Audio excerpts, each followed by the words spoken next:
I le nganga fifi tele o te whawhelo i atu ele mamalo le tātou o tunu ma le whawhonga. Whawhtai le tua lo na lofa maluna ang le lei o tātou ria le tai au le nei o le asong fua. O le aso se fulu o mati lua whelua se fulu ma le lima, tā anu whalawa, ma o le wamnanga ma le tautua le nei le siu whonga le laumua. Ai alo mai lo le tātou sa anu ngā lotu o le tai au nei, teita ia le sunga le tausi mta ngā luenga, Reverend Fetu Wao upu tāua, mai le kānesia me tutisi sa moa i nai nai, iau si mai al whawhonga.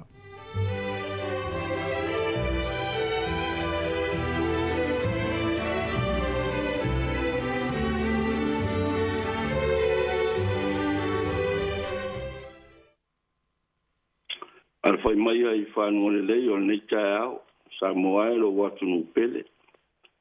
I le sua whaman malo le tātou li e su keviso, te o whalo wham whaatalo whatuai. Ai o maia, se o tātou tāpua i atu lo tātou atua e nei tai au. Amu i al tangata e le savali whiwhilinga e a mioleanga. E le tu foi o ia i le ala o e angasala. E le no foi no fo o e tauemu.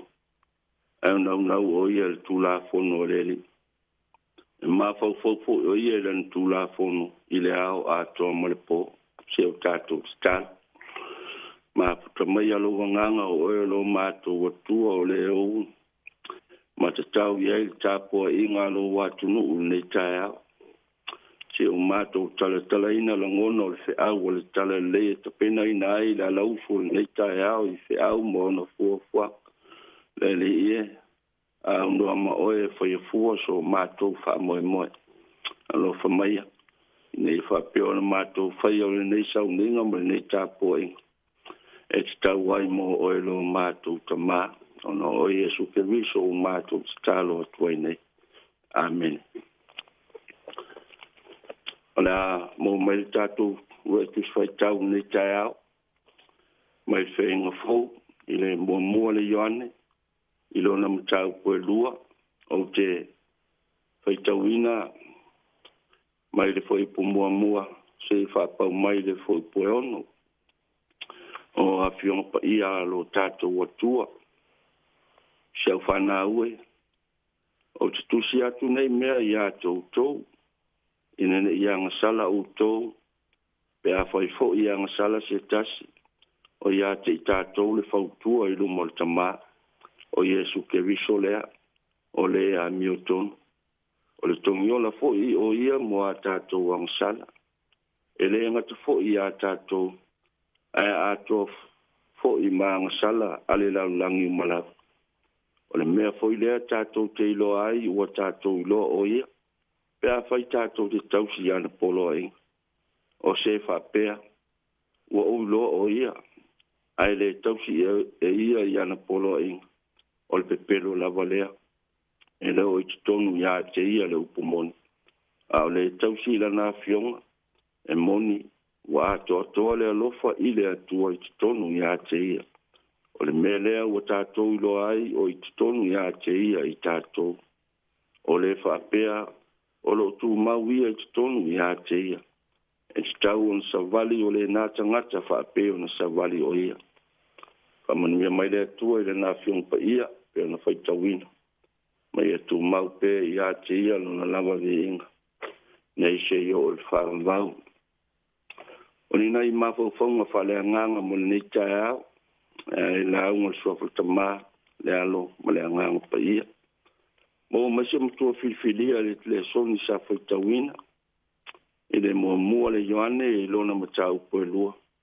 I au au maia le fai poe tolu ia au ia se ma fa nga fa le nganga le ni tai au fa pelo na fai tawina o le mea fo idea tātou te lo ai o tātou lo o ia pea fai tātou te tausi an polo e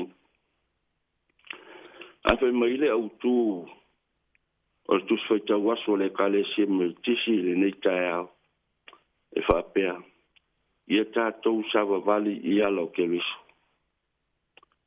e ei fa fesili fa tuku manatu e fa pea. E fa pe fea ona ulo oe. E fa pe fea ona e io e ina lo tangata. Le a se va inga o te tautonu nai oe. O nai fesili e tau tultulo ina ai le matua filfili o nei tai au. O na whaapelea. Le ase taltonunga e ilo ai so tātou ilo Iesu. Ai whai maile tali. Pe a whai tātou te tausi an polo ai. E se wa inga o te fia whaatepa i ai se manatu e winga e le tusi whai tau o le nei tai au. O se toi ina o Ioane sa wha au nu ua i le motu pātamo ona o le tale lei a Iesu Keriso. Sa tu malosi o ia, maana tusinga e avatu ai le wha malosi au Kerisiano. O e o sa waina ono Iesu ma le tale lei. Le winga fo i leo lana tusi, e tusi a popai. E ave le wha malosi, ma whalo te tele i le unsai ma tutu mau i le wha tuatuang. E pei foi o le soni sa foi tauina. O se apopo inga whamatua i sana whanau. Pei o lua i upu ulo whape mai le soni. Si au whanau e. Whape nale anganga whamatua alofa. O lo momoli ai ana tūsina. Ai e manatua. O le taimi o lo tusi ai. Taimi o le lamatio o le ola o no le tala le lei.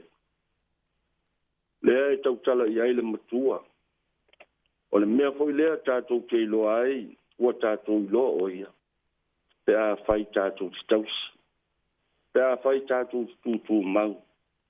Pe a whai tātou te lavatia o nusa ia ti ngā o le ngaluenga moni mau. O le manatu o le toe ina, o nei ai la tau e whapea mai, ua ulo o ia. Ai le tausi ana polo ina. O le pepelo lava ia. A waelo i tonu ia te ia le upumoni. O ne fefe i sa waina, ono le upumoni. Ua na alfa leo i le upu ma le tala. Ai le esi tino mai, o ni ana ngaluenga moni mau. Ala autu o le nei aso, ma le tusi fai tau aso. Ia tātou sawa vali i alo ke viso. A le tausi i polo inga, o lo tātou tutu maulea e tau tino atu. O le sawa vali i alo ke viso, o le tausi i ana polo e. O lo tātou malu ne nā. O lo tātou wola le nā ma le ala i malo. O ala ke viso. O le whailonga e le o se ke viso whai mea tu la fwa i on tangata. A o ala o le alofa tausi ma le alofa la vea i mai le lalo langi ang sala. O le whaau fwoi lea mo tātou sa moa le nei tae au. Ina ia iloa o na tātou i ala o ke viso. Mo tātou loto ato toa. A so ia na o na tātou whapeane. Ua uloa o ia. A tātou tele tausi ana polo i. A tātou tele sawa vali i ala o ke viso. Lona winga. Ua tātou o le ngia lo tātou o le i. Ia tātou wa mionga. O le pelo lava lea. Samoe. E le i whaapitia Iesu ti ngā mpopo ngā, ono lona alofa i atu oe ma i tātou umu. E ui ina le whaingofia le ala, ana savali ai lava, ono le tongi o laina o le lalo langi angsa. A le ato tolo tātou walu lofa moni, e lo ai tātou i ate ia. Lo tātou tausi fo ile nā, mo lo tātou savavali i ana fionga o manatu. Pe iano tau tala mwhai mai ai le whamanatu o le matua le nei tae au. O le mea fo ilea tātou te ilo ai, ua tātou ilo o ia, pe a whai tātou te tausi i anu polo a inga. Whamanatu fo ile au tū o le nei aso, ia tātou sawa vali i alo ke viso. Sa mua e, o se tua lalo o se whamanatu fo ilea mo i tātou i fe au mga luenga o le nei aso. Ina ia manatua o alo ke viso, ala ia e tātou te ola ai. A tātou whatu i ese i alo ke riso. Whanu ai lo tātou ola. Ma le whai mo tātou le mālo ke riso. Ia alofa mai le atua. Ma lo tia ina ele soifua ma lo tātou ola. Ma ia whamanuia le atua i whi au mga luenga. Ia mata le manuia, whai wina le manuia. Fo i mutu maulevi inga lo tātou ole. Ono Iesu. Amen. tātou pese le pese o saunia.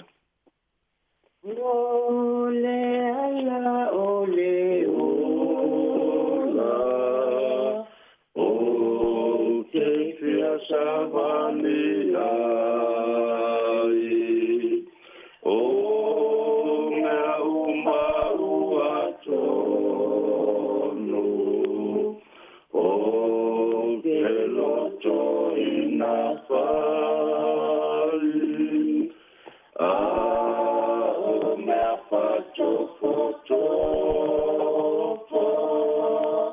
o a whalave lave mai ma o sanga o sopea ia o tu umuliai o ale mapo ise aso o le fili ua sama i le sama topo topo i maina o baumata o apina ula baira ia o tu umuliai i le loto patamana ma le leto angamai o te le matalanoa i le papalau lelei ne i wavengoto lava o le lai lalonei ma ua pongi sale ala o te fia savaliai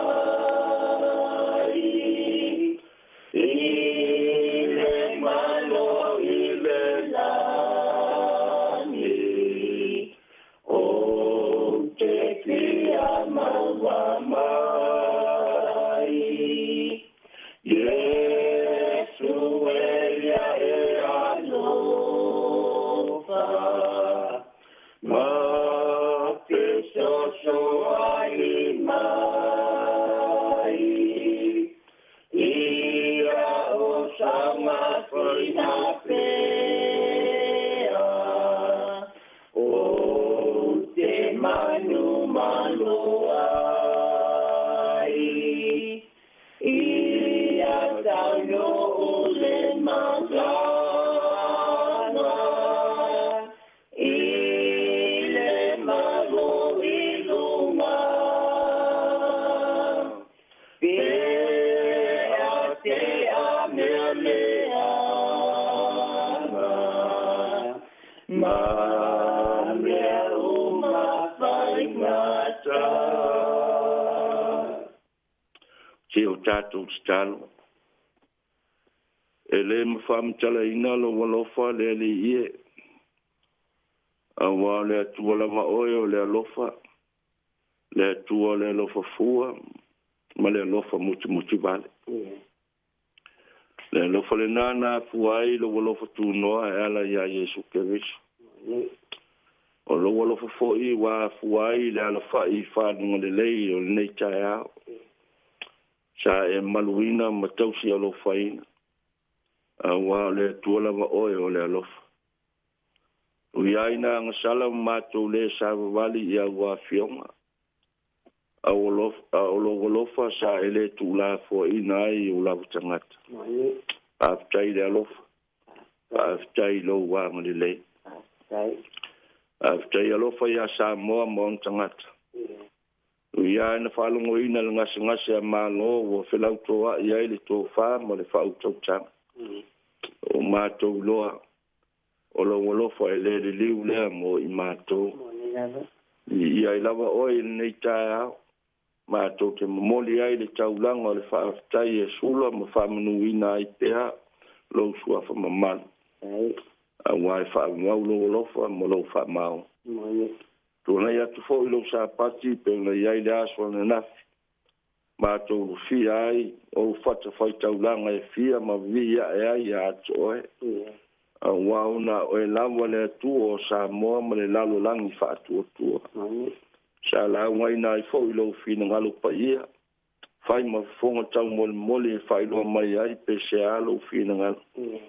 Ai whaaftai tele tu la fo ina lau whanau. Lo whamanatu mai pēa I le aso ma le aso. Awa fai loa ia te mātou o wala. Ina I lo na mātou sawa wali ai. Tau ia na mātou whapeane. Ia tu mau pēa ia te oe le vi inga le whamanu ma le whanu I tanga. Nei māso o me o le whamau. E whamangalo mātou se. E angasala lava I mātou o lava tangata. Tangata e whe mo wa I winga māmiong. Mātou o tangata wale tusa ai malau si le whang. Neli e. Whapena fo no mātou le tausi au lava polo e. Mātou o le ngia mo mātou tala pelo I pēa ia to oelo mātou tama. Waelo I tonu ia te mātou le upamoni. Ona e fefe I sa waina ona le upamoni. Ona al whaaleo le upamoni matala. Au le tusa lea mo mātou loto. Ele ie. Se alofa mai whamangalo I mātou. Mātou wala au lava ia to oelo mātou o tua. Tangata lava e to I lalo pēa I le lia langi mana whaasosong. Pele fo I na lilifo mātou loto I tuna naunga ma fia. O mātou ngalo lava oelo o mātou o tua e to tas. O mātou leilo na sawa vali ia to oelo moni maleola. O mātou whaia lava me mātou te manatu ai. O mātou whangalo lava I ato ai. Se whamangalo se tū se angas. O le tautamali I lau sir whangalo mātou o tua. A mangalo fo I o mātou wingalo mātou le loa no la fitau sia I le vā le tasi leis. Mai se lo mātou le loa na alo lofa ma le whamaoni atu I ato ai. A mangalo se o mātou watu no o Samo. A mangalo na ngase a manolo mātou le e. Le ilawa se mea mātou te mawhai. Le ie le ina e o loto fina ngalo le tō whāma le whautau tanga. O na o lawa e toa mali ai mea uma. Ala le file mua oelo mātou atua. Mātou talo. A foi ni mosei mani whale tonu. A mole ia e whamangalo. Whamangalo lawa le a fua mai tumutumu o taitai. Si o lawa i o tangata no ulo mātou ole ia. E iai whamangalonga oelo mātou tama. Ai loa lo whai a Samo. Na ia ui mangalo ai mea umale tōtapa ia oelo mātou ole I whao. Ia lo whamaya oelo mātou tama. Mātou whai loa pē ia ato oe. Ia e whamanuia mai mo I mātou. Manuia le wingolo mātou wola sa ili ia ato oe. Manuia mai ma whaatonu mai pē ala I whamanatu mai o lo wangang. Ina I whapeo no mātou loa na sawa wali I o wala pa ia umalap. O ala e mo aile manuia sa moa tangata. O ala fo I whaatonu fola unai fe au mga luenga le nei tausang. O ala fo I mātou te loa ai no aia e ato oe. O lo mātou so ni siri lea. Ia I lo wanga le I whata whai taulanga I fia o sa moa lo mātou wali ie. O lo avatu pēa o moli mai e pēa le whamanatu o lo fina ngalo. Tau moli a wase manuia o sa moa mo tangata. Wase manuia le lao langi ma lau kelsiano ma lau. Lele ie o mātou loto ia. Ina ia o ina I pei mātou sawa wali o wala lo mātou o tu. O le sili lea I lo fina ngalo pa ia. A whapea o na sawa wali o lau whanau I le ami o tonu o oelo mātou tama.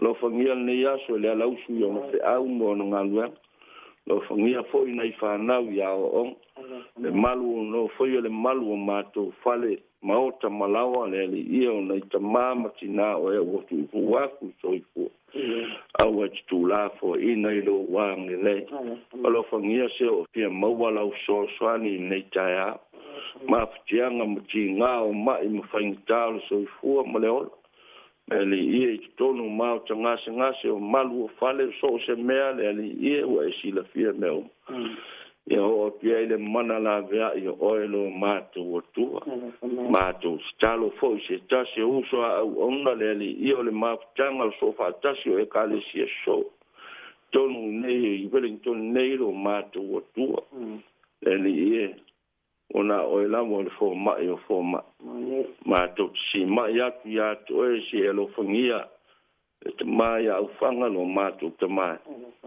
e malu tiena au wale wala wina wa e tofi e ola soi fua manga lu ya eli io ai fo yo ala fo lo mata malingo ne ne chaya ya fa mai se ma fa ma fo na fana de nganga oilo ma to te mai a mata le manuia fa wina manuia fe au mo fo fuanga le yas fe mala ngai fo ilungo so se ala le ie mai se lungo le eo le atunu tato ma oe manuia o le mato stalo le ta se mo le telo mana ngolilo I fina ngalo mo mato fa mo fa yelo fina ngalo wala bo mato lot alu mana lo folo pena yai no lotu umo ila so nafi ina ia mawala wani nganga tutu mam sa wali la wa mioto ono Yesu Kristo le imalo mato faol o le matalo to nei to mau yo mato lungo malava e manu tele oile to tama file mo moni Yesu Kristo lo wal le mafutanga malanga pa ia nei ma so umo o le fa va la amen amen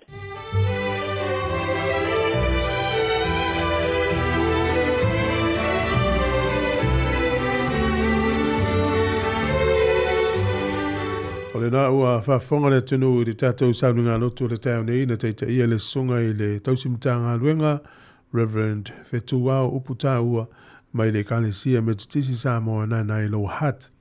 Muli atu le whaftaima le whamalo tu saima le tāpenanga le yaso lau songa le tausimtanga luenga ia anga le leim whamanui atu lau songa whatua no whaalo whapele kalesia ia muru te le ina le yaso mfuafuanga whaftai tele lava ia mo le tātou sauninga lotu.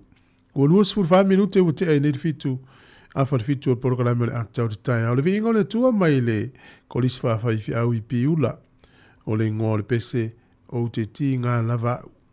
Ia, le leo na usi mai le whafonga afa fitu o programa le atau te tai au.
O le tautua le si ufafonga o le laumua o lo iai fo i le langolango a le New Zealand On Air.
O le taia, si ufofonga o le laumua, aso ngafua i le aso faraile. Ata o le taia.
Yo el tatu por kala mele atau le tai au le fu tatu tu fe lo ilungo pe au le e pe no ye le malo longa le fa ungo le vai so i fo mo le tunu malo le fo lau ia o mai le tai au Wellington le vai mo tu atua oi wa mata na la ngona le tau maruru le titi ia lo ma nei la vale tau langi le ne ia so le mai tau tu fa fo tatu ofisa ia le tolo lo wina le tana le tau malo so i fu o mai o le tai fo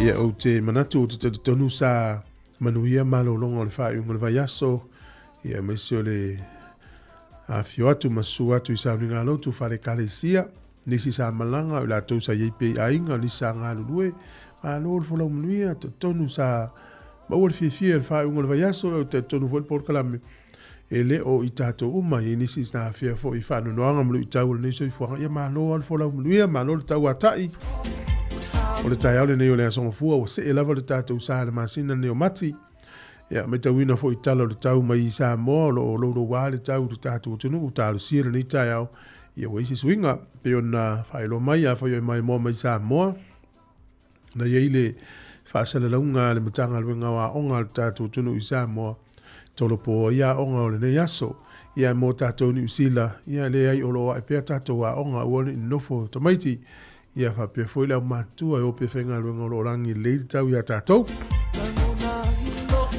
a while atu le ngā whiwhi tele e sunga i whawhenga inga mwhaletua tamali im whaila unga whaletua matau si sa oa mala uluma o le malosi le atu rumana i whanau whawhile atu na i whaile le mpep fau na i tamam tina matua umala wei tono a inga maota o lo tau si o tau maa lor folau a vita avale ia oiolo e mafuta mai tono whenga luenga na i whanau o sauni a onga o le nei aso le asong fua o tātou iai ia e waso nei masa nuta whalongo ia so i o le aso whatutu ngata ia ute manatu ia o le a whaingo fie le nei aso i tātou fuafuanga uma. O le masina fautu ua onga tamaiti le kuata mua manuia onga o tau whanau. Tonu fo i o le whale mai, whale pui pui o lo mafuta mai nisi o le tunu o lo whatu le porkalami.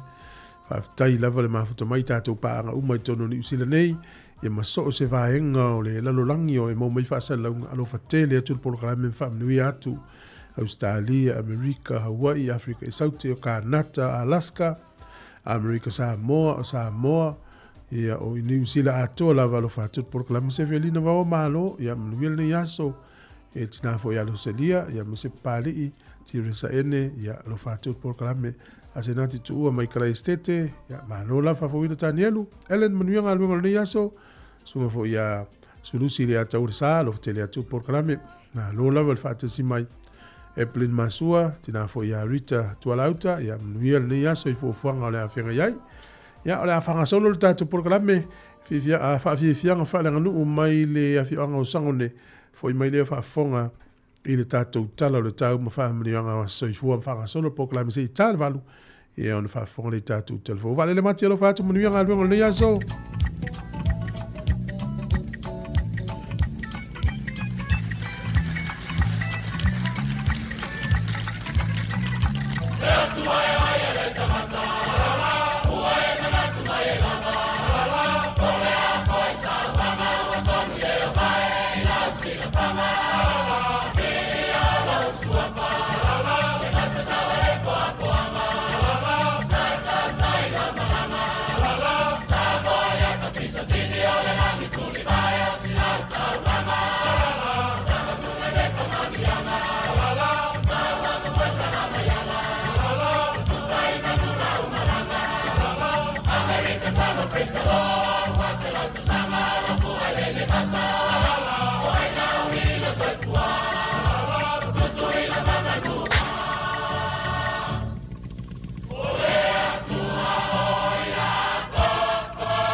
Solo me si no si ta la la,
Talo le tau mo le nei tai au se me fa fonga le tātou talo le tau pe na fai lo foi official vai tau le so langi le lei le tau o le aso tai au langi le lei fo le tau o le aso tof a so lulu e na timu a mata foi le na langi le lei le tau langi le lei le tau le stofi ma le aso fo reile e ma tu to ye le swing o le tau le isi lo su fai tu la uluma o le so le vai e kapiti manu tu fa nui taranaki malbra taupo hawks bay ma waiwa rapa e matualangi le lei lava le tau. O le manu lua le inu nei o le fituanga i lunga i le se fulu ma le lua.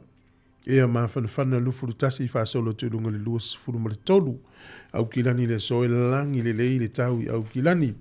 O le motu i saute le ise awe wha le lave matualangi le lei lava le tau le motu i saute. O le manu lua le eo lo whama wina se fulu tasi anga i lunga le lua se fulu ma le wha. Ea ma whanawhana lo i lua se fulu tasi ia malulu se futasi anga i lunga le se fulu ma le tolu. Au le ea mawhanwhana i lua se fulu anga i tu lunga lua se fulu ma le wha. O le au te renga o le tunu ne yaso na o le turi manu lava o kispen le tuna o kispen e iti munga. A o le atunu a toi matualangi le lei lava le tau. O pia fai titilia le so i lua se fulu valu lufu o le evevela lufu lima le ea mawhanwhana. Peo ni tātou whalongo ma tala o le omai e le tātou tunu. Lolo wala va winga o le tau ele o isi a wha o wala i e temi nei. Ia, talo pea mo si o tātou tunu. O le angoto i fo le lai le so Wellington e le toi valu minute le valu nane le fiafi e oso a ele la tai au sfultasi minute te ele fitu i le tai au a tai au. Ia, o vave le teimi a tuaina mahala malama. O le fua le malulu le i Wellington e mauna nukua tua oi sfulu tolu anga ilunga. Ia, i le se fulu faa ea mawhanwhana o le sefuru fitu fa solo i lunga le lua sefuru ma le tasi. Wawai le i Wellington e le so i le taimi e pe e le tai o nei le tai au i le toi sefuru iwa minute le iwa i le tai au nei pe e le tai.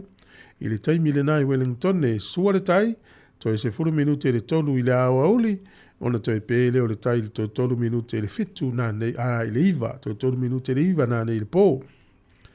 Poli lua sua le tai le te le titi al valu le tai au nei pe le tai i le te le titi o le lua i le au auli, ona toi sua leo le tai i le afo le valu nane i le fiafi, tala na o le tau, ma le tala o le tai mo le sirifia i le atunu, ia, mo i le atou e lafo la atou se eleni, ma lo lava le anga le leisi o tatou tunu i Samoa. Tasi tala ni usila mo lau tupe Australia e valu iwa sene, o le tupe Amerika e 5 sene, tasi tala ni usila, ma ua lau tupe fiti tala luas furu sene, o le tupe Samoa i le so le ua ta la 5 sene au ui o le alulunga le tupe Samoa mana i tele mo e la fola tupe i le nei aso i la fola tasi ta la New Zealand mo la tupe Samoa ta la 5 sene ta la 5 sene e ma le pa anga tonga mo o lo alu atu foi lo malo si i tonga o le tasi tesi ma le lua fitu le pa anga tonga i le so tasi ta la New Zealand mo la tupe Samoa ta la 5 sene ta la 5 sene ya mano la vale lofa mano la nga lei o la vano fa mi nga so ifu mo ina so ifu le ya so mano so ifu mano fo lau ya o mai le nei ta ya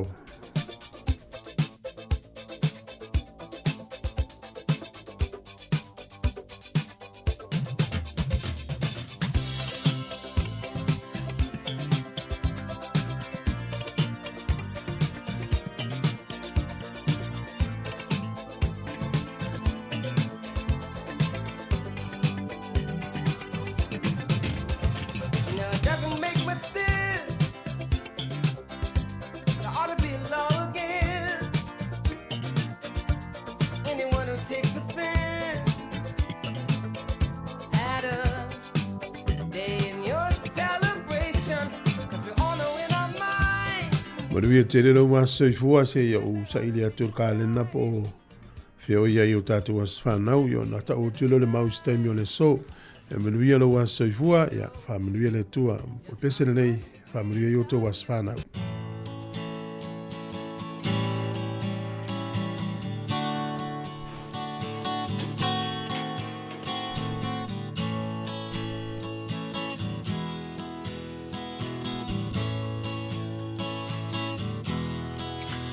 Ia vi ia lea tua ua ulia loa so soifua ia manu ia loa sofanau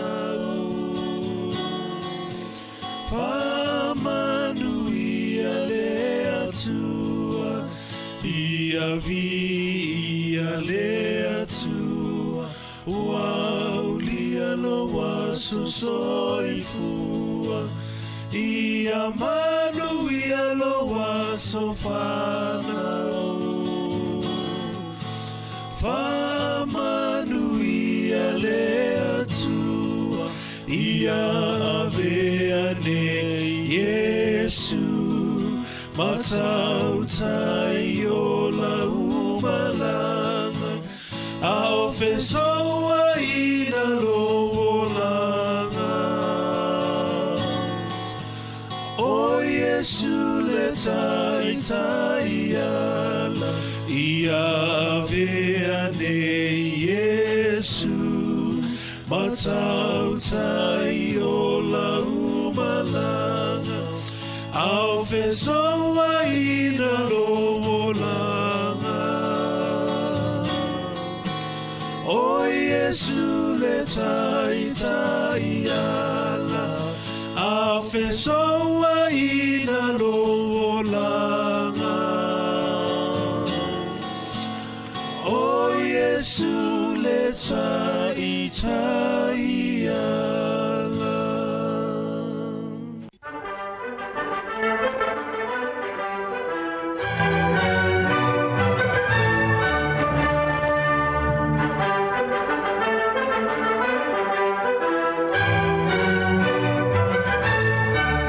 Fatu le tunu le taimi manona ve soifua o tala mena tupu la langi le yasa utatu o riele se furu mati. O le aso le tusanga e tasi valu ono iva, na ngao si ai le pine wha ailonga ina o le wha akoluse po le New Zealand Cross Medal.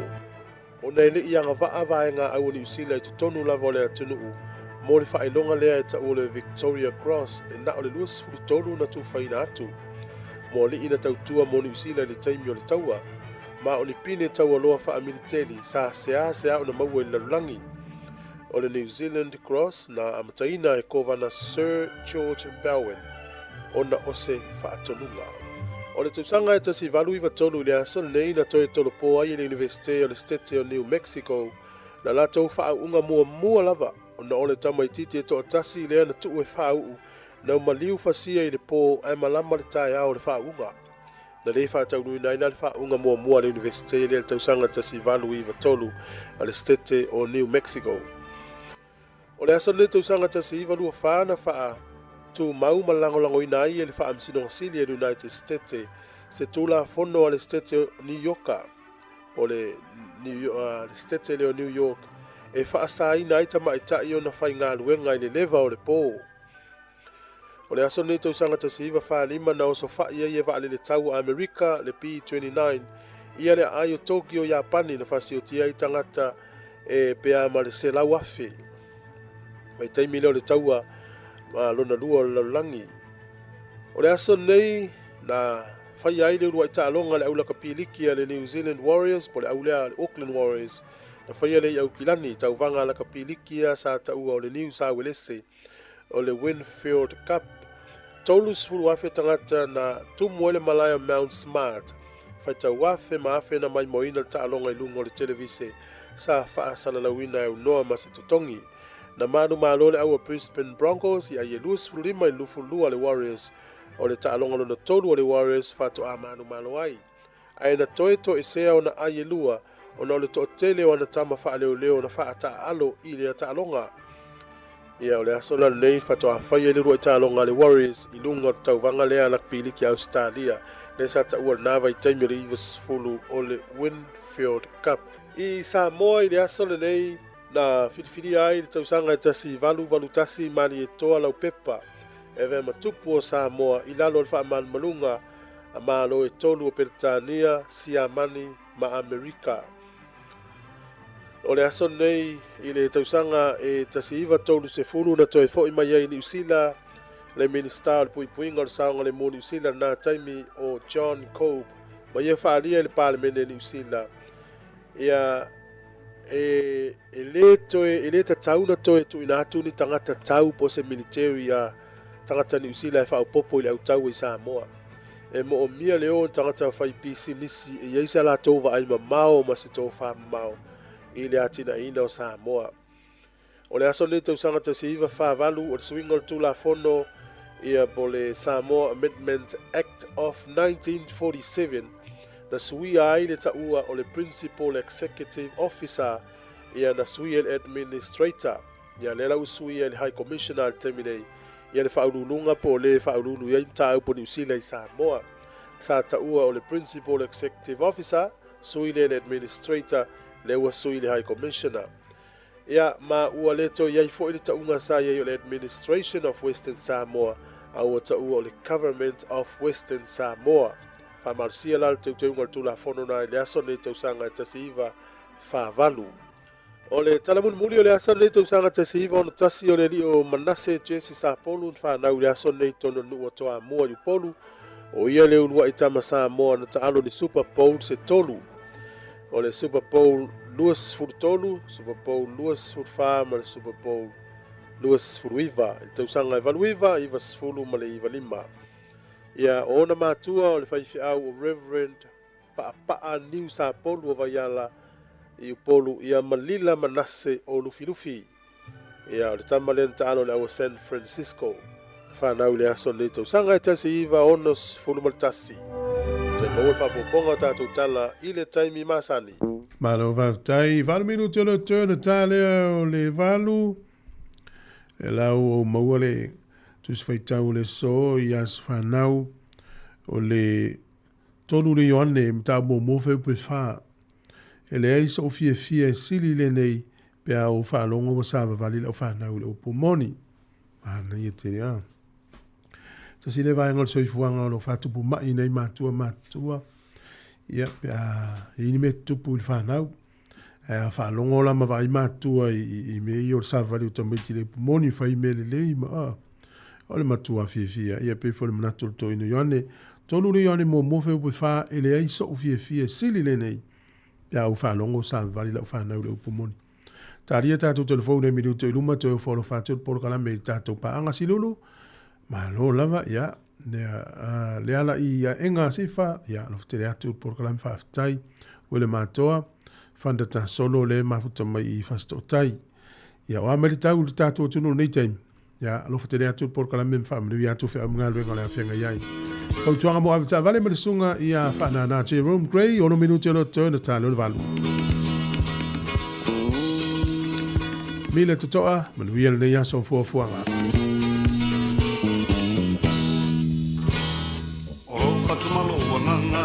sili le oana tua tuna mea umai tasi ole mea ole kule mai lunga awala paleva ai le siata mea le ai seunga i nei mala o sani ai te ia ne ua pai puka auwe lo lo toe ua le moe malo fia vai le ula ia oe malo fia pai paulo e manua ia uino e se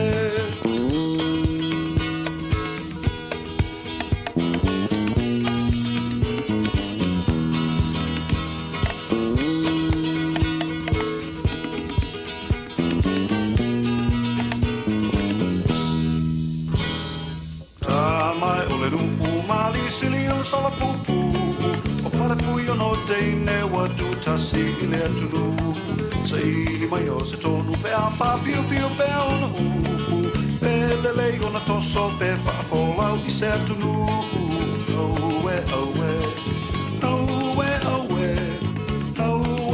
lo toe uale moe malo fia vai le ula ia oe malo fia pai paulo e manua ia uinu e se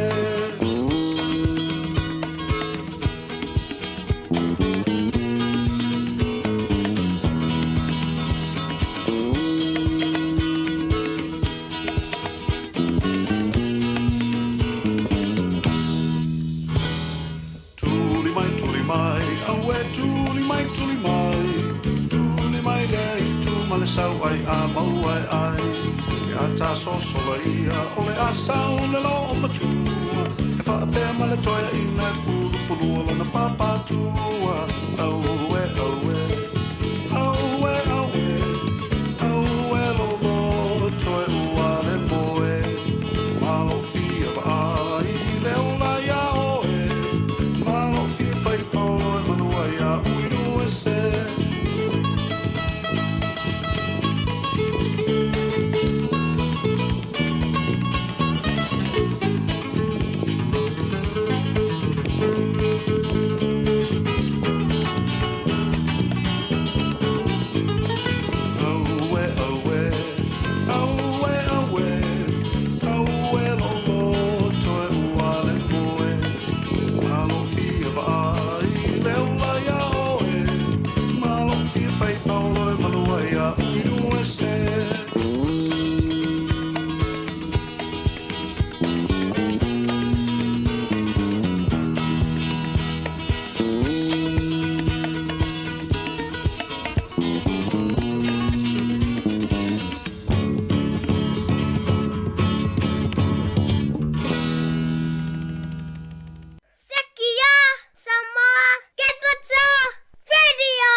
Toi whaatala whātu lo tātou tunu le amatango le neifo I vai aso fau, tiu te whao mga ruenga le awhenga iai, ai au se wai le whaafonga le whaapoponga, o tala I meolo te tupu lo tātou tunu I Samoa. Wala whai mai le atunu o le whanunga le lei, ma le māta ngō fio le alofa o le tuamalantu singa I a Samoa, e le tūlanga to o le tō whātau tau o Savili, ma le mamafo ti munga sa iai le pōn pō, Peitai o le ales wia I lava le whaasile silanga mailmatanga ruenga o a onga manga nuu, le le whaataunu i noa onga le so i le atunu atoa. Ono le pui ngal tūlanga saunga le mū le soifua alo ma whanau le atunu e le ngato nisi o ala laupapa sa mō tusia, o ni ele solo i nisi o vaengo le atunu. Ai whape nā fo mai pou ele tise ma waia sa mō tusia, o lo ngā lulue pe la veo mai le temile nei, le au whai ngā luenga le malu si angatau i tise, ma whela wa inga i lunga ala te tele. E le tele ni vaenga na whaalanga ina le tala whātai e pia, ai o nui tuam wha solo atua ngā isa la whai, e au fie malai malu. Se usenga anga i atu i tā whaingata, se vaenga o Parisi, o le awala si mai ewa, ma nisi vaenga o le atunu. Mo fasi si la foe le whana paputongo le suawai, e ono motu sia le awonanga i nisi o vaenga o le atunu i le so, ono le whamai no whata nolo apo i le suawai, mai i le palapalao tā whenga o vai tā Filipona po. Ai o lo tu mo pele whaamalu si o lapta ingo ti munga mamafa, o lo whaamalu si o fwoi lapta ingo lo longa, o fautuanga mo sa vidi malo losi, a to ai malapta inga i o ngā sami uma i le atunu.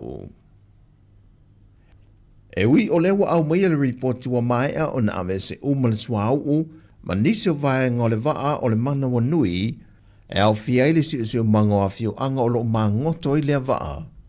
E na whaalia se tasi o polofesa mai di Universite a Waikato i New Zealand. A whai e ta atia i pele tino le waa lea i le no whanga o lo mangoto ai, e wha o ngā ina moni su enga, e te lela rona a fianga i le pala o le tino le waa lea, ma a fia ia au ia, ma ta whea atu vaenga o ona ia i ngā tai whale o ia fio anga, ma e te le foi le a fianga mo le au whai whaiva, ma i e mo mai mo le whonga tau mawha o le atunu. Ona o le vaenga le o lo mangoto i le waa, e pipi i anga i le a au. E le sauna ngā leli i minista o le pui ngā le malo New Zealand, Judith Collins, o le mana o ngā le malo o Samoa, ina ia ta atia e peto e ngā le waa i le vaenga le o lo mangoto ai, e tolu se lau fast food wa felito le swa u le ua mawhai o na ave se ina. Ai o se vaenga tele o le swa u e tusa le ma le tolu se lau luas food wa felita, ua fefi loi fantasi ma le swa sami, ai se fulu valu wa felita o le swa u mama. Wa sa ili ili nei le mtanga luenga o leo pe le o iai se lape i le resitala ina leo la au malo se whaatanga ina le antunu. O le ala lea i le temile nei, wa whaata atia e le mawhai on toi talia tālo sanga pe ilo tālo sanga utu ina mai, e whaatanga i le umia o se la au malo se tangato le antunu. Wa fuorfina ngalo le kom sino mtanga luenga o leo, ona o le tele o whawhita auri wadia i mai ea a fiai la au malo si. E pei foi o le tina mai a le sa le i lewa po se lua vai asu tanuai, na a fiai foi se la au malo si. O whawhita auri wa mata i tu wina ele kom sino le mtanga luenga o leo. O le por kalame po le hawa nona tu ina ato le mtanga luenga, e a wina mai e te tonu la au e le whaatanga ine le atu no, e au no mani whaasalanga e whaia i la tau sa umia, a to ai mala au malo se e le ilai se neina ai whaatanga i le atu no, e na ia toi au mai e te tonu e whaatino le lai sene. Peitai, e fōlinga mai o loo iei se popolenga i la tau lo umia la au malo si e te tau na lai sene, po loo whaatanga le atu no, e na ia tu ina mai ne me ane wa maua se whaasalanga, ai mo niso i lantou o lo umia la au malo se le whaatanga ina le atunu, e leo au maia o mawhoi i tu tonu. Na toe whaamanino e wapa au e na o le lua lava i tu ai ngā la au malo si, e whaatanga ina i tu tonu le atunu. O la au malo si, o le se furu lua, 12 gauge shotgun, ia ma le pultasi, ne whaingata tō pultasi, po le single shot 22 rifle. Ngā le paunga o la au malosi, o loo whaatanga ina mai lalo le tūlafono, e ma whai o na laisene ina wha le tūlafono e whaunga ina malo le tūru. E le toi whai lo mai le tō whai au pa au, se aso e toi whaatanga pe te talai, o na toi a mata na laisene la au malosi. Na whaalia le whionga le sui pāle mia, tuala Josefo Bonifasio i le au tu stela, lana whinaunga o loo iai la avano i le whaavae, e mawhai ei o na whaase e tua ngaru le whionga le whongwhitalai, Ai se ane se ta se tau a veina le no foa e whaatau teia whonotanga le pāne mene e maise e le lafo o lo whaasanga i a te ia. Wa iai ni tūlanga o ia white na i le whonwhetalai. E ala te tau o na whaase e tuangadu i le whapea la alwese loa. Tau o le matau pulea. Ai se e mai le whailau tusi o le whono. Na te whatau taia le pālota po o ani whila whawhainga i tono le palimene. Pe fili fo i le palimene, se tasi anga wa ai alu nofo le foa, se whatau taia le matau pulea. Al mele i nei, o le whianu wese. A le whai unga le mea tau conflict of interest. O le mea nai whaila vai oe ia. A yeisa o a whianga se mea, o te rolo leia, ele tau no te nofo i. Ono le puipuinga, o le tau le leia o le palimene. E na wata a telefonatanga le palimene, ma whailua e lau tu stala ma le teitai o le tua ngai, na whaadi ailu na whingalo le mata au pula wale nei. Ala winga la le ukolpo. Se isaso. O mele ka o whai e whonkalai. La maua si te mie whamawai. Whamawai alo ia. Wa pe koe whai whai whango e akula koe koe whaku whai le. Le mka puare. Tau ana le se manu whau. Wole talia i le malo. Nako ke le kalinga fo. Pei tai sa whatau te fo le whailo inga lau tu stala, ma sui o le whatua tui le tua sa mo o tasi, na whaino e le fionga le te tai. O la lapa sanga tonu le whong whetalai i lana ngā luenga. O tau si lai sauni ngā tui le epa na whai isi whong whetalai momo. Have you examined it? Yeah, I don't see fear. He controls everybody. He must te watu i. Me ane whapewa ti ngasi fina ngā loe ta mama tuo malolo manu malo mal tofi il fong ftalai. Ioi, our speaker leva ia pe na ma pe fo i fo telo te. I stand on my grounds. I was the speaker of one. So fai al metam fai. Al matau tu al lalo il fong ftalai. Ye onu sai. Mai fa pale ma tu ile tu al tapa sao. Fe ngai o e male tau taingo il fono il parme. Pei tai leo le fina ngalo leo le teitai o le atunuu le fionga le tamai tai pāna mia, e lana ia foi whailo i gamalau tu stale le fiafi o le aso whareile, na ia whaai lo manino ai, wa tā pena le kāpeneta e tu inatu le nei mata opo e le pharmacy nonga. O tala whawia mai sa mua manuia tele le nei aso si o tātu o tunuu, whasoi foia.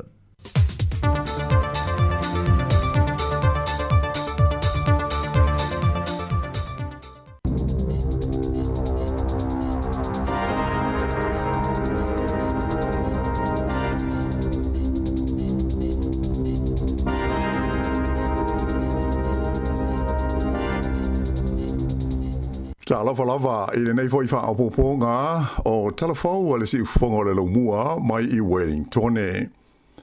O i le fa amsinonga maulunga i le tangi ni te maiti o a onga fa aloia e fa sanga lea i le fa tanga ina o ni company e fai ni suenga mo le swa u e maua mai le sami i ngā te fale o le tumalo o Taranaki.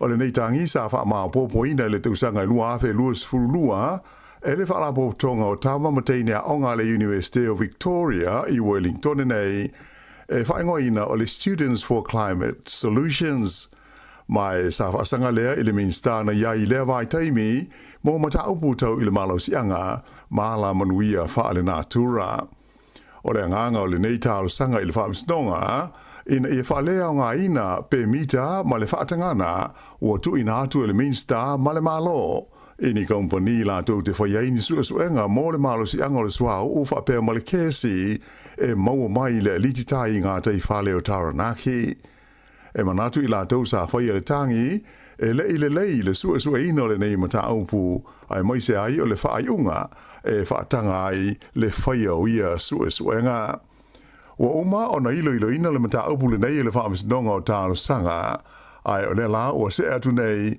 e tango fia ma foi e ai se fai unga ale fa amasinonga o pito maulunga o New Zealand po le Supreme Court i le laumua i Wellington. O foi no mera fau ia o fai lo mai fala waitele e le vaenga o le puipuinga po le Defence Force ale malo o New Zealand. O manino mai ai e sili atu i le afa miliona lita o le swa o po le diesel sa i le tonu o le waa o le mana wanui i le taimi na ngoto ai i Samoa e le i mawhai o na ave e sea mai i whafo. O le nei whalabalawe pe o na silo fia na tupu le masino o ke tōpo le tausanga na tenei ma ngoto ai ngā te i whale o Samoa i le wa asu e le nei le malo o New Zealand. O le asfrei le na tenei le asa whailo mai ei le mta ngā luenga le pui ngā o le ua umale lātou ngā luenga sa whenga iai i le ave e sea lea o le au whainga e toru se lau ono se furuma le 5 afe lita o le swau u po le diesel mai tāne o le manawa nui. Peitai, o le aso na soai le sa whailo ai le Defence Force i se taranoanga malawa le sfa se lau New Zealand. E tusa ma le iwa se lau afe lita le a whai le swau u o le diesel sa iai le tonu le waale nei i le taimi na ngoto ai. Ia mai olona wingala e tusa ma le 5 se lau tolu sfuru 5 afe lita ia ua le o iloa po fea ua alu iai. Nā tā ua fo i le li kapteni i a Rob Shearer o le mtanga luenga le nei o le puipuinga e le o iloa po le a se te le o le sua una liki i fafo ma ta fea i le sami ona e mauti noa e tele le sua una mu a o le ingoto i fo le waa i le aliti tai. O se isi fo i vaenga o le sua u e mauti noa na masua i le sami mai tane ma paipa sa faa lenga ina o le waa ona o le mu. Ai o se ripoti alo i ale vaenga su e ale malo Samoa na whea ngai ma le whaale velawele nei na o lātou ta uai pe tusa o le lua se lau wafe lita o le sua u na liki mata whea i au o le Sami. Ua uma ho isa su e ngā le vaenga o sai nisi Samoa na atangi ai e whapea o lo saonga le mūna ngā te whale e le o te le se a whaina mai le sua u mai le waa na ngoto. Ai, o le ngoto ai o le manawa nui na tāwhi ai ni whai ngā whaiva ma le whangota i na uia. A toa mai isi whi ngota mai vaenga o le ngā te whale na a whaina ona o lea whaafi tāuli. Ia mai tele i a whio anga ai mai se lau whai whaiva na whapeo na whaina ai a lātou ngā luenga masani e pei o whai ngā whaiva. O le ngā luenga lai la se mai le swau o mai le tono le vaale nei na mua i fuafuaina e na o le lua se furu aso e whai ai peitai e lata i le tolu masina o whai e pea i e tau mwhainga e pei ona mai a i le teimi nei. I Ausitalia e whai tau fia se lau afe la whai o tangata o motu sia i ale eletise mai o lātou whale i le stete o Queenselani. A tu mau pea o na wha mamaru la pata inga o ta whenga malolonga mamafa i vaenga i mātū o le State o New South Wales ona o le onga o le wha ta funa ina o le talawhatai sa sae o le tunu o e le wha malosi o Alfred. E o mai an nafi le sa e tu sa ma le tolu se lau se furu ono afe 5 se lau wha se fulu le a wha i o whale o tangata i Queensland na motu si a i le tise. E o Peter Silia na tō tele le Gold Coast, le Silia atu le se laus fulma lua hafe le a whainga o ainga na a fia ai. Sa whali mai, e ui ina o le o whaiti tia le malosi o le wha o Alfred, ai o le a wha o pēa mō nā yaso o lumana inei, o na mamafa ti munga mamalo losi matangi e tō whaatautau ai maise o a fianga o ngalu in utu mata whanga. O le teimi nei, ua whaieni la pata ingo fōu e la ofisa o le wā ai tau, mō nisi fo ilo longa e a awhiai, i a vaenga sau te sasai o Queensland, ma mātu o New South Wales, ona o timunga ma mawha o loo wha o pēa. O vaenga e a awhiai, le ai o Brisbane, whapea Ipswich, le Sunshine Coast, ma Kimby, o loo o pito isilio na awhia, i a tu langa wha le tonu i le teimi nei. Whailo mai e la ofisa o le tau, ua mātelea ina whaititia le malo losi o matangi a o se atu i sifo vaenga o te toia o le wha. Peitai e o atu lawa i le iwas 4 kilomita i le tu la le malo losi o savili pe a o ina tō whaatau tau mai nisi o taimi. Lipo tia mai le matua pisi o ngā luenga whasoa swani o lo o tau mawhai e tu ina atu i a whasoa swani i tangata e mo mia i tu SS o le stete. I mātu o New South Wales, e onas fultasi tau sanga le matua o se li i na maua e ngā luenga la vea ai ua maliu, ma salomia na ta whea o ia i lo longa, e le ma mau mai le nuengo o Dorigo. Lipo tia mo fo i le lawe veo ni ta mala le fita a o anga ia tu e feso soani inisi ma tu New South Wales mai na manu nu ai le au finga luenga ta uefa pe o le tele o tangata na mana o mia se feso soani o la tau ia sa tau mawhai e o ia la tu ta vale i le taimi o le loloto o lolonga a toa ai ma ta whenga. Whaalia mai e le pālemi o le Stete o Queensland o le Leo David Christopheli o le a whalango o le toi te talaina wa onga i ana tāpuni e le vai aso uamawai ona o le wha o Alfred i tūlanga tau i le saonga le mū.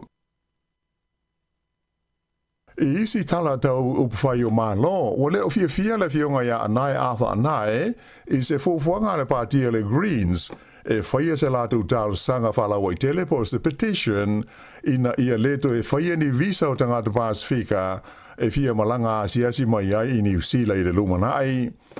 O le asto nai lea na amata alo i ai tau mwhainga ale pātile nei ale Greens e wha amao popo se lātou tālu sanga lo tele e tusa o lea mata upu.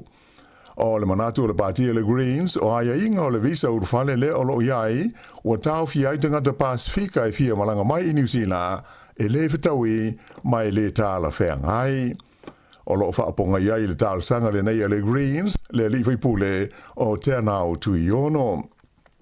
Sa e whailo mai e whapea na tau mwhai o ia tu i nā tu se tāla sanga whapea nei i le pāle mene i le taimi o le whainga mālo te luai nei le Labour ai e le imanuia.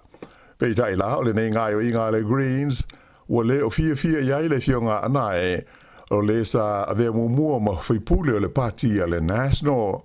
Whaalia mai anae, o lo sila fia le leia le Greens, o lo o ngalue malosi o ia le nei lava ma ta aupu. Mai o lona ta aufi e le whitaui le toe whaia o seisi tālu sanga, e fōringa ai ua kopi ma whaata i tai le partia le Greens, i se tau mwhainga o lo o ngalue ai o ia le nei taimi. Ma sina o mawai na wha uruai e nae i a se tālu sangaru tele po se petition e tusa o le mata aupule nei i visa urufale o tangata atu motu. Ai pei o na sila fia o tele fo i tusanga o ngarua o ia i le tau mwhainga o le sit seni o tangata Samoa. O leo i luma o le palemene i a le pili po se tula fono tau wha aofi mo le teuwina o le tula fono e wha ai tau sanga le umi o paia inga le palemene o New Zealand i le lumanai. O le nei pili e pei ona tau o inatu i le mao te le vai aso na te nei, o lo i lalo o le swafo o le whaipule o Paul Goldsmith o le pati a le National. Ai na whaalia whapea o le taununga lea, o ni tala noanga i le vao le National ma le pati a le Act, lea e whapea sa whaapongai i lea mata opu. O le nei pili e le pei o le tele o isi lafo matu lafono tau whaaofi ua tango fia e le palemene. Taluai ona e le o langolangoina e le New Zealand First, ato ai foi ma le iai o se aia inga o loo manao iai le pati a le Act. O le vaenga utu e ono poloka ai leo fuafuanga ona e manao mia le whaia iai o se palota whaapitoa po se referendum e visiringi ai le au palota pe la tu te langolangoina le wha tausanga pele ai. Ai o le tuutuunga po le aia inga ua manao ai le pati a le Act ina ia tu ia i tonu o le pili e whaato a mawhai ona whaatino le whantu sanga o se nofo inga pe a whai e ta lia se whai ngā malo fau e tūlai mai ia ni tūlanga ia a fiai le filifilia lea o sui o komiti whaapale mene. Whaatūlai mai le nei pili le vai taimi o le mau vevesi le lalulangi ia ua fōlinga le fia ai le to tele o tangata palota i o lātou sui filifilia ona o lātou a mionga, ai moise o ni whaai unga whai a fiai le soi fuanga masani o tangata. E pei o na si le fia, o New Zealand, o se tasil nei o tunu tu o ititi o le lololangi, o lo tu mo pea i le na o le toru tausanga, ia le umi o nofo inga alona pale mene. Sa ilonga o na whelanu nanuai, ia la ei a tō ma whaafiafianga ai maise o tau mawha tu motu le Pasifika. I le taimi o le whaalinga tele o tū maanga nuu o le Pasifika, le Pacifica Festival i Aukilani, i le whai unga o le vai aso. O le nei whaalinga tele sa whai le Western Springs, sa au fiai whaafiafianga, a tō ai fo imani porka lame whaale awa onga, ma whai ngā siva, ai mai se o le tele o fale ainga na mawai tā mafa SS e atu moto le Pasifika, tele ho i lava ma mea tau lima ato maisi o loa sa wha alia ma wha tau ina ai le to tele o tangata sa maua le avanoa e a siasi ane ai i le astona ai wha pea ma le sa nafi. Sa wha tasi foi i tai o vaenga wha upwhai o malo au fiai i Chris Hipkins o le partia le Labour ma le to tele o whai pule o le Parlemene. Wha alia ma iai Hipkins e tā ua tele le nei whaantasinga o nei mawaile a wanoa e wheilo ai atua i tangata atu motu o Aotearoa. Whaalinga le nei le Pasifika i Aukilani e le ima whai o na whai e le tausanga i Ruafis Fruiva o na o le whaalavelave le na tula i maikala i stete. Whaapena whai o na tāo fia le tausanga i lua o luas fulu o na o le vevela o le wha Maikoviti mai whaato ato e whai ai le lua awhi luas fultolu ina ua tōna ai i a wha mālolosi ia na lavea ai au ki lani. Ua whailo mai al mtanga luenga o mū mga luenga i taimi ni whaalavelai whaafosea i a New Zealand, le taunu mai o se tāru sanga aloa ia, ale whainga māloa o le state o Queensland, mō se lātou viso swani, i ngā luenga o loo whaatino i le state o Australia, ona o a whaina ma maftianga, talu le wha mālosi o Alfred. Whailo mai ai le tai lango le unanga le nei le malo New Zealand le Lea Brendan Nally o le a awina atu i Queensland se vaenga o fui mū tangata i tō mai whaapitoa i ngā luenga la vea ai e lango ma fiso soani i ngā luenga o loo mana umia i nuu ma vaenga SS o Queensland sa i longa o nā whaina i le whaa. Whailo mai fo i se whaasara longa le min stale mai whafo ia wawasa mana i Winston Peters e o atu i le ono se furu le a whai o se au malanga mai matanga luenga le nei o mū ma whaala lave a New Zealand o le a malanga atu i Queensland e pei o na whaatalo sanga ina mai. Ta ua mai fwoi le minister le pui puinga i a Judith Collins o le a viso swani le vaenga o le pui puinga po le Defence Force ina i au inatu i Australia i a lea au malanga viso swani mai New Zealand. I ta alonga, i kirikiti whaale wao malo, ua manu malo ini tia ia New Zealand, i le lasu ngā fusi Dubai, mō le ipu o le taunsanga o le Champions Trophy, i ta alonga fo inei e ta ilima se fulu ova, na ta tā mua le Black Caps a New Zealand, ma wai o lātou ai e lua se lau lima se futasi, ai fitu le lātou pē, na mana umi ai e ini tia, i ai e lua se lau lima lua, ina ia manu malo ai, e mai na maua le lei ai e initia ai to tasi le ova o lo o toi o le lātou kapteni le li o Rohit Sharma na aisili ai e fitu se fulu maleono ai o le li o Rachin Ravindra o New Zealand na ia maua le whailonga o le tamata alo mo le neita amusanga a toa. I ta alonga a Feleti se furu lima tau sanga le matua o le tau le lea dolovau o Sam Ruth le ana tutusa ana nafi le tūlanga mua ma le li o Sam Tanner i le tuunga tamoe o le afe 5 mita i sua ngā Champigna New Zealand i le ai o Dunedin. O Sam Tanner e pe o na sila fia o ia i le Olimpeka e whai mo sui o New Zealand i le tuunga mai o le whaalima i le o na Champigna i o ia tuunga maule nei e afe 5 mita. Ai o le talavole nei o Sam Ruth o rona taimi mua lea ua mua ai o ia i le tuunga le nei i ia sa ilinga Champini o talonga a Feleti a New Zealand. I le ka pisu pa i le whaunga vai aso o si koe tolua le li o Miracle Whai Langi sa fiso swani tele i le manu malo ai o le au o le moana Pasifika i le Hurricanes o Wellington i le sa to tele la utapua i le moana Pasifika sa mai moina le talonga sa whaia i le malai o le North Harbour Stadium. O le malo mua ai leo o le moana Pasifika, talu ona amata le tamsanga, ea mai o le vai aso le nei, o le a malo lo ai e le aise la tu talonga e bai. Ai o le awal Hurricanes e malanga i Dunedin e ta alo ai ma le awal Highlanders i le fiafi o le Sforeile. Ea o le whainga le nal nei vaenga o telefou.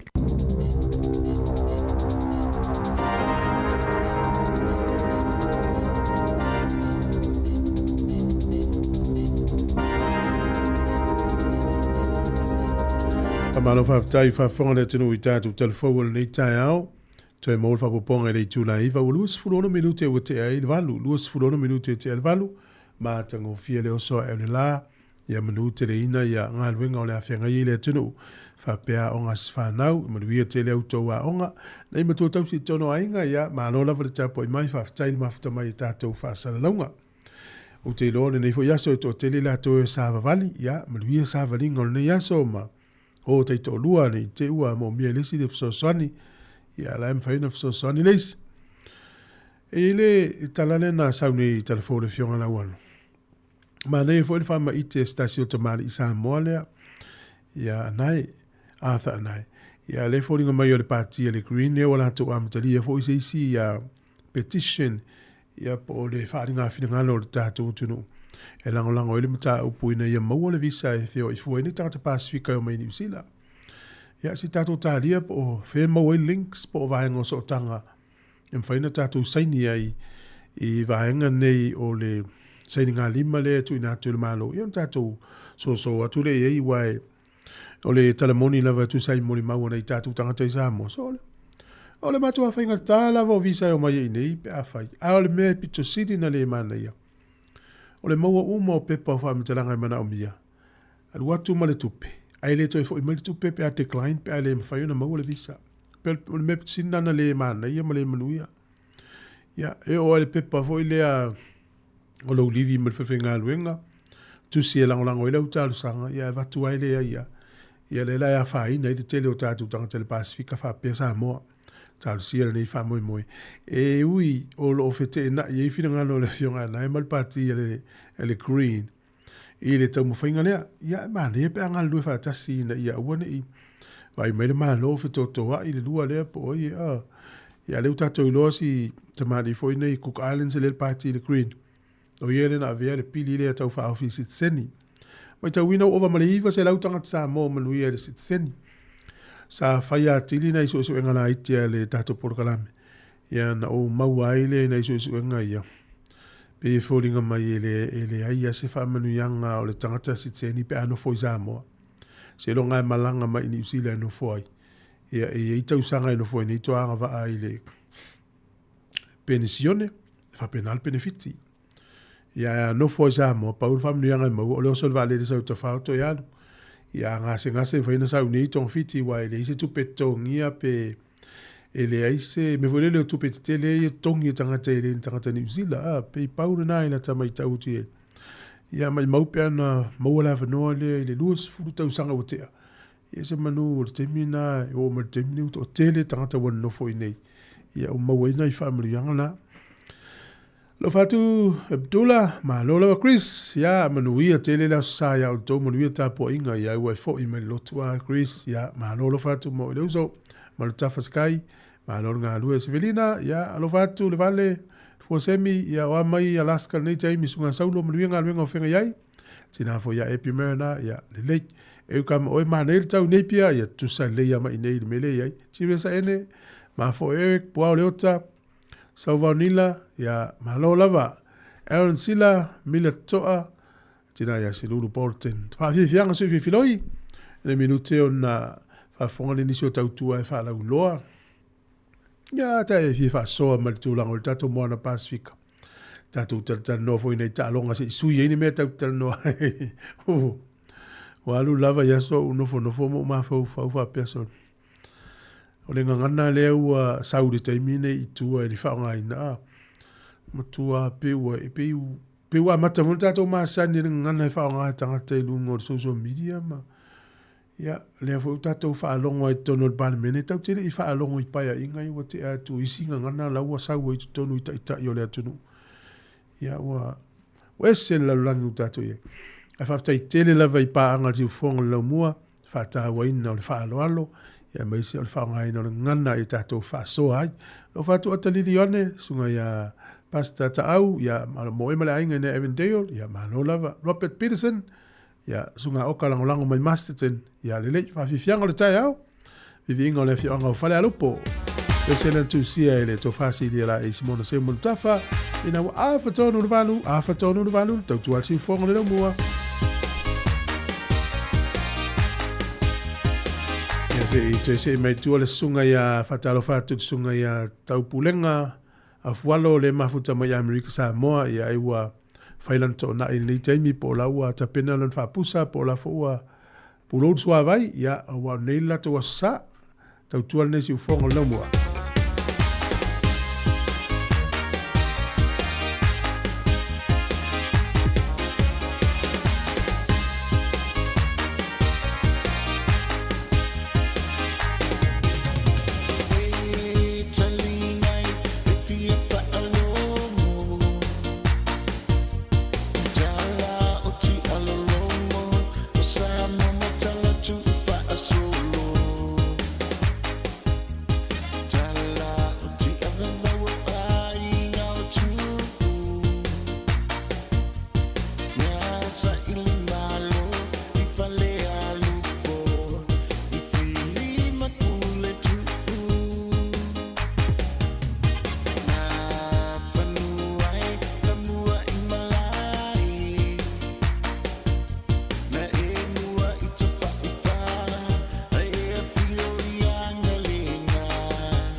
Bye.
E tusa ma lo mātou tūlanga e veai ma ofisa whaasalalau, mātou te tausisia tū la whono, wa saunia le Broadcasting Standards Authority, a whaiewhia whaia sau whaasea se mata upuna e whaafofonga iai, e le Samoa Capital Radio, e te tauna la whamailau whaasea tusi tusia, e le tua tusi, Lima Tasi, Mancavan Avenue, Porirua, Wellingtone, po ole e-maili mai, tealu.morrissey@samoacapitalradio.co.nz.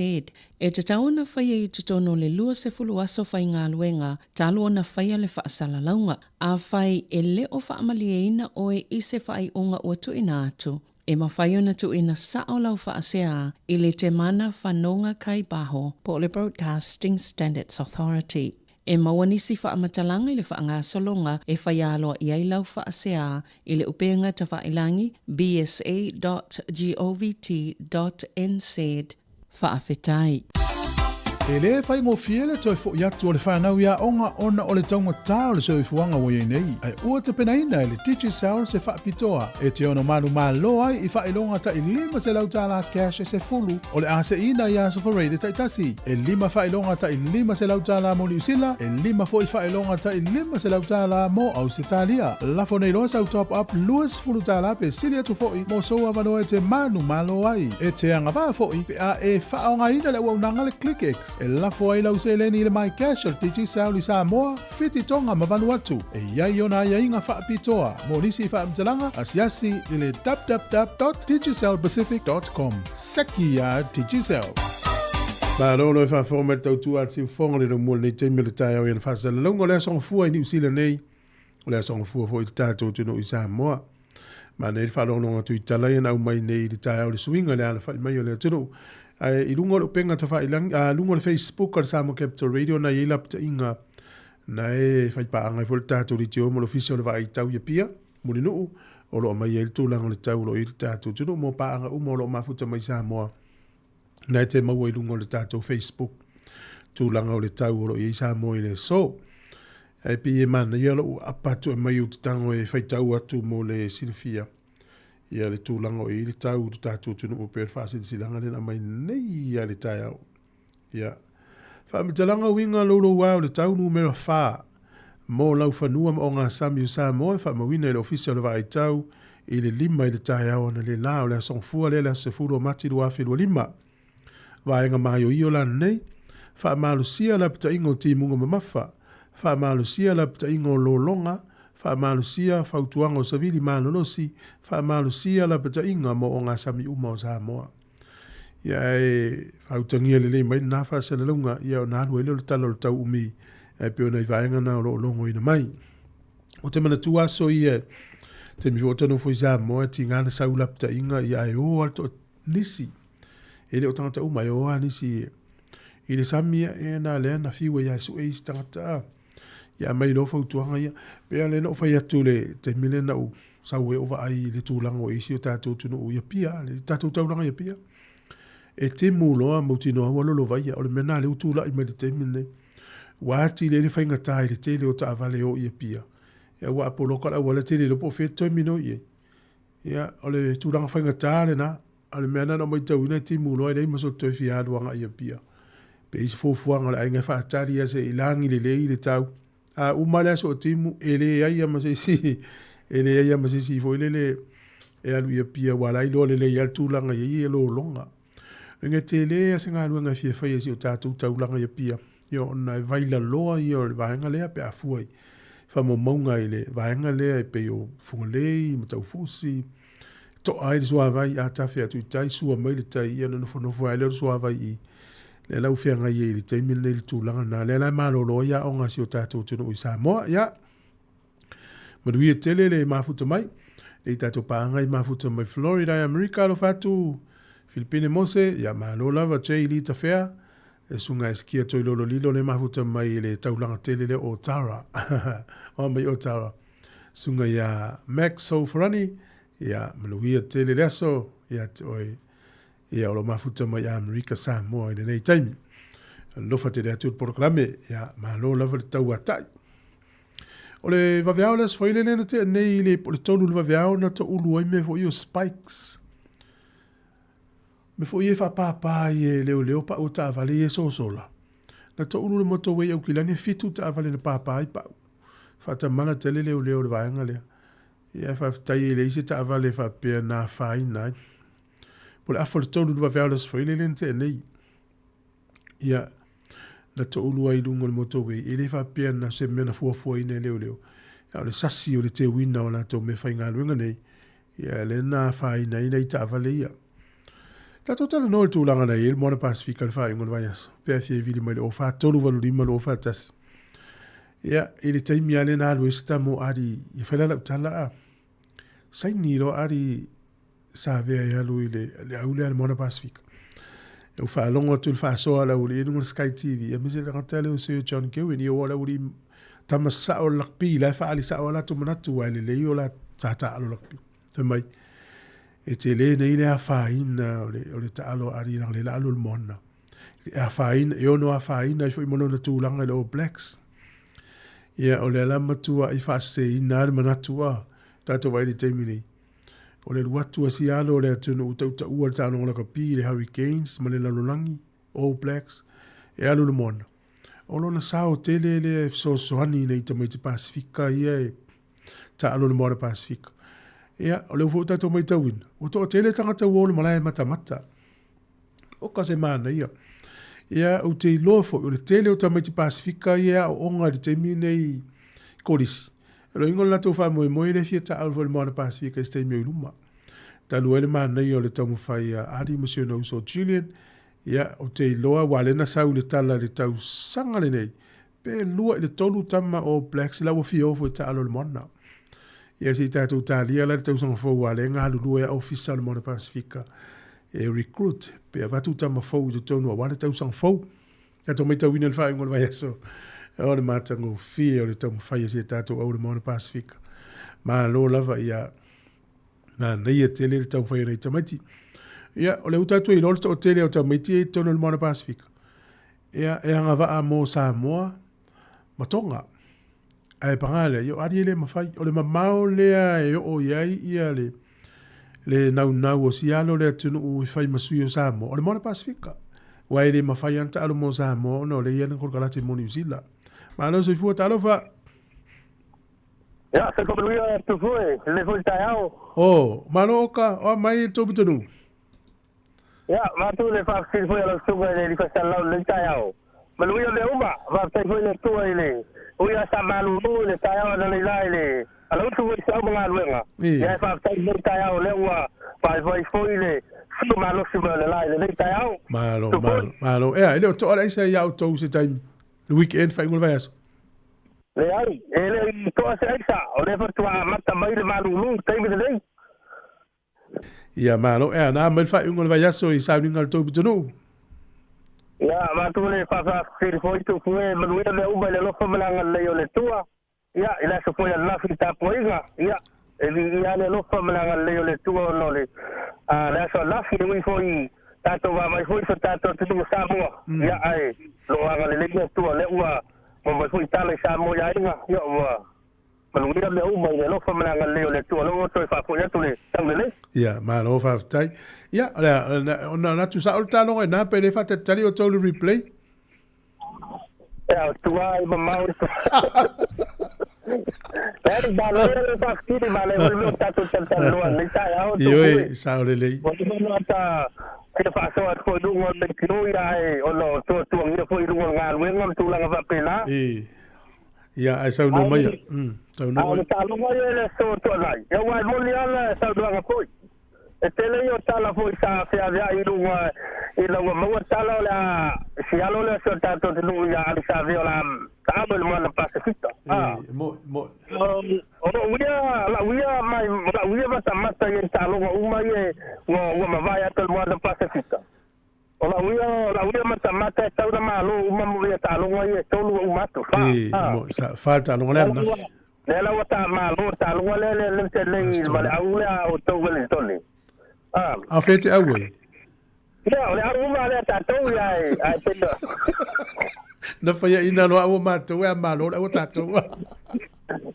ai se foi le fa ga tira o lo le winga tala le poi fina mai lunga ari sa veo le tila uto ta alo ari sa veo sa olele sa ile mai le ta alo ta mai la sia ta telefone atu no la sia al time le au le mona pacifica porto ti piato tu sama au to no le sulle le el telemoni awa no le va ala le porto via le lo porto a tomato lo mal sa veo le mase vai masa au tatu au pena i mana ya ta do ngai la sto lai ma le ta do ngai la chama pa tai foi le alo da tu fa ya tu ya wa watu wa ilo la tama tau tau foi lo pele ya wa ru da pa ama tu ngal tatu wala pa sa olele malo ia talisia wale pai fai ngol vaso nei ia talisia ia talonga ia numa nei talisia talonga ia numa ia alwar wa per sa ko ia la tama ia ma foi malo si ile tama ta alo ia me se foi ale le coach mala na purega ia malo fa tayoka lo ftele atu manu ia ngalunga fa wa ma tele vayaso ia fa pela foi la sunga tu foi ta do to se lo tra ia le le tua foi me memoria azivua tatu tana noi tangata foi tau tau lungo mo social media influencer tatu ma fo no na le ia fa tai ile tu ile se ile ole le influence po le afianga le lei o le aule al mona pacifica ile la tu sia lo le osamo fa tai fa lo tana umanga o alo mo le tunu una ye to tonu na itama ye sa ile le aule a Wellington e la wo uma faile aule mon ya o se afianga le lei tu sa motua i te lelo lato sao i le tamu whainga si aulea. Malo se fua tarofa? Ai te malo se fua soa. Eri whasalau. Malo. O mai tai au. Mika? O makua manga i al kai au. Malo se fua. Malo lava le se fua. O e le ia whaetia o tau le whao Alfred? O Brisbane. O ie nai sao tau. O mea e kau whanolongo koe.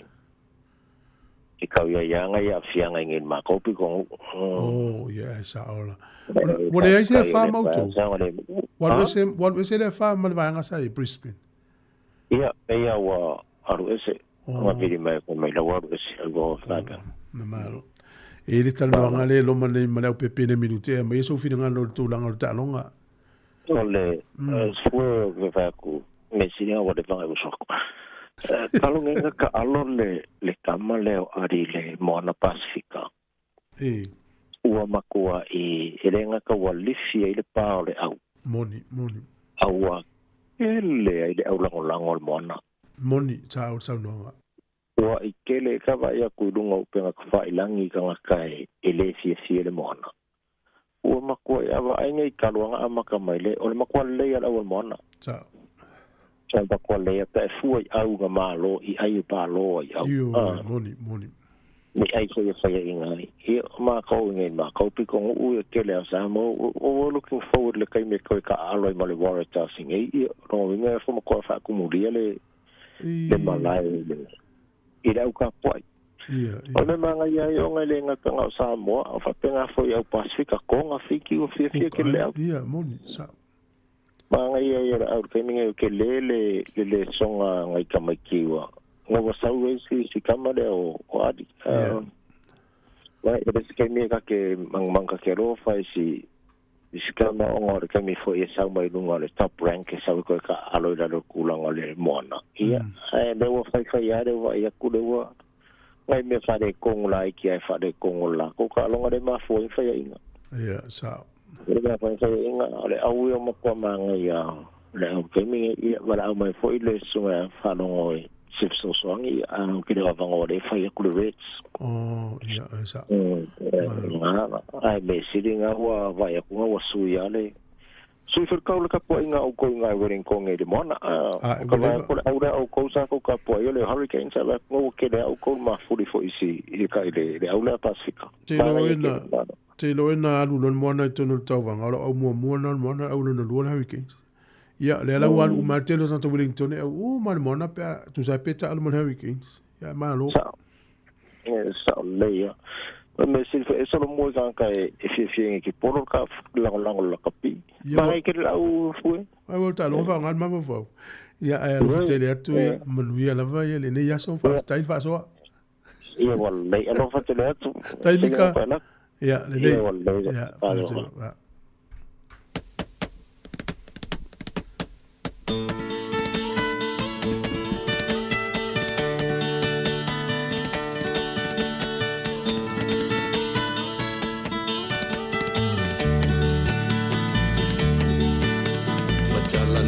Manu lenganga nai on le tai au Abe o le la ua punitia po I puau E sau malu e wha asusu I lau la au Sa sala le punga la au matala uau E tio fo I Samoa whai o na tai au E amatanga o le aso whao popo o le olanga E tai au nai matani ufea ngai ma le ata Le ua maua lava noe tele noe le fionga la pepe tele tala ilene ia o le whaurulungo titi sao New Zealand nei soi fuapuniwa la fionga la pepe Ia Papelo e atu e le lua sa se lua na nei tai au afta I le atu o nau fua I le lua soi fua ia wa fui le tau toi no le malu le tunu e pe ona masane ia fatalo fatu foi il pai o sa mo tono le lau mo Wellington ia malo le fa malo singa luenga a mato le nei vai aso alo lava ia wa mai ale ai malo si o kilani ia olo sulu mana ia la nei tai au ia wa Ai a foi le ala uso nai matua wa foi molino nei whanau ia onga, ia ma, ta pena tu foi ia aluenga le nei aso, ia, oa mai tātou tono le mua. Manu ia lau mua mātango fie le tau ele o maluru telefo, io e mānei o le tau, ia le o tūranga masani ia le fo, ua usul to tere ngā luenga o tamaiti ia onga, ta po inga lau matua I tono ainga. O mamarika o unanga company ni taimi o awhaina le o unanga sa mo tūranga o peo le paua ma le lolo wau le tau. Ia, awana tulanga le afai nai pe ate o motsia le tisi. Ia, e ia lava tātou pou e whalangolango ia tātou generators pe a te o motsia le tisi. Ia, ai manao mia foi la leanga ia lau whainga luenga saola tātou a tātou e tisi. E ia tātou generators fo I e mpaiana o komiki anga ola. Ia e foi generators e manao mia leo ia lau whainga luenga. Ia termine na mo mai ele ni ali potua mai a whapea mai o lo a whaina ia nisi vai ngol tātou atu noro no winga ia nā te tele o ti munga ia mamalo si whon matang ia aele o le malo si stūlanga voi le leo na whapea mai ia motsi e lau nang o whalong ai tula tala le statou pou fausa vo ia o nā la vai whanga solo tūlanga le tātou au nanga le ale tātou 4G ma le 5G e mai e tele na tamu fai e whatutusa le alua nanga la walo e uporu ia masawai foi ia manisi foi o ruma la whanga I reo matua ato tole na la tamu fai e whatuni se pou wa mo se fia ato foi e foi vai no se vai lau amata no foi a sa le ini sina no foi ia sa ole le ma tona fai ia tina e matulang pa pena e manao mia le o lai of sota inga wa le sota inga ia fanta foi na fai ia tina ia moni de le sa no o ia o se numero tato lisi o le au mano le weekend fai ngolo eso e lua tātou entry sa New Zealand whamaniaina o le tātou entry mua ia o le tupe sa lafo le ClickX na lafo numero fitu iwa lima tolu o le swafa o leo lo le talaile account ka ClickX o ngau lua apikeo se furutasi malai va lua manea te leo le ngortanga ngau lua apikeo se furutasi malai va lua o misa tātou entry mo New Zealand le top up na whatau I le whaloloa ia malafo I le numero fitu wharu a valu o lua wharu a valu o lua o le numero I New Zealand tangata le na whaongai vile le 0800 number o le olua tasi whatolu I vaiva fituono olua tasi whatolu I vaiva fituono tasi koe le entry mo au se tāria na mwhamanuena lima se lau ia o le paungaina fo le ClickX e la fo e tu pe le fitu tolu tasi val fitu whapitu. Fitu tolu tasi val fitu whapitu o luse sinoti vai mo le lua. Ele stala el tato counselor. Ia mau te lole so la so ta ia tu fo iai. Ia ma foi fa o ina tu la tu fai no. Malo lava ia fa tai. No vai atu le po le aso por se fai le fo ia. O saúde celebration foi ale e por isso na nessa fai esto te longa male awal mona. Ya yo eta si la mai tu langa wa te vele si no mata tu au ta on ta.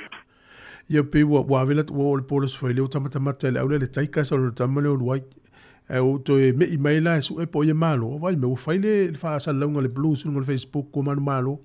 Ai toi tape nana umar fai toi tape ai wo te le lopo le mena tu ya mantua una vole pampi se le leile au e fa lo lua fu tu la mal mal ma sai ma to mo tino mo te malo ma malailen fai ya ai mana ya close ol talo e se li atla nei lo talo ngalen fai o to mar mon ono ole au le mo na tau su esa la tu malo tau sanga uma ale wa malo mo ya autolista usanga ya le fu man le tau sanga ya le fu to manu malo o ma to pluseri ele feina il mon ya el mono la ta ya o tala pia o ma to ai fa lo ma to o no mai ya arisapia pe se tala na e to langa na va to fa lo o va to fa lo voile a mai lo to sapia sa malo lo te mana o ya wona ise excuse lo lila le lanta alo lo affortaro ai lita lo di savea ya ne ho ya na mana ya fino mana yo lento ta momento ai la falo no lu e to dio ma to ta alo lo mona au mona le te au seri gains ma to au la gains be ta alo masi ya vai le fia nei ala fia ta ta nei no ma lo mona pasifika ya o tau ai foi le e talo tama nanga na le mo mo no mo no fe press conference o tau tama pinta alo ni si voi eta alo ya ai life se yo la to lua ya o fa o mo le au le la to tama ya le te ya la pe o lo matas ya wala ni le lo te fe lo te lua ya te lo na to le ya le fa nga so lo nga au ni va ya a fa witua ya sa no nga ya mai fa momongol por kala fa tu se la foi ave fa After tele mon fa so la pepe alo fatu manuia me lo telefoni te se fia vidiatu yo ya ale o lu atasili ma ono to lu fa ta tu no mera para mai ya wa foto tu ta tu self ya ta tu Pacific 40 ta lo fa vatsa ya mata to fa ta nga nai all blue bird le to tele ta to willing ne so tai mai ya manuia nga nei va yaso ya manuia foi am tango le va yaso fa tele fa so fu mo nei time ya so foi ya so la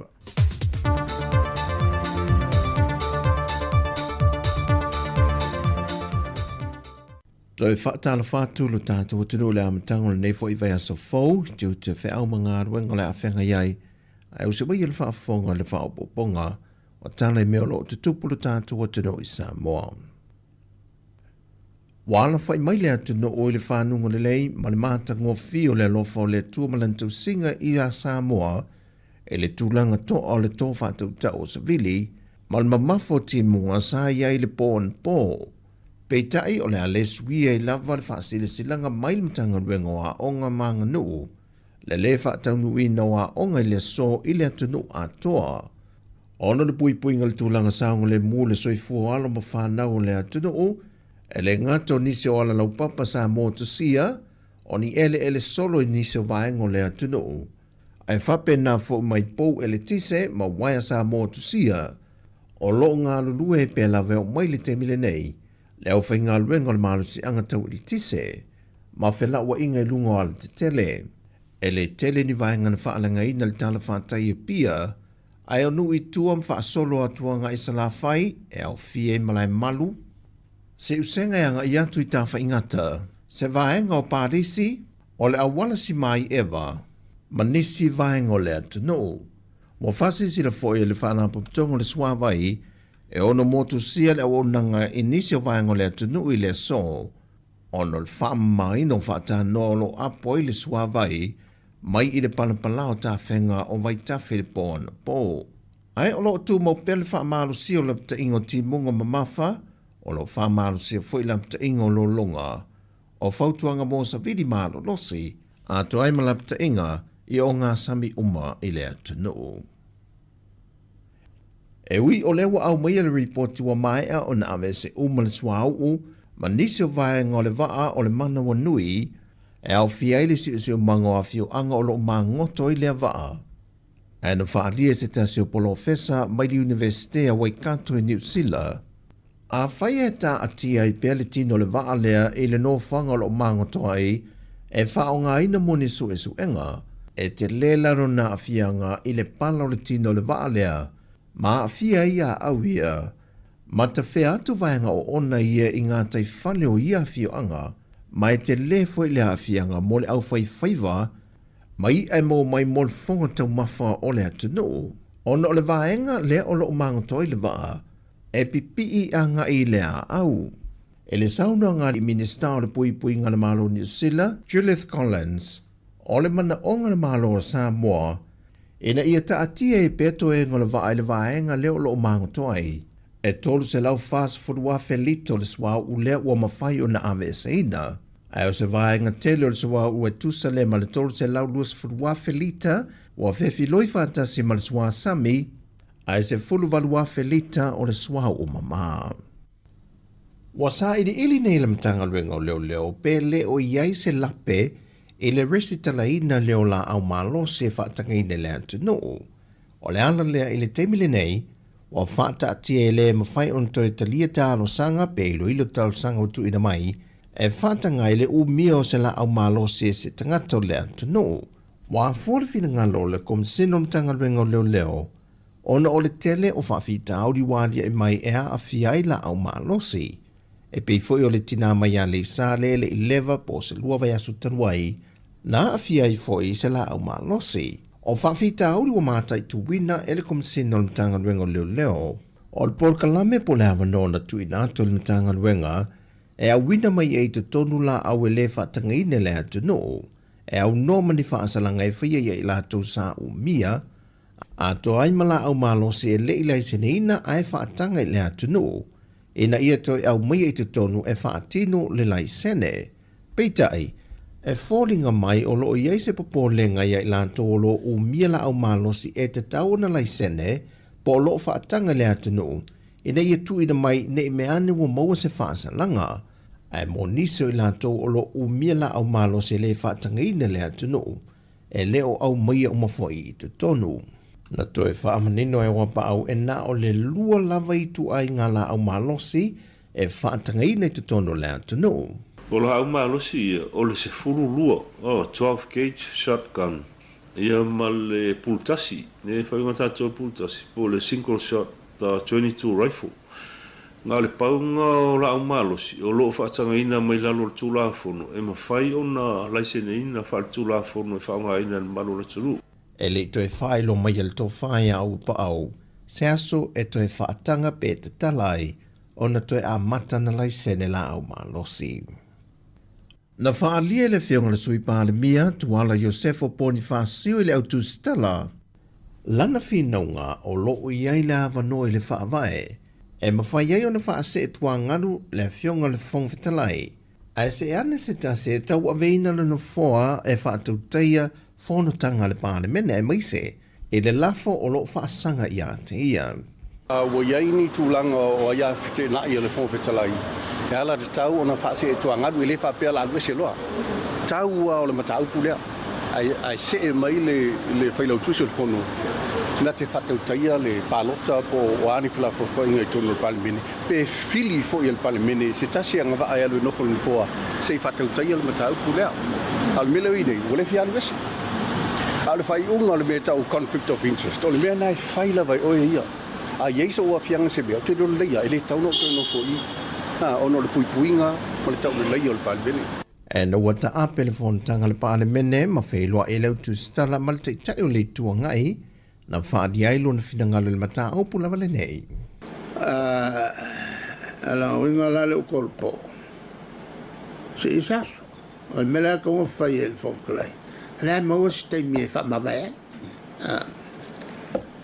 lo ia wa pe ko fai fo fo e la ko fa ko fo ile tem ka poale zawala e se mal fo boleta lia el malo na ko ke le kalinga fo Pei tai sa whātau te fo i le whailo inga lau tu stala, ma sui o le whātua tui le tua sa mō o tasi, na whainoa e le whionga le te tai. O la lapa sanga tonu le whangwhetalai i lana ngā luenga. O tau si lai sauni ngā tui le epa na whai isi whangwhetalai momo. Have you examined that? Yeah, I don't see fear. He controls everybody. He must have what we me ane whapea wa ti ngasi fina ngā loe ta mama tuo malolo manu malo mal tofi whangwhetalai. Ioi, our speaker lava ia pe na ma pe foi for telo te. I stand on my grounds. I was the speaker of one. So fai al metam fai. Al matau tu al lalo whangwhetalai. Ie onu sai. Mai whapal pali. Matu ile tu al tapa sao. Fia ngai o e ma le tau tainga al fono al parme. Pei tai leo le fina ngalo leo le tai o le atunuu le whionga le tamai tai pānemia. I lana ia foi whailo i gamalau tu stale le fiafi o le aso whareile. Na ia whaai lo manino ai. Wa tā pena le kāpeneta e tu inatu le nei mata opo i le whaamasi nonga. O tala whawia mai sa mua manuia tele le nei aso si o tātou o tanu whasoi foia.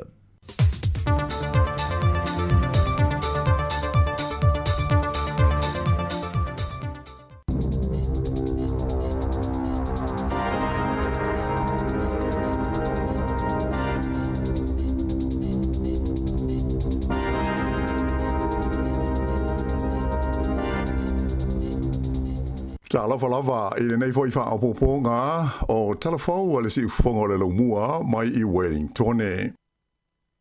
Ua whaalia mai e le societe o tangata whainga luenga le malo po o le pisa a o mea ia ua ave iai le wha mua le Minster le ua iei nei le soifua malo loina o Simeon Brown o le amatanga lea o le laasia o le enga mase e se I le whaatinoina I whainga whaapisnisi o au nanga whaale soifua maloloina I to tono o New Zealand.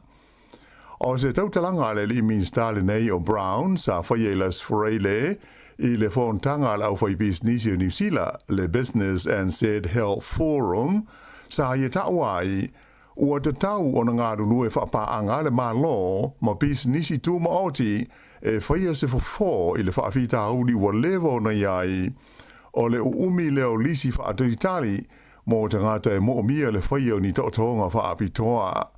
Sa ta uai le Minster e o mai ia se tema o le tausanga na te nei o I le luas fulfitu wafe whaase la uiva fitu le au whainga o te ngata o siliatu I le whaamasina o whaaturitari pea mo le whaia o ni o lātou totonga.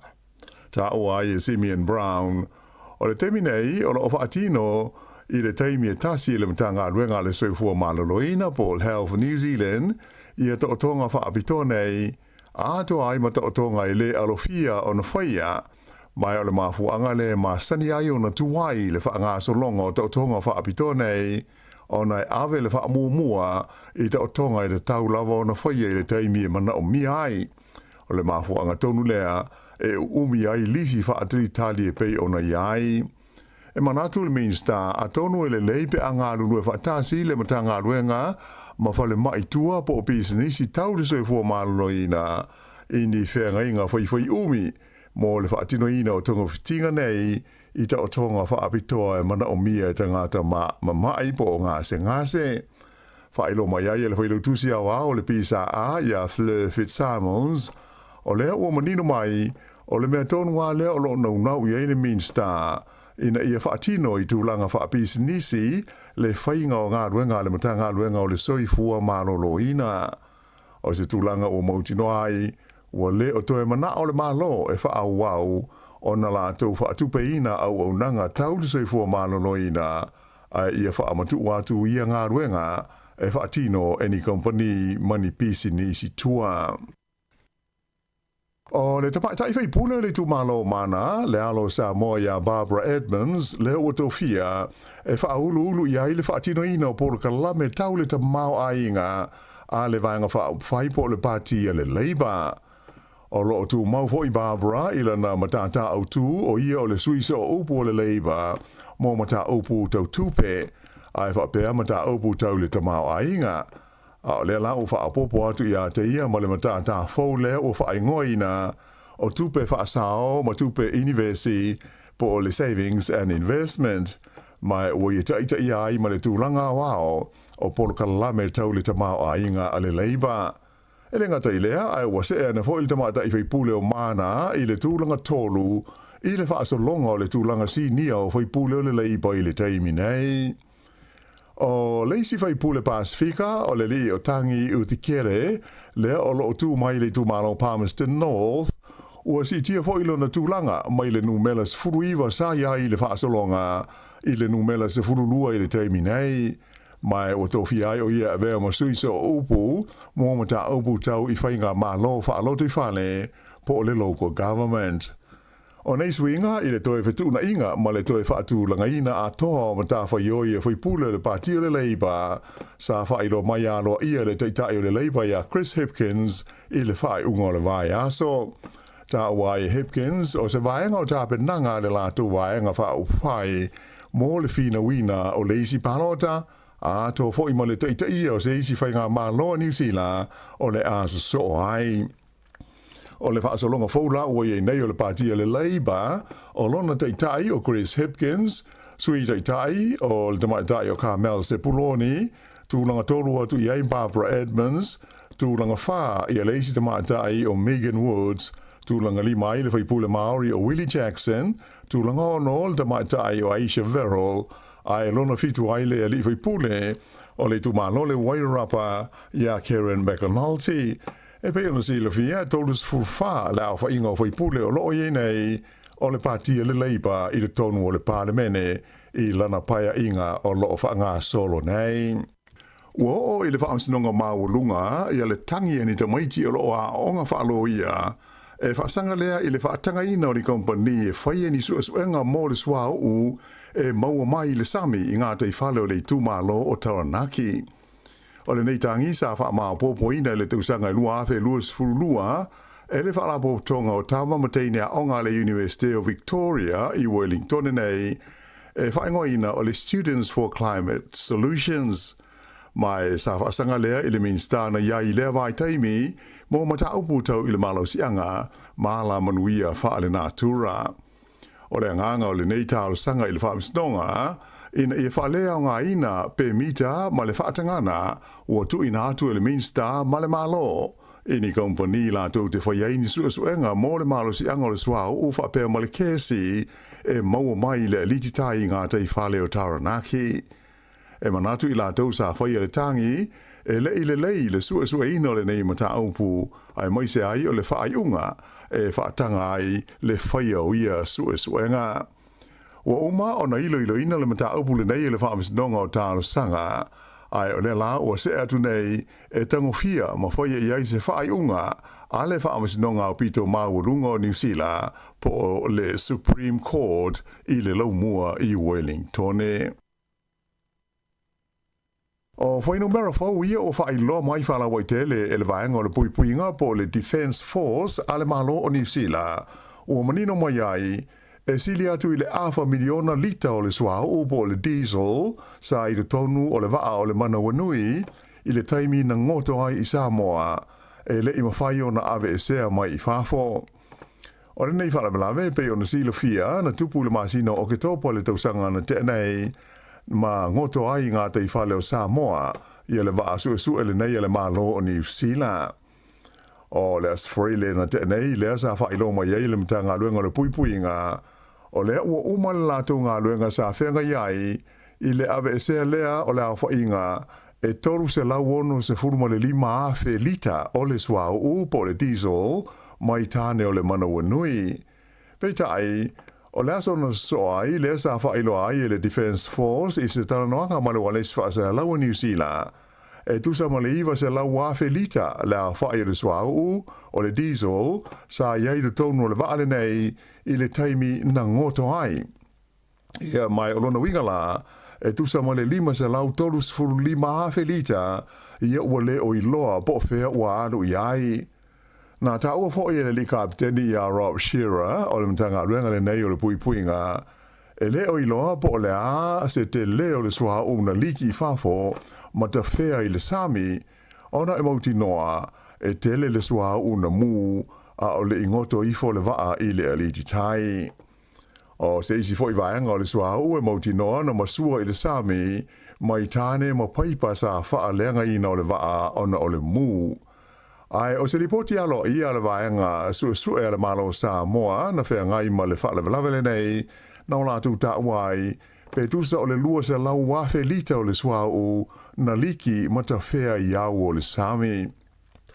Ua uma ho isa suenga le vaenga o sa e nisi sa moa na atangi ai e whapea o lo saonga le mūna ngā te whale e le o te le se a whaina mai le sua o mai le waa na ngoto.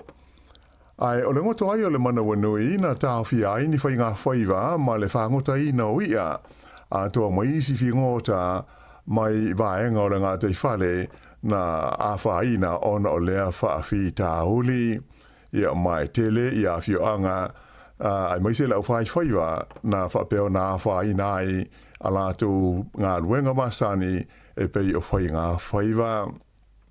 O le ngā ruenga lai la se mai o le swau mai le tono le vaale nei na mua i fuafuaina e na o le lua se furuaso e whai ai pei tai e lata i le tolu masina o whai e pea i e tau mwhainga e pei ona mai a i le teimi nei.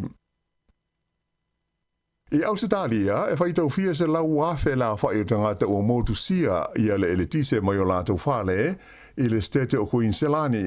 A o tūmau pea o na wha mamaru la pata inga o ta whenga malolonga mamafa i vaenga i mātū o le stete o New South Wales ona o le onga o le whaata funa ina o le talawhātai sa sae o le tunu o e le wha malosi o Alfred.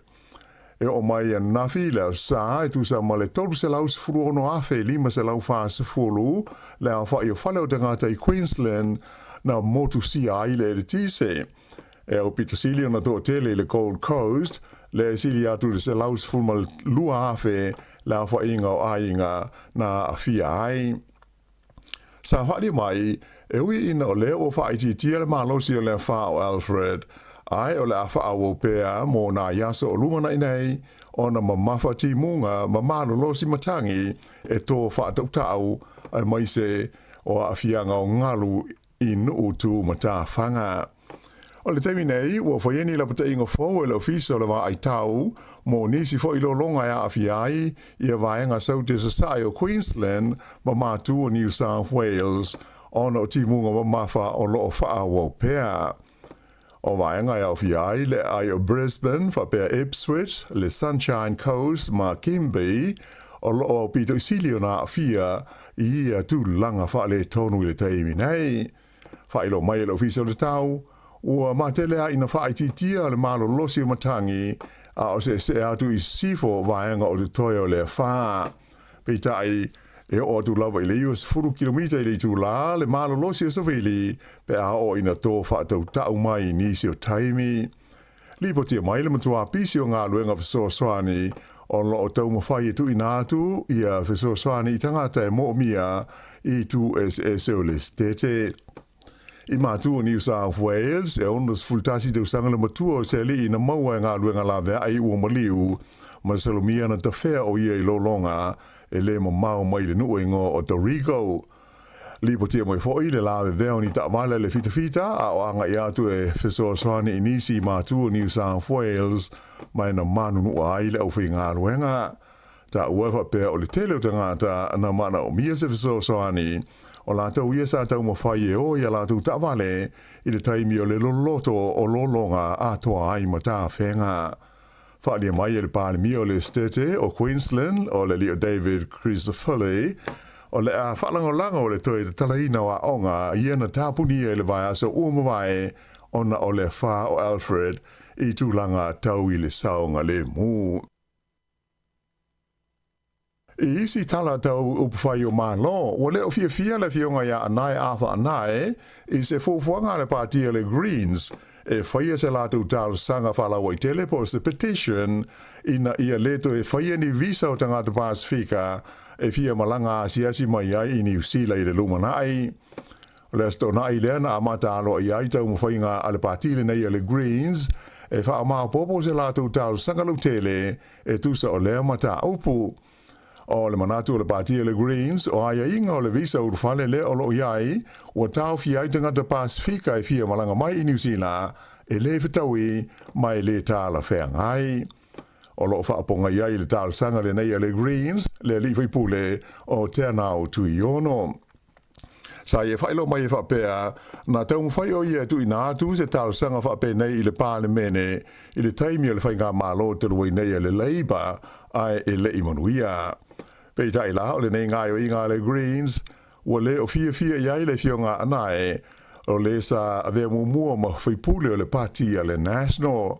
Whaalia mai e anae, o lo si le fia le leia le Greens, o lo o ngalue malosi o ia le nei lava ma ta aupu. Mai o lona ta aufi e le whitaui le toe whaia o seisi tālu sanga, e fōlinga I ua kopi ma whaataitai le partia le Greens, I se tau mwhainga o lo o ngalue ai o ia le nei taimi. Ma sina ua mawae na wha uruai e anae ia se tālu sangaru tele po se petition e tusa o le mata aupule nei I visa urufale o tangata atu motu. Ai pei o na sila fia ua tele fo I tusanga o ngalue o ia I le tau mwhainga o le sitseni o tangata Samoa. O leo I luma o le palemene ia le pili po se tula fono tau whaaofi mo le teuwina o le tula fono e wha ai tau sanga le umi o paia inga le palemene o New Zealand I le lumanai. O le nei pili e pei ona tau o ina tu I le mao te le vai aso na te nei, o lo I lalo o le suafo le whaipule o Paul Goldsmith o le pati a le National. Ai na whaalia whapea o le taunu unga lea, o ni tala noanga I le vao le National ma le pati a le Act, lea e whapea sa whaapongai I lea mata opu. O le nei pili e le pei o le tele o isi lafo matu lafono tau whaaofi ua tango fia e le palemene. Taruai ona e le o langolango ina e le New Zealand First, ato ai foi ma le iai o se aia inga o loo mana o iai le parti a le Act. O le vaenga utu e ono poloka ai lea fuafuanga ona e mana o mia le whaia iai o se palota whaapitoa po se referendum e visiringi ai le au palota pe la tu te langolangoina le wha tausanga pe le ai. Ai o le tu unga po le aia inga ua mana o ai le partia le Act ina ia tu ia I le tonu o le pili e whaato a mawhai ona whaatino le wha tausanga o se nofo inga pe a whai e ta lia se whai ngā malo fau e tūlai mai ia ni tūlanga a awhiai le whiliwhilia lea o sui o komiti whaapale mene. Whaatūlai mai le nei pili le vai taimi o le mau vevesi le lalulangi ia ua fōlinga le fia ai le to tele o tangata pālota I o lātou sui whiliwhilia ona o lātou a mionga ai moise oni whaai unga whai a awhiai le soi fuanga masani o tangata. E pei o na si le fia o New Zealand o se tasil nei o tunu to o ititi o le lololangi o lo tu mo pea I le na o le tonu tausanga ia le umi o nofo inga alona palemene. Sa ilonga o na whelanu nanuai ia la ei a tō ma whaafiafianga ai maise o tau mawha atu motu le Pasifika. I le taimi o le whaalinga tele o tū maanga nuu o le Pasifika, le Pacifica Festival I Aukilani I le whai unga o le vai aso. O le nei whaalinga tele sa whai le Western Springs, sa au fiai whaafiafianga, a tō ai fo imani porka lame whaale awa onga, ma whai ngā siva, ai mai se o le tele o whale einga na mawai tā mawha SS atu moto le Pasifika, tele fo I lava, ma mea tau lima a tō maisi o loa, sa whaalia ma whaatau ina ai le tō tele o tangata, sa maua le avanoa, e a siasi ane ai le astona ai, whaapea ma le sa nafi. Sa whaatasi foi I tai o vaenga whaupwhai o malo, au fiai I Chris Hipkins o le partia le Labour, ma le tō tele o whaipule o le palemene. Whaalia mai ai Hipkins, e tā ua tele le nei whaantasinga o nei mawaile a wanoa e wheilo ai atuai tangata atu motu o Aotearoa. Whaalinga le nei le Pasifika i Aukilani, e le ima whai ona whai e le tausanga i Ruafis Fruiwa, ona o le whaalavelave le na tula i Maikala i Stete, whaapena whai ona tau fia le tausanga i lua o luas fulu, ona o le vevela o le wha mai koviti, mai whaato ato e whai ai le lua afe luas fultolu, ina ua tōna ai i a wha mānolosi ia na lavea ai Aukilani.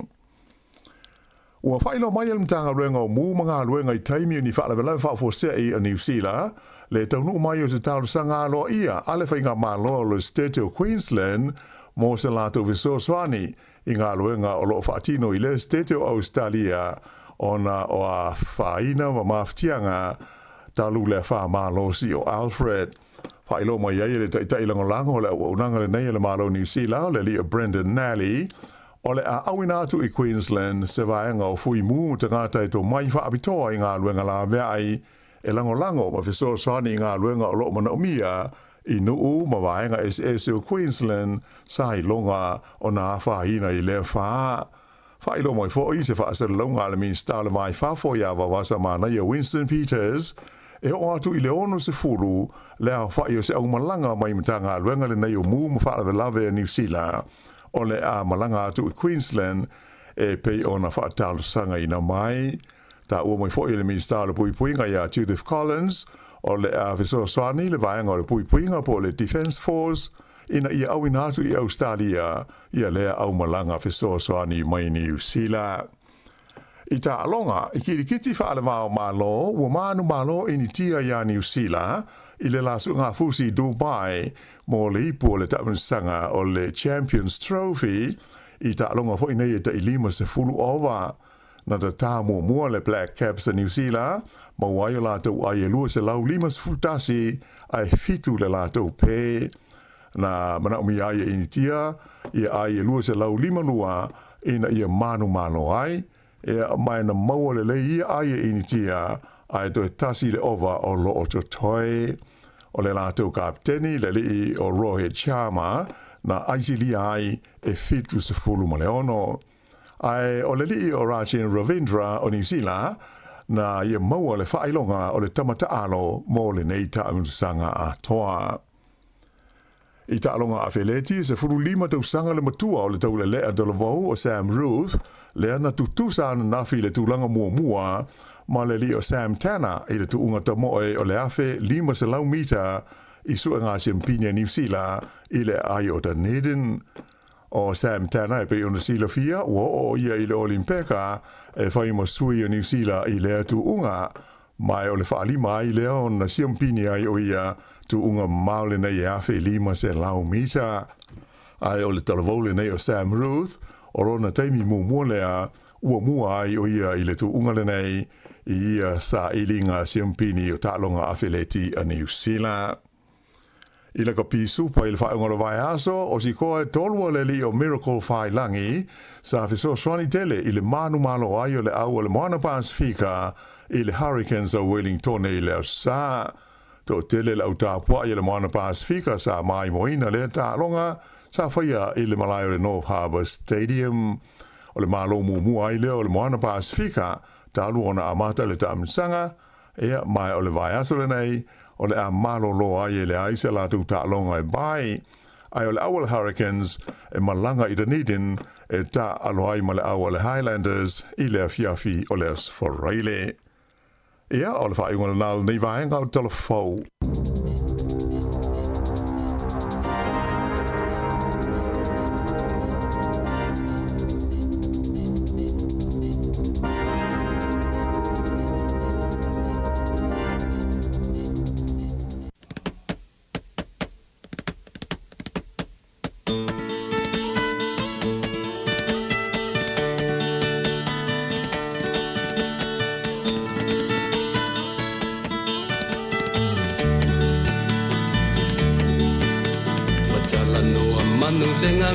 nai o le tae au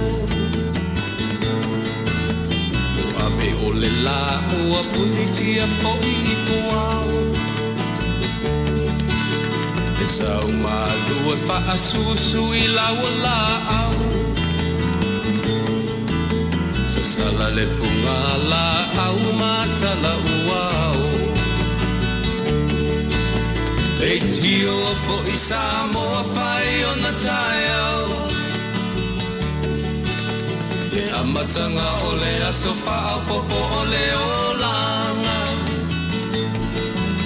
Le tai au nai matani uwhea ngai ma le ata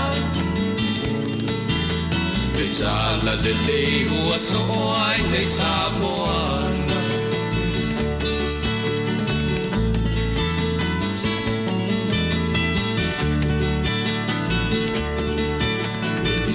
Tau pau le sua malie o le vine ula Papau whaunga o le lupe lunga o le moso oi pula Le langa ali ua kua ina mai lona manongi Le asoko ua foa ina I le Samoa moni Leitio fo I Samoa whai o na tai au Le amatanga o le aso wha popo o le olanga Le tai au nai matani uwhea ngai ma le ata Le tala le lei ua so o ai nei Samoana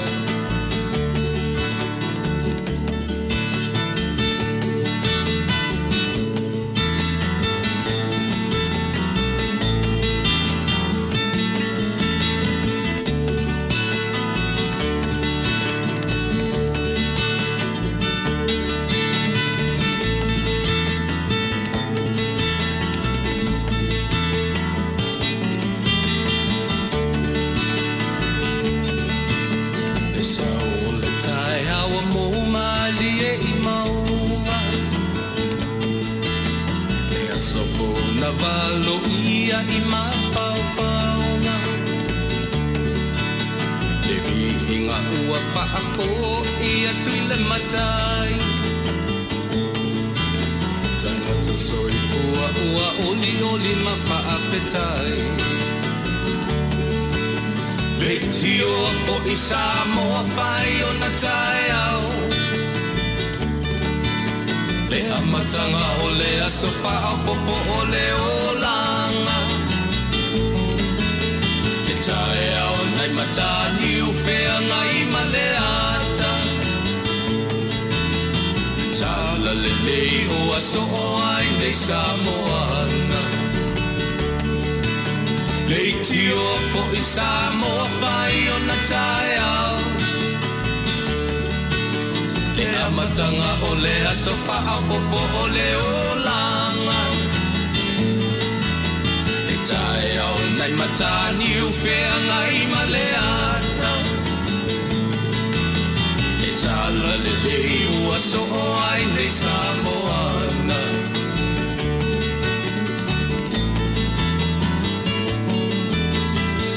Vianga me le pese le tusi tala band o le taimi le ua se mai le vale wati ia toi lua se fulu 5 minuti o na tale o le se fulu. Tale se fulu o le tato porkalame o tala laulunga le vaiaso toi fasalawina. E le tato porkalame le ua tapena mo le se fulu mo le tasi. Ia le una fafonga iai. Ia o le a tala noa ai ia le fionga ia tangaloa Dr. Taima Whangaloa. E ala i lewa unanga le Porirua City Council lea lo ngalua i le taimi nei mo tātu tangata lau tele. E o le tāu o le whatatanonga lea tau te malamalama i tūlanga o iai whanua tanu i nei Porirua. Ma nei e foisi am tā upu ai o tātou uma. Ia, e tau te iai ia le taimi tau te fia mauini whaamitalanga i ala i whanua tanu. Ia, wai le ia se ahinga e sao mai iai o tātou uma o tātou lole taununga.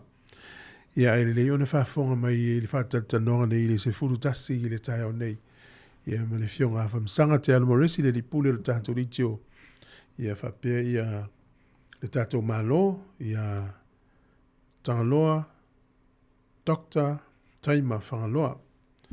Ia le tātou whatatanonga nei le tai o nei. Malo lava le uspo ngalo ko matute fatalo fatu sunga risati ya mluia ngiaso sunga siapo vale le mati ya sunga fauliuli pole yata malo fauliuli Ellen Alola vale whamalosi sunga ulalia lena manua. Ia o vasa se aso. Sunga Eddie Robeck. Ia Mac Sofarani. Ia o Amriksa mole mafutu mai whaftai. Whaftai lava. Fōringa mai o le ua o fiatu no ue lua I tono le lisi al malo ni usila o whaatanga. O ia pani makore I sauti. Wanga wa atu no asia I lua e tuu tono le lisi. Le vahenga se fua malo ni ni usila o le a whaatanga mai o lato fo ma I ngā lulua I nei. Pea fo ile le tālu sanga ni avano whai ngā ruenga. O le mafuanga ia e o le tau mawhai au maini sifo mai e fisosani le tūlanga pangatia lo I le tātu tunu I le tau mawhai ni whiro inga mawho mai e whenga tāna maua umi taimi whaatali ia le lau a whaatanga I le tunu e lua ia u tātou I loa tunu nei e le leite le tūlanga tau soifua mahana loina whai tau tu whainisi o tala la tamai o lo whau au peona ta loka ia whale inga I tono Wellington I peila le whale inga lea o tolu sifurima tau sanga o ia I nai le awala lea o Vivian Street I Wellington. E ta o le Mekong Cafe. Ia o le whale inga Vietnam. Ia lea ua whaali o le aloka o na whai toa le to tala tolu rima tau sanga le umio ia I whale inga lea. Ia awha peo e whafonga mai ia e tele I awhe ia awhe asi ia irisi whale inga le nai tēnā Corey Road. Tina Corey Road, wa valu tau sanga o tala whare inga le fuila loka fo. Wha wau lava na ta loka mtapuni e whare kofi mwhare inga ia I le lau munei. Ia ona o le tūlanga whengatā te leo. O le taungatā o le soifuanga wa ia I taungatā I ma le lisi o whale ma mea manawa ia. Mea nai le alofia I le mawhai e stanga taunto e sui pēa o le taimi vai atua le tau I le whaasoa ia ma le taungatā o le soifuanga o lo ia. A mai ale pese le la tātu. Ni ona whaafonga mai rei tātou tālau tālonga. Tātou tātara noe nei tālau tālonga. Alo whātou leti sio. Ia, manu te le ina nei taimil tāi au. Tau tua si ufonga le no mua. Le o te luas futasi milu te ona tāle o le se fulu.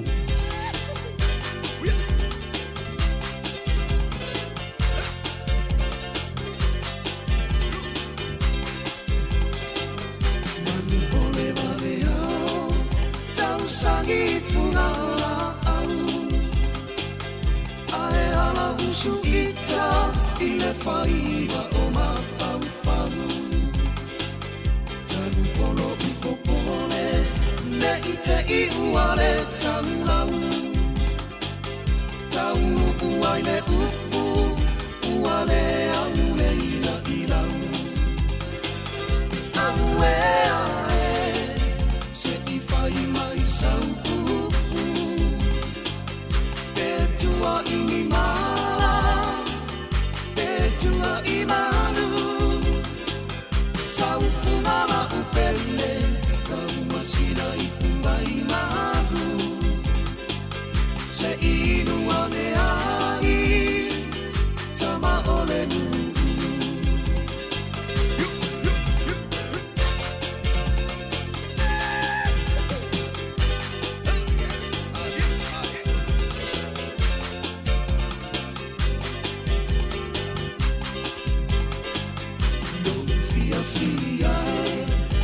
Teine petua inia O usata fai Ale au a mene ilunga Ai pupone no uloto Ona o santu pua inana Ne ililo utuma Ae ali alina o utuma Au e Sau upu Petua inimala Petua imanu Sau fumala upele Kau masina itua imagu Se inu ane ai Tama ole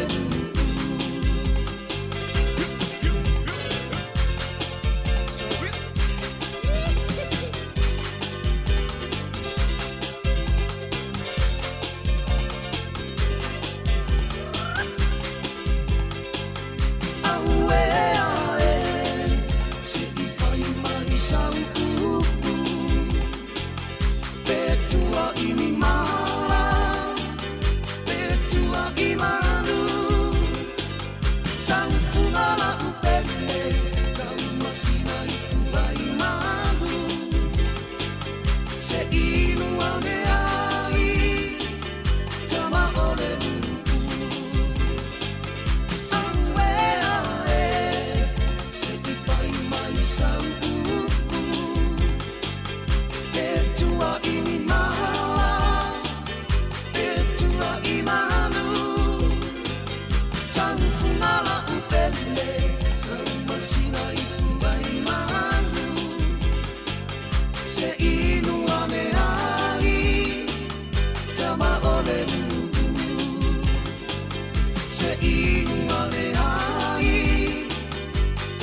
talofa si ufofonga o le laumua.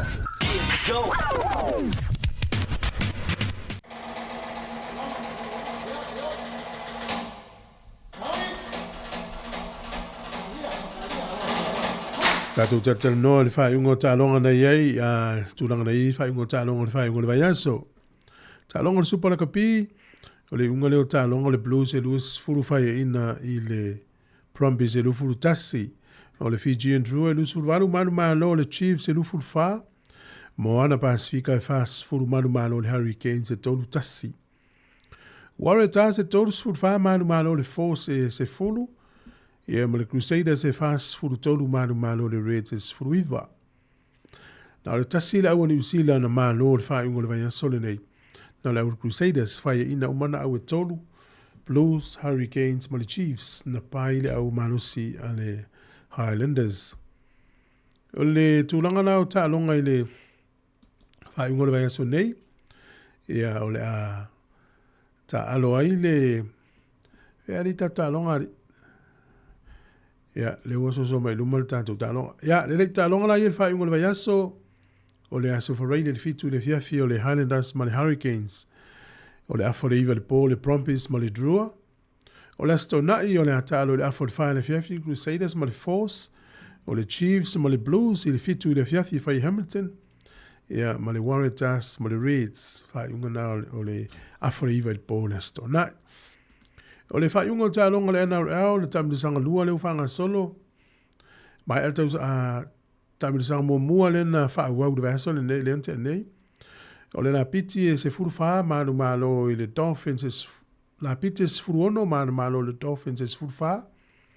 O le Bulldogs e luas furu walu manu malo le Dragons e luas furu. Si Eagles e fans furu lua manu malo le Cowboys e se furu lua. Ia ma le Storm e lima se furu ono manu malo le Eels e se furu walu. Ta alonga la ia le vai aso nei o le Paul e Stoffi, se furu le Paul e Knights ma le Dolphins. O le Warriors ma le Sea Eagles i le valu le Paul e Australia ta alonga le whai au Gilani. O le Panthers ma le Roosters, o le se furu le Paul e Australia. Dragons ma le Lapiti, o le lima le Fefe le Stonai. Cowboys ma le Sharks, o le afo le fitu le Fefe le Stonai. O le Raiders ma le Broncos, o le afo le iwa le Paul e Stonai. Eels ma le Tigers, o le ono le Fefe le Sa. E ma le Bulldogs ma le Titans, o le valu, o le tele titi o le valu. E le Paul e Sa.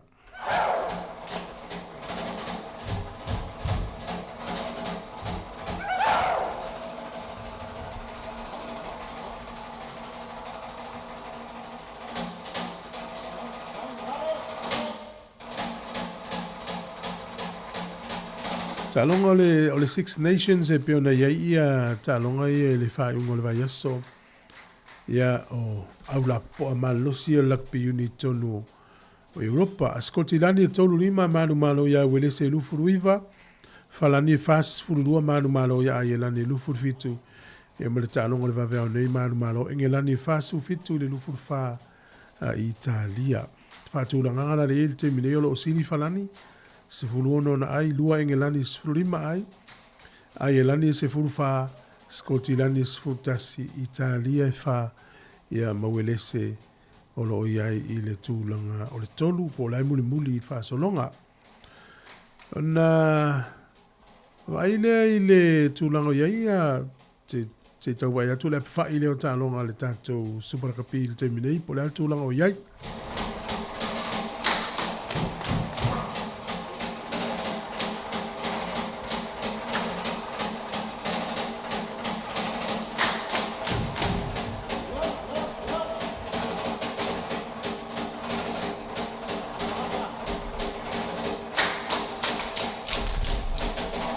O le vaso nei le whanga solo ai le tamisanga luna lima o le superkapi.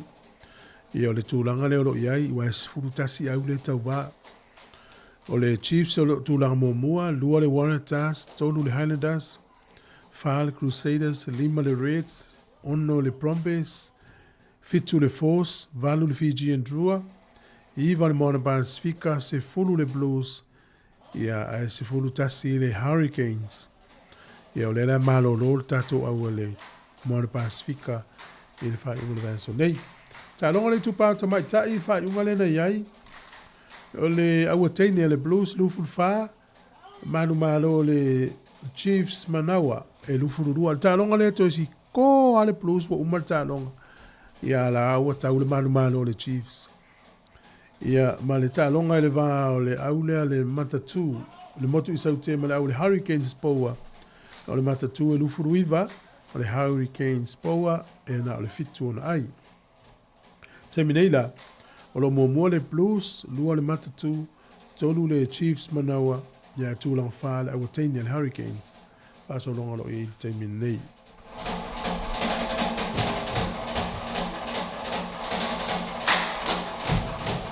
Ia, pei o le wha iunga nau nei talo ta longa whatasi ai ma talai na whonga na tue le fionga la wano i tātou tala fau o le taio nei. Ia molo tō si fia.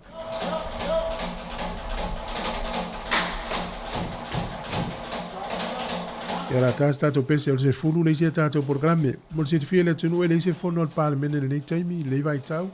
Se to e fonga mai walo fa san laula va tato le se tato wala ato YouTube channel fono al parlemene ai le se fono le vai a son le pe o vai lo mai.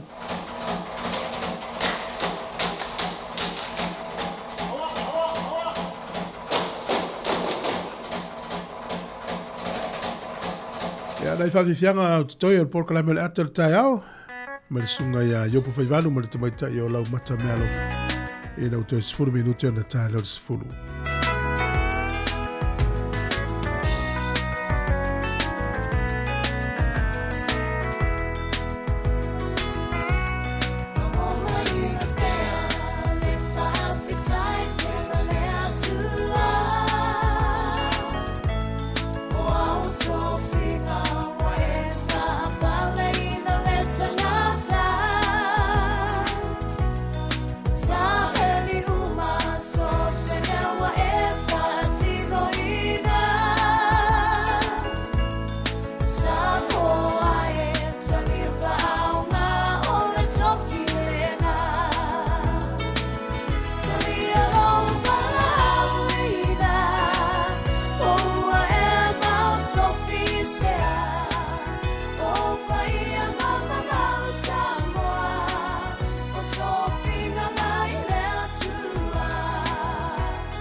Hey,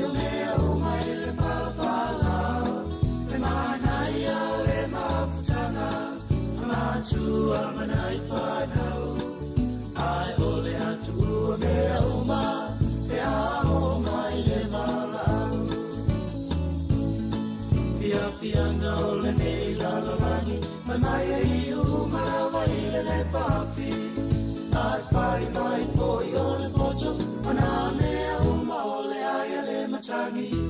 So ia te sone nau nau, le lalolangi mao na tuina nau. A whai e ulo taola, le asa le olo taua pamasilonga.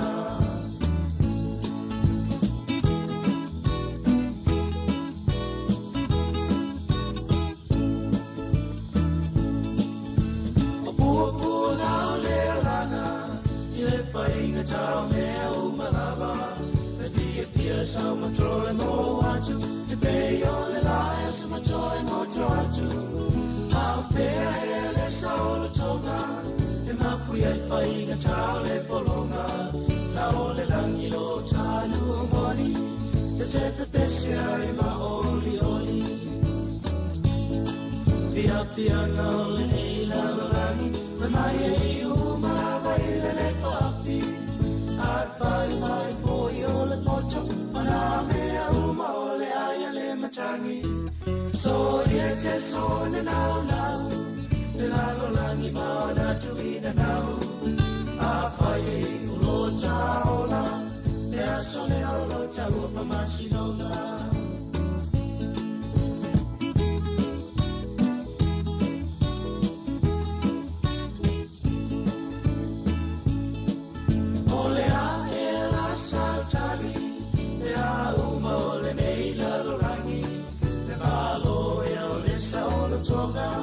O le lima o ni pomala tangi, ia e usitai polo inga, o ia lava na e polo pola inga, a mei o na lau sila pia, lo tata pasale tu sipa ia.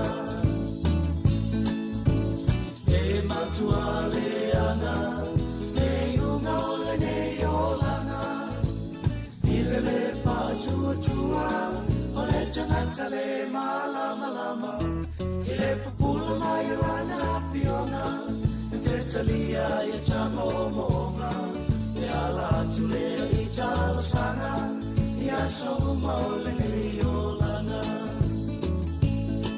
Pia pia na o le nei lalorani, me mai e i o malawa i le papi, ai pai mai poi o le pocho, mana mea uma o le aia le matangi.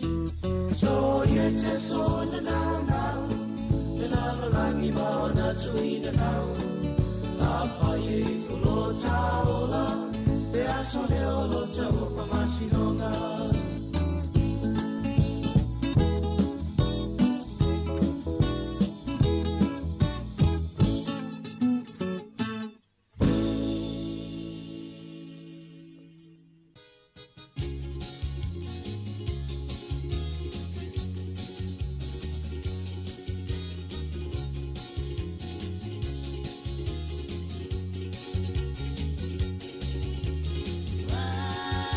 Living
sili le manongi ta utino mai no ta ofi mausalino fa amaoni tu ma pe se io o ile oti ta la la afio oe ai aluita tu Yehova inotama tofa ina soifua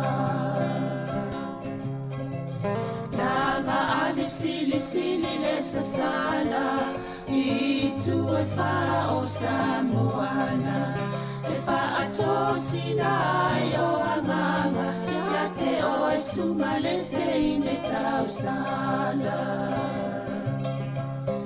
la ula fala wa avea talua yo e sungale mana mea pe a fai ua elekea tu ai pe sia mea etafea la upua tau no folene ta wai so se sili le la lele male fuaro sa mumu ete fa ata patima etuli usisu ta la la afio oe ai aluita tu Yehova ilotava tofa ina soifua ta la la afio oe ai aluita tu Yehova ilotava tofa ina soifua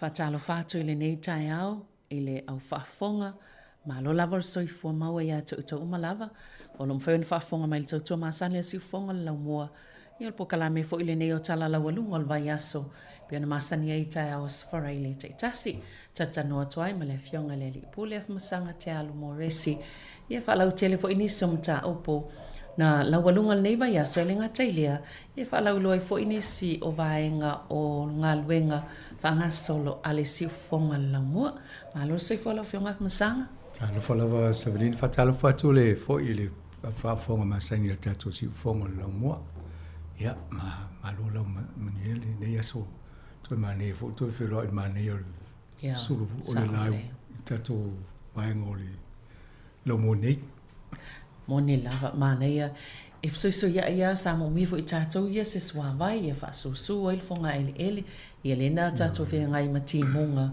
ne yaso to na ya tu ya ava il mana yole solo la neta ya tato mantua foi nei tangata i le vaenga Australia le foi o lo tadia le fatele le fero e mala to la wa matenta no tunisi foi o ngata fale o ai al foi to so ni la to sa o le ya me se lava ta pena i taimi fa bea wa te falongo atu wa vevese tanga i supermarketi ia telefa atau ngai fai ya mana yo la ta pena ko e mai si fa lo le ni o lo ia la fa mai si le yo le lava sapala yo lo ia ai malo ta pena ia mantua foi o to umolo ina vaenga Australia fe ngai mai fo fa la fa natura nei vai ta no fa to mo to ia sanga la tu ia ina vaenga lo e fi sa no ia Atono e le tele ni vaenga i o tato po kalame o le vaenga ni o tato tanoanga tai au tatanoa te fisui e ingo ngā luenga si ufonga lo mua mo si le fia le tato a whaafonga.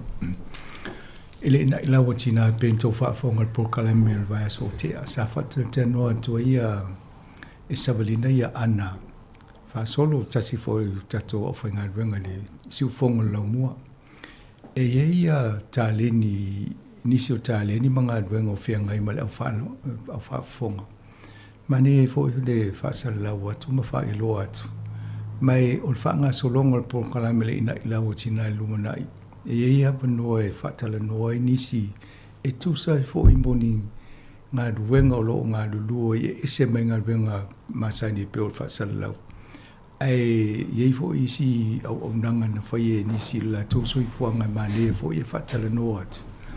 Tōso le la whatua ai e whaamatalanga mo tātou tangata o ngā lulua e soi fuanga nei. Pe o le aina le whaas ngā solonga le pokalamena. Ia nāna na whatano toi ana o le vaenga tā ua sa whatua ina. I isi fo tau tuolo whaatino e ana i e pe o le tia o le Board of Trustee o le committee. Ia ma le vaenga sa i e fo le committee wha tonu o stasi o whala putonga i nei pōrua.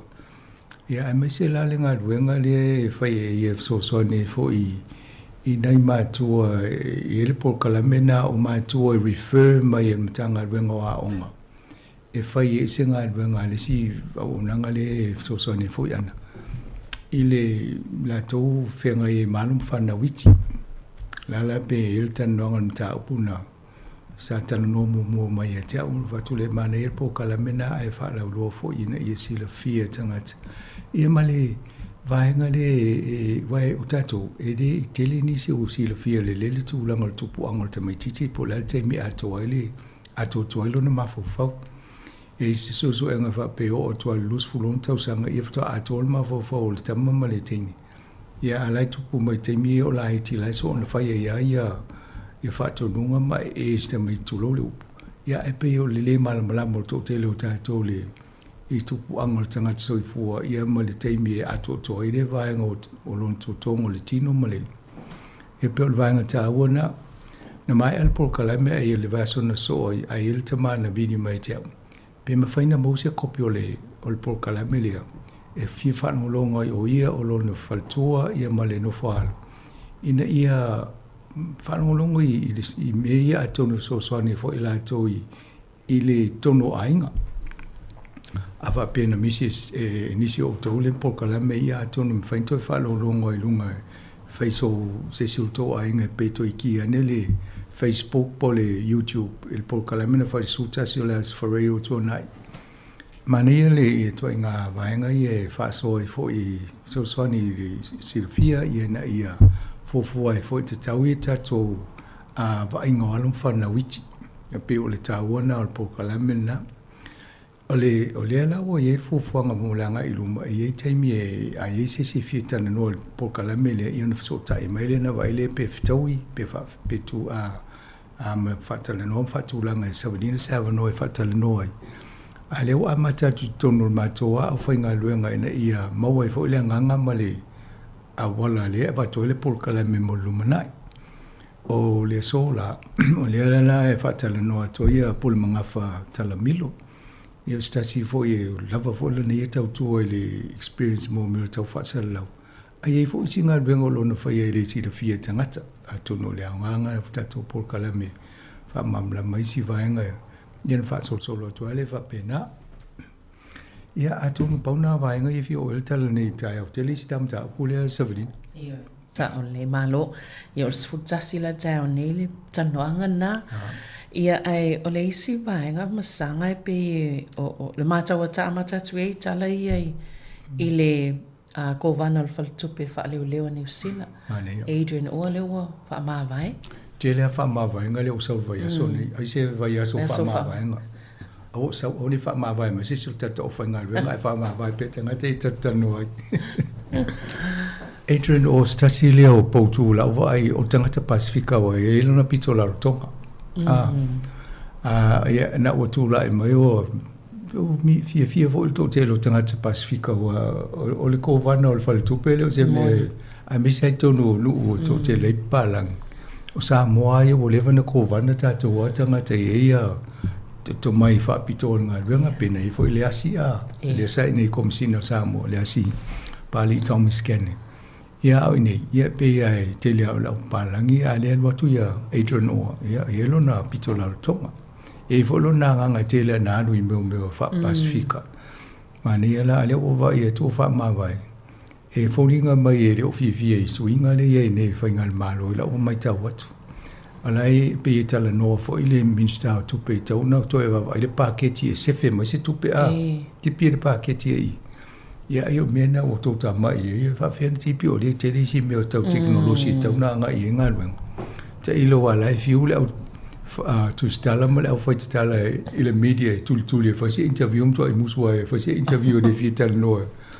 Ia atonu se i wa Pasifika atonu e se avano se tala noa i ai. E ia si vai tei me fo i o me o whatsinga mfono e whelo e fo imtala tala noa i ai. Ia mas samali e le ia fo i le. E le mafo whaumul whaso ina talin.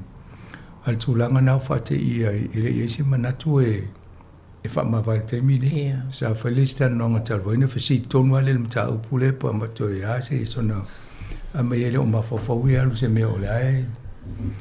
Ia pe ai wa ia tu fo ilai muli mau o isa ngata whaito whai mea o tau tamao ainga. E pe o lai whaiti o ina i isi ana whai unga le Reserve Bank talwai. I le tuai o na whai o whasuia inga to e mai lalo percent tulu o tupe. Ia ai matau dia tele fo isi me le leina whai ai tasi lo lau mese se e mai tau o lau mese se tasi. I so fuanga ne. Ai lewa ai le tele o isi me le leina whai e lau ngadwenga a. Ia atono o le sitala na le lau o lunga le te mineu whate ia tanga tena o whailana. E o tu tangata e wha pe o lai whai le press conference tai au. Ai wa e tu le Adrian o lai tu mai, ai tu mai le si ona suina. E mwha mai o Adrian o on wha maa vai anafi. Maua. Ia ai le whai ngofia fo le taimea mai se lava vai tau leo le COVID wha solo mai ai le tūlanga ma le alo tamau ai. Ia le safa whea ngai fo i mali vai taimeo o Adrian o. Yo, pesa tau whai tio ina vaenga, wai tele o le taimi sai lalo, tas pesene le avo le tūlanga o tato pesene tului. Ia, ai wha pena fo i le tūlanga nei si wha le tupe o laulanga. Ina whai tio ina pe o lewa tele nei lalo sa tau tu mai lunga a. Ia, au mo meo o ngaluenga wha pe, e te pe mate o e wai tele lo leipo whio anga i ele le avo tamao aingo laulanga. Ia wai vai sa maa nei tamao aingo sawa Donald Trump. Sui umale te lo mea le waru mai la lo percent ia vo ia value o tato o sia e la vela male kiwi sai va lo inga te ine fu tato o vatu le lo to vai tu lo pale ni le waru la ia o fainga na swinga le ia ine te mine ia on mela na o le ko vana vo ila atono le si mea na o tai lo le to metea fa pe Adrian o e toi ti ngai na ia ule mele o tupu save o mai nei Donald Trump i o le o whare tonu la langi o tamao ai. Ia, e ringa whai o mai la lona tua i fole ia whape o ia le ia pe o sina tangata le ta o tato tunu le wa. Ia wa wha. Ia mantua fo i o Adrian o ma le whionga i alo man wao le fina wina le whare Marai polis ngole. Marai o FCD tonu al vaenga le mali e wai le lo eva stal wai ai ameli email e holona le ta tonga lo. Il tanga te lai nga fenga lo le fale malai o tu so le ngonga le fa ngoela to le fale malai. O le ngaluenga le na tauna moia lo man wao time to Winnie Leap. Ia ma Adrian o. Tu so o Adrian o ia nai o le tangata le tau whai e whamtalanga pia o te mi whono ma le council po le malo i le whatu penga o le polo keti lea. O le whale leo wha moe whai mo se whale o motu o le Pasifika i te tono lau mua. E ta ua lato whale o mai whono ai. E whai e lato wha singa ma whai e na whono e whotangata Pasifika i tono New Zealand nei.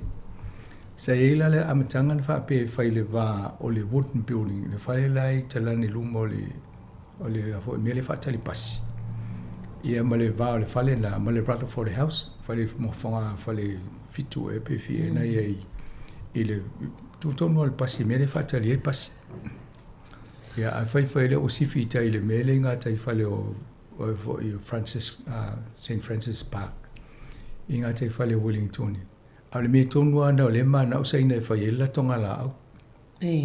Ia o la pe e tau fite nai ia alaiva e lango le o Maori ia mo le pule nga nu o Wellington le fai o le fale la le wa e nga foi mo Wellington e fai mo fono lumuna i conferences ma me fa pena me la le o e tu na la forma le pepa le emna e va tu o se fa o pungo se proverb e fa o poltar sanga le fai mo tu pe o va pe ele se mele fai e tauna ave le malo sa mo o le malo sa mo le fa ta o le mea o tātou e.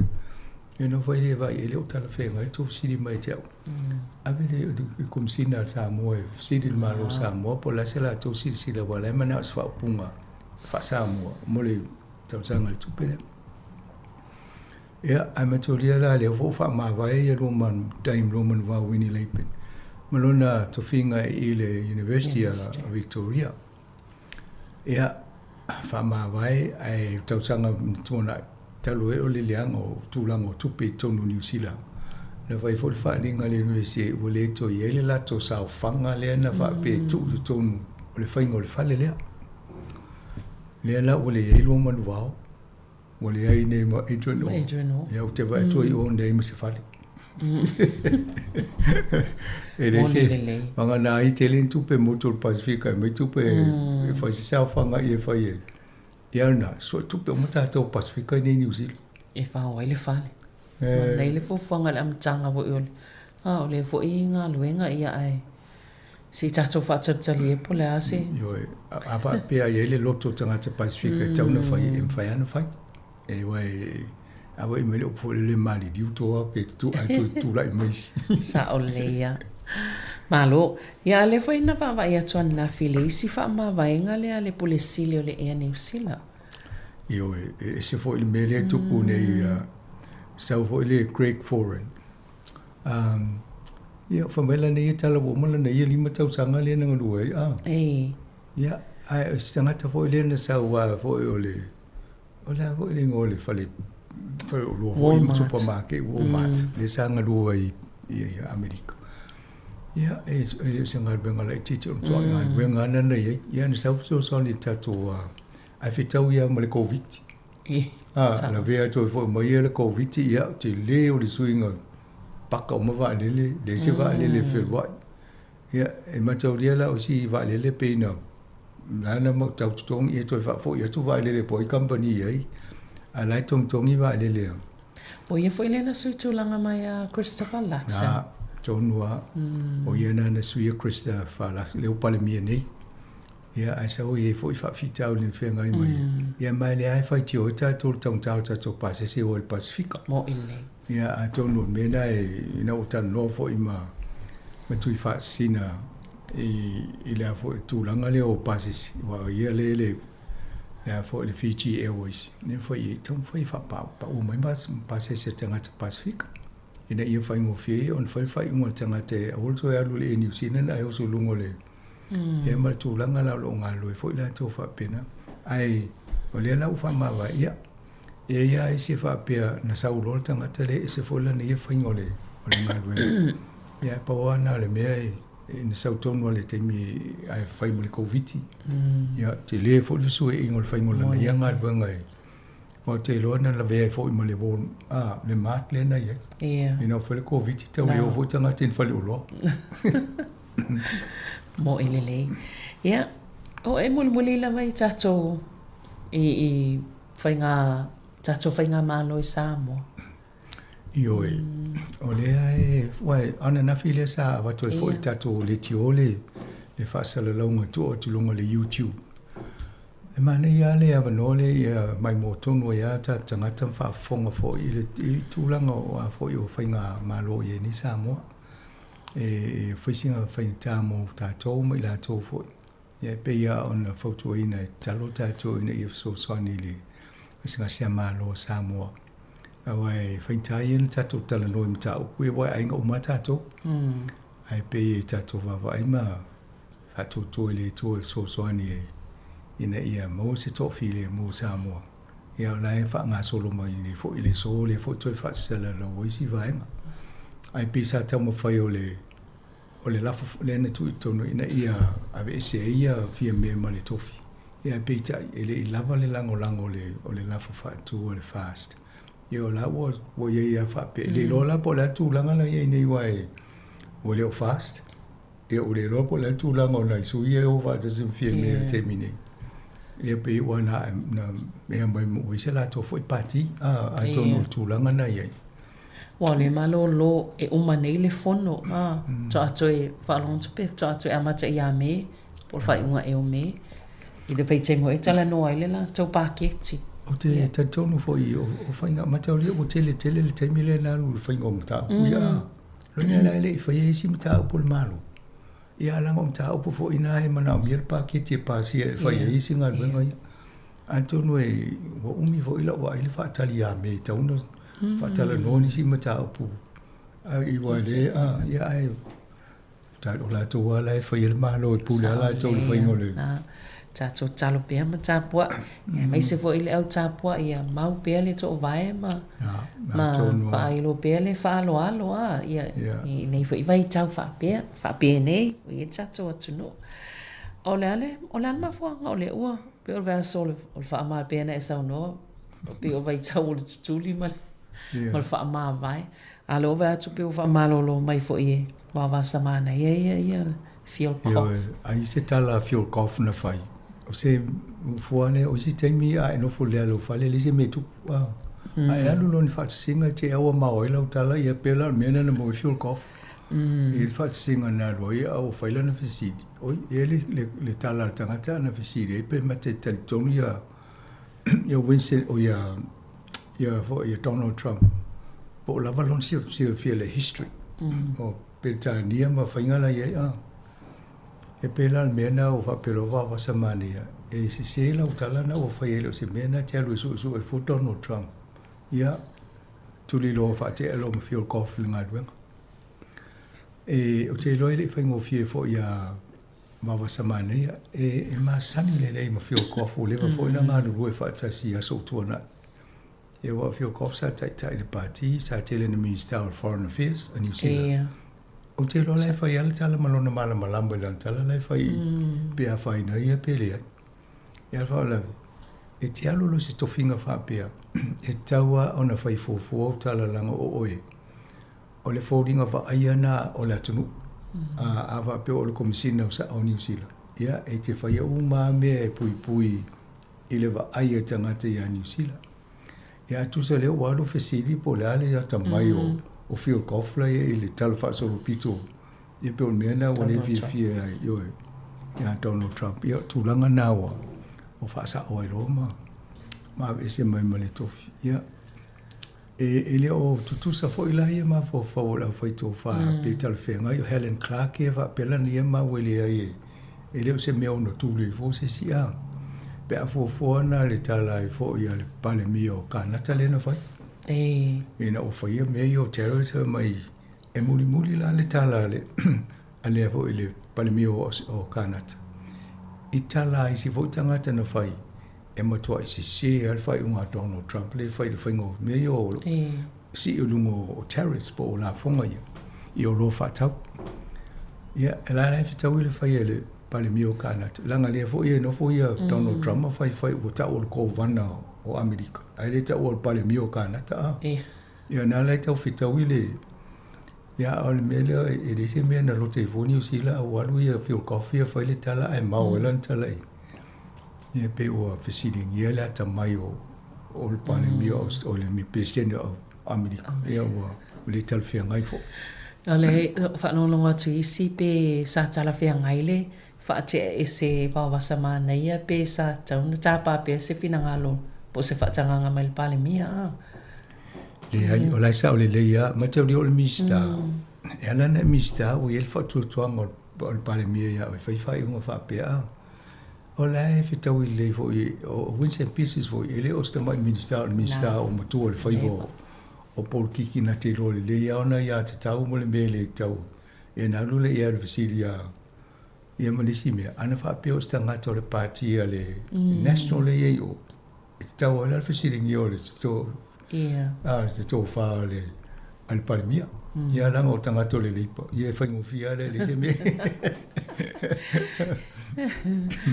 e lo te foi la le pa fa te anga le te ai o te lo la foi pe au ia foi ia Chris Hopkins le pe o fa sina mo lungo le tala no fa le tala fe ngai male ia bea ia atonu mo fo le o mo tato uma a fa pe o te fai ngā ruenga po whiela. O le alau me fai I tono ngā ruenga ma fa FSC a fai ngā ruenga. Me le fai fofua tato ngā ioinga whamtalanga langa e fo tia I mai si ngā ruenga o lo e iai. A le fu tau vai atu i o sia wole fo i leo o neglect te lau pe tau whaate a mai i male. Vai ngala tei whono leo. O vai a Fuel Coffee. Tele na matana no ma Fuel Coffee. Aso la i nei Parliament Wellington. E te lua vai aso ma whai ma interview ta o whapene.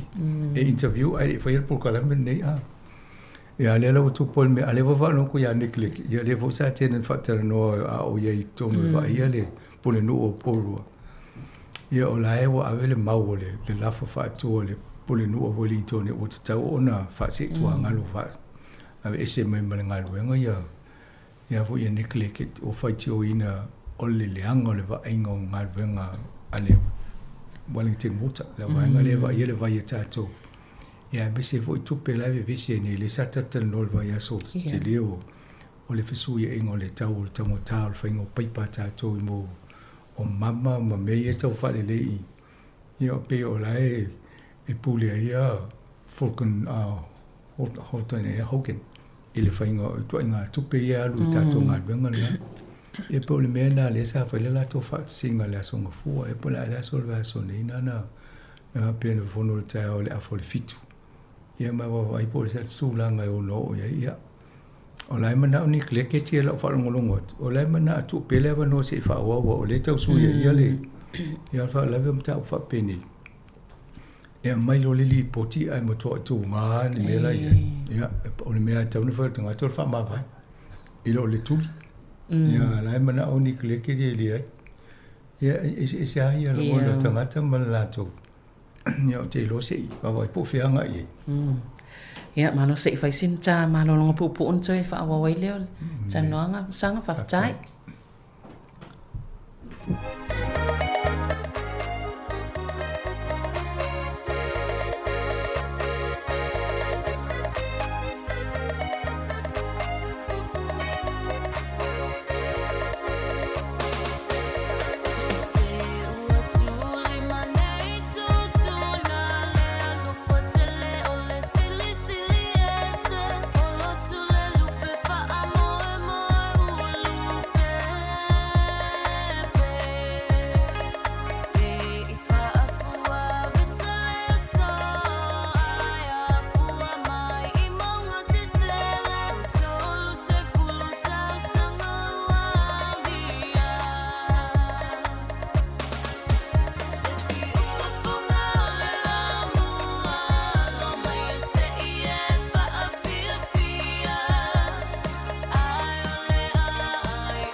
Ia, tu e whaawa watu le tātou po kalame nei tau tala laungalunga le vai aso. Ai, masanga tatala loa ye, tolanga tau tupe. Ai, tati e isi mai ngai polki. Tano tupe pe ise so ani mo se tupe fa popo nei voi vai nga so ifwa. O le va tu le kiwi save ye nei vai nga ye tau fo ne. Fa i lo o vai nga kiwi save. Yo, atu no lo me tatala no ai. Mo ila to wa to tele o tato le wo kiwi save te mine. Tant fingal venga uma e compulsory e le te dem faina e alo mele e te whainga ruenga loa i awa e se lau kiwi seiva. O le anganga maulunga le malo, o le tupele a matane sefe maululu manai e te tua iai. Pea uma o e malanga ruenga, pea e li taia. Pe o le mafu anga tonu ana na whaawai e le tupele.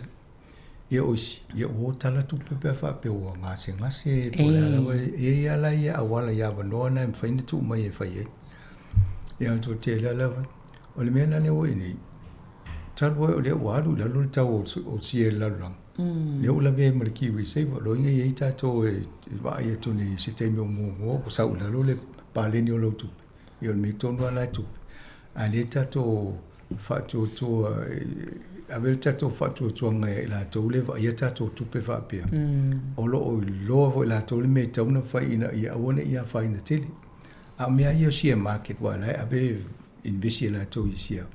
Ia fa pena so i vanga pe ia o le vasa voli la lunga sa la lunga lunga sa la ai ala te me mo toi sa wa te wa wale nganu ma le lopo fela o la tu ma le lo to me ta tu pe a cha tu sia o le tu langa la na le wo ele la langi te mine ia ele te mi alo vo to ia mai lunga ia tu sa wala nai fa ia le fa tu nga to telefone o foi to fa me ni o fa sia ia e alo malo ma taltonunga e umi ona ia i talonga lea e rewa pe se mete la tulo nei e to sa ufafo ia me mongona e mo sila fia o lea walu la lo langa lea o palasi tele sia talo e wo sona sa veo tele e vo e Donald Trump ia me tupu ne whaingo terrorism mea wa tele ali swingo la langi le nei tu langa tau tupe e le la o le ve to markiwi se va tato ia te tono mo ila to la tele la to tupe la invest ia o la mala le tap tan no to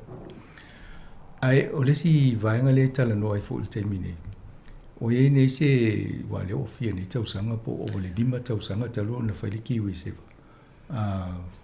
se te fa e si le to fo si li mau io ai o le o mo wande ye tanga tala o le tono miliona pa le ni o la to tunga tupele kiwi seiva a ona tangata lana a saunela le suinga le o lusi e faingo fiana le tele o le lusi o tangata la tasilantala la ele le tele le lo a wa pawala la tit a o tunga tupe tele on tu tele al Venga facilita to fa fiana o tupe tangata le ya mo a fa peo ona ita miti university le ne umai le peaceful tau sanga fa putu na tala tu ia esa whatever mai tu sai tango se fe ta di ma fil ele masina o le to tele na to nga tu ai o le to tele tanga tele ele tel tu nunga e wo faisina lo o ye to nu ital mai la matanga mo sa de le to tongi mo lu to tongi o isi oni la to tu pe fo ina mo mai po se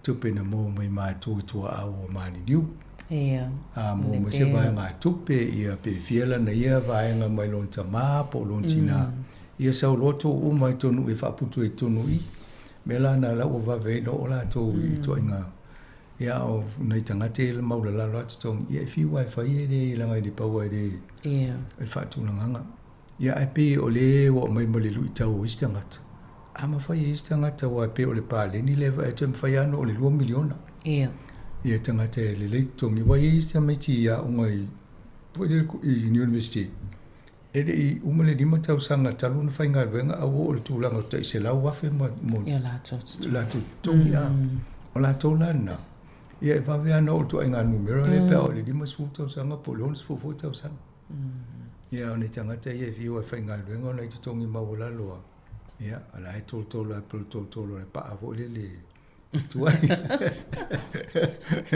e tuai ana molte lo tu pe ia ul pole ole mea ole mo le soifua malolo ina ia wai a te le foi tupe ti ngai le ulu pe fa fena fa solo tupe pe te me bala awai ole ia mene si mea wa a iloa ia te le foi ai tala fu ia ole lopo ai fa tanga i le tala na tonu a ole ngu ole me fa ia uni tala o ne pisa belo le tine lo kiwi se ia tu langa na malo la stulanga o me fo ia bitcoins ma e to inga e se foi na to inga te nga tupe e foi na tala no mai pu fia tau sang tala wai na ma tana tala no i vai nga ia masa se ole tu langa le wende le bitcoin e mani e foi lo vai a to nei le pepa tal wai ole ma volunga i ole tu langa ole a foi ole value la wai ni a mo la to la le na ma foi le foi le te nga tupe le e va ai ola o vale valu sfua fe le taule ole share tasi ya atono le te mantua e tasi vo yo alo le tunu usa sauta le matala no mai o ya la fa taula na part share le bitcoin a no fa to e si motino e mai ya e fa tai fa to ai lo tu pete wanga wa ma te o la ye te mi le fa so longo me ala matanga na o fa le bitcoin e pe fai mai fau tuanga vai lo tu pete wa ngau na e a tangata na ngau e va tu pe no fo isi tangata ma ave vo le fa ngoi au tu ia ala e isi o lai se fai almena na o e le tau i le vai ngale o fa pe so tu vidi ala le la titi le matel no po e ala na siele na tau mo e tau ma foi po no si le fiele velho la na siele e ni e pe hano fa no tu temina o sa tau fai la wallet foi le ngol me fai e lunga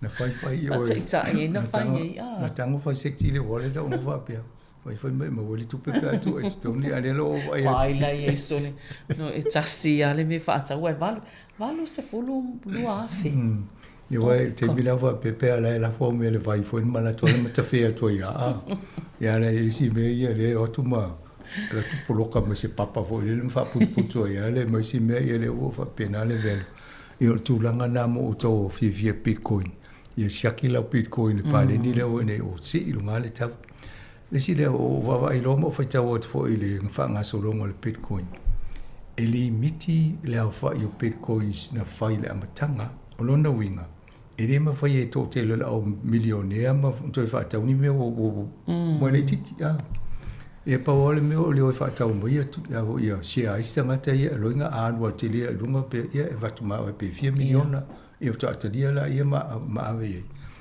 ia ala no fo tanga te malania tu pe le ia o ie test ai pe avo siake lo le fingo lo oi fofonga po le atonu ale te mi tango i fa matu ia o ia me fa pe ai me tu pe fa inisi me tawa o ia po le ainga ia ma le si te wa ma di wala te wa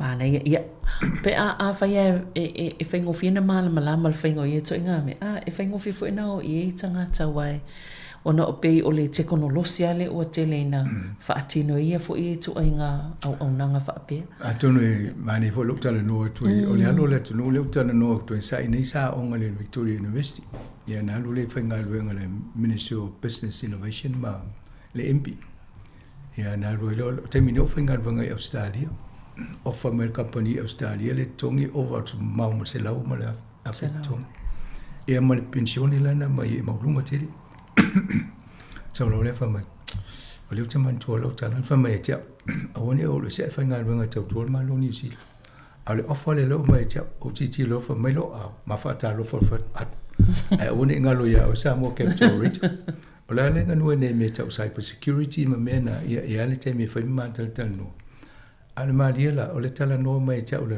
bitcoin ne la no fa tu lo tala le na lu faila na onga lunga online na mo mala na certificate e mala mo le fainga o ta o le bitcoin ai na yela se fono na fai lo wa na lu le ye e fie mala ma ti di adwat na palangi ma tu wa tanga tele phone fa tu lo lis palani ya o fe na ti alu ye ai fa o lo te sa le fono bitcoin ai mai o sa le fono le ti sa ye ai va e mo tu lunga la ti le fa man la mo la va ngal me tau bitcoin wa le wela na tu si pasi le e so ngol mta pule a ia me na fa pe al pacifica le ai me se me na telo ai la si le tu lo si le fi na tu le fa la o ngala pala ma e fo ia o ngā lei wha asoa mai voi ne sila fie ia mō tātou malmla mai ia to inga nā tōnua sa wha solo mai ili waenga ia tunu i whawhamasanga o le wawai atu i Europa le pe o sosoani a Ukraine e se mali Starlink o le tile o le a fo le mele utia ia Ukraine le ai mo tātou mo mawina fo i le fono le na fo i Donald Trump ia malana tamale for the fame so upova malo ma tunu ifafu ia male Palestine Ukraine ena faita upu I ona le se fono tu so utuli ese male fono male tanonga le fai ia ma failo alwe ma fo faule le e ai mani au cards o le talana na fai ia na so ai male fai to lo lela ata ofi ia so swani America ia Ukraine a ole video Elon Musk o ia le ona Starlink le vo la vo sa fai mala ne tala ia ole la ta ofi fo il fa nganga le Starlink e auto ma taulia o I de taulo ma le internet ia la tunu a tip il tangata e ona le business le mena o le rope fa fe on tala no to ma la langi ato ia fie manga venga tau fole tupe o me uma fa la lango technology e ole la o fai mala tala na e fala la e le muli a Donald Trump e ole la o tu fa silo Europa e fo le la to satellite ma network e fai ina ia so ni Ukraine mo la to so tainga e ale fo mo tu le fo to ta fi si me America e ole ai tau una ia ma fo I ma fai tau no mai saini me ia ringa fa to le mele saini ma saini ia ole la saini to le lu mana yu tanga to mo Ukraine ko nga mele va vai tue a pe le mena le o tau fo na ta to va vai a mi sia fa nga malo I to nga tanga te ye to te fai pa anga I me fa peni a fa pe le o no fo le tanga te fo e ta fi de to mo to so ta inga ia va vena te lo ya saina te o ofai saina la to vo satellite o e fa ngai e mo la to ya saina e au Rusia ia le fina lo so ni Ukraine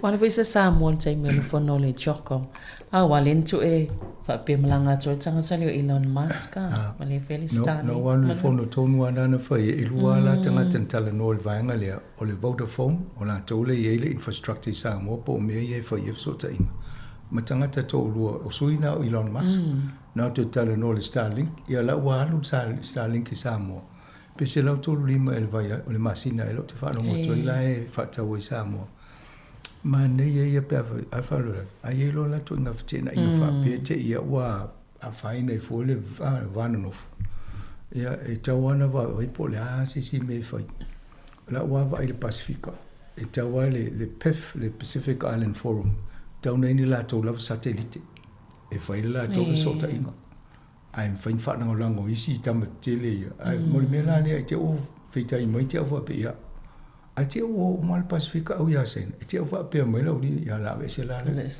ya lo nge fa no la ta to ya sen mo satellite me na to no fa satellite ia fa pe na fo ta to New Zealand ia ma Australia o te lo la I fo satellite ai le tele ina ia mo ta to so ta inga lumana ya malo yo mal la ma to na vai o le tala noi I tau o ta vale fo I o EV po ta vale si le tau e alu el tisea e fo I si to inga ta vale na fo I ba ba e to bi a I le la la ole sango mo ta vale la matanga tata no fo ni so po kala me o amata mai sa pe va ai mo lunga tau ta vale nei o vale limus fu wafi ta vale fo nei le na fai le pala to va nga vole po kala me e mai le se va nga rebate e pa o le tau pa le fa tau mo sta vale male ale manatu o tu ina o eseita to mal fa mango o vo yo pensini ma me fa pena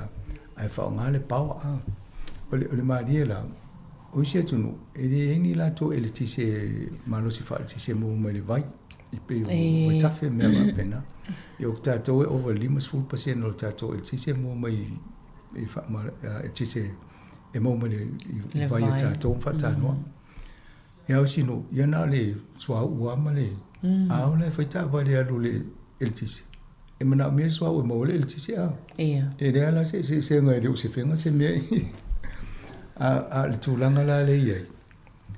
Whai loa seina tā wale ia te ia o palasi la lo le tau tā wale. O tā wale fo i Tesla le ai fo i tangata le Elon Musk wa o iana le ena tau la mui whaingo tā wale.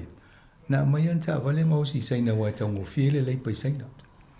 I lo i seina pe o pe ma ne fo le whainta tau tā wale wha pea. No fo lo seina wha o tā wale e wha pa ule le tau.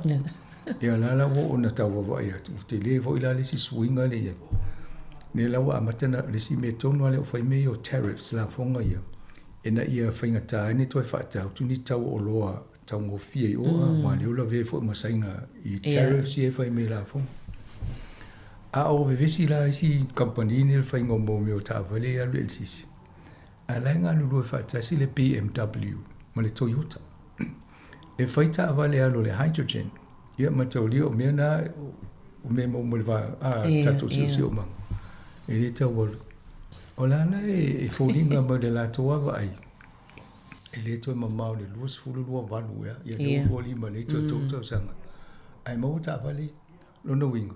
E le toi alu si se whātau le tisi wa te alu tau palaka. Ai se toi recharge au tama ia. E whio a ia ste mi uma tusa lai ma na wale ia a.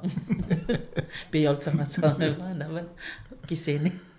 Pena wa pia e mani fo ile to inga mo le vai la le fo le climate change pa wale me te o tele fo tanga tala mana panga ya me na uma to fo le mana ya o le tatu tau fa ile ia o a fa tu pula ia pele no mero tanga so fo e wa le la tele 1 billion ele we ni ya ate o sfuru no billion a tele lo pe la vol o kisene mo tanga ta umana ya lela o tu ta vale ya tele ta vale vai tele mo me on tu pu ba e fa ya tu le si me se fede si manga ai tu pu mo se me si voi vai ya on me foi na le ta tu va vai ma wa el ta tu na la ya mo ta ya wa le tele to ya na sinturi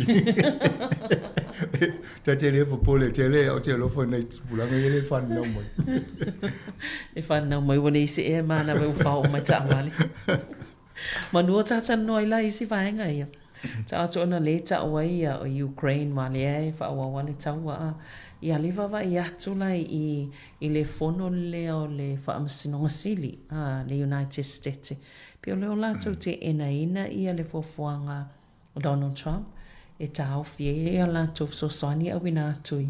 Tuno i fafua 2 bilion. Na o e wai 2 bilion e le lato 8 nana i a le na ta ofili na fo ile 2 bilion a la fa mai le ai ye le fa le fa masino la mai le ta fi la ngale ye kon kala tele o mona fa kon kala tele tanga tela nga dulu e fa wa le ma fa ona tu o fa tipi mo tu fa pe ya ai la fa o ngale ale chat na ai appeal ya ave lungo supreme you tu so le fa masino nga lungo le e la mo fa o ngalo tu so mai le ta ia la o te ena ai matangata fo ina fi le Donald Trump I tonu I le ko ile fo ile vaenga le I famasino na la fa mai le ai 2 bilion na mai le 3 bilion le fa anu pe o mana ye fu fanga ye fai e dem fai ona tu ia atava ia tu interview mai sanga te si no na uta fi tu wa Donald Trump le media wale lo la tangata po la me fai a Io ta vale na la o io o kama me so ni no vo I tu ma tu si vai ngo o continent la e o le lo la to bo la to nga me fa I bo le tu pe e o lo ngom to fi fa lo mo mai o lo o fa wo me ia ai ma fo ma fo a vai e de to mo fu e le o ta vai tu nei fo I le ma wo stanga ta America o tele ta usanga o fa to si pe America la la e te tau na tu malo si mai fo isi no le la tau sia a te tau ai fo e tau ma le vas Pacifica o le ai mo tu na so so ni nei New Zealand ma Australia O le lau amatan to te le tato Pasifika le ola nei. E wha pe nei lumana i se o Pasifika. La me la tato i tau si la Pasifika e wha pe tato. Mone le leia. Ia, alfa inga la langi e ngā lurue wha atasi e pe tau su e le fo le e wha ai maulunga mai si nuu pe a so soni atu le si nuu i ala to.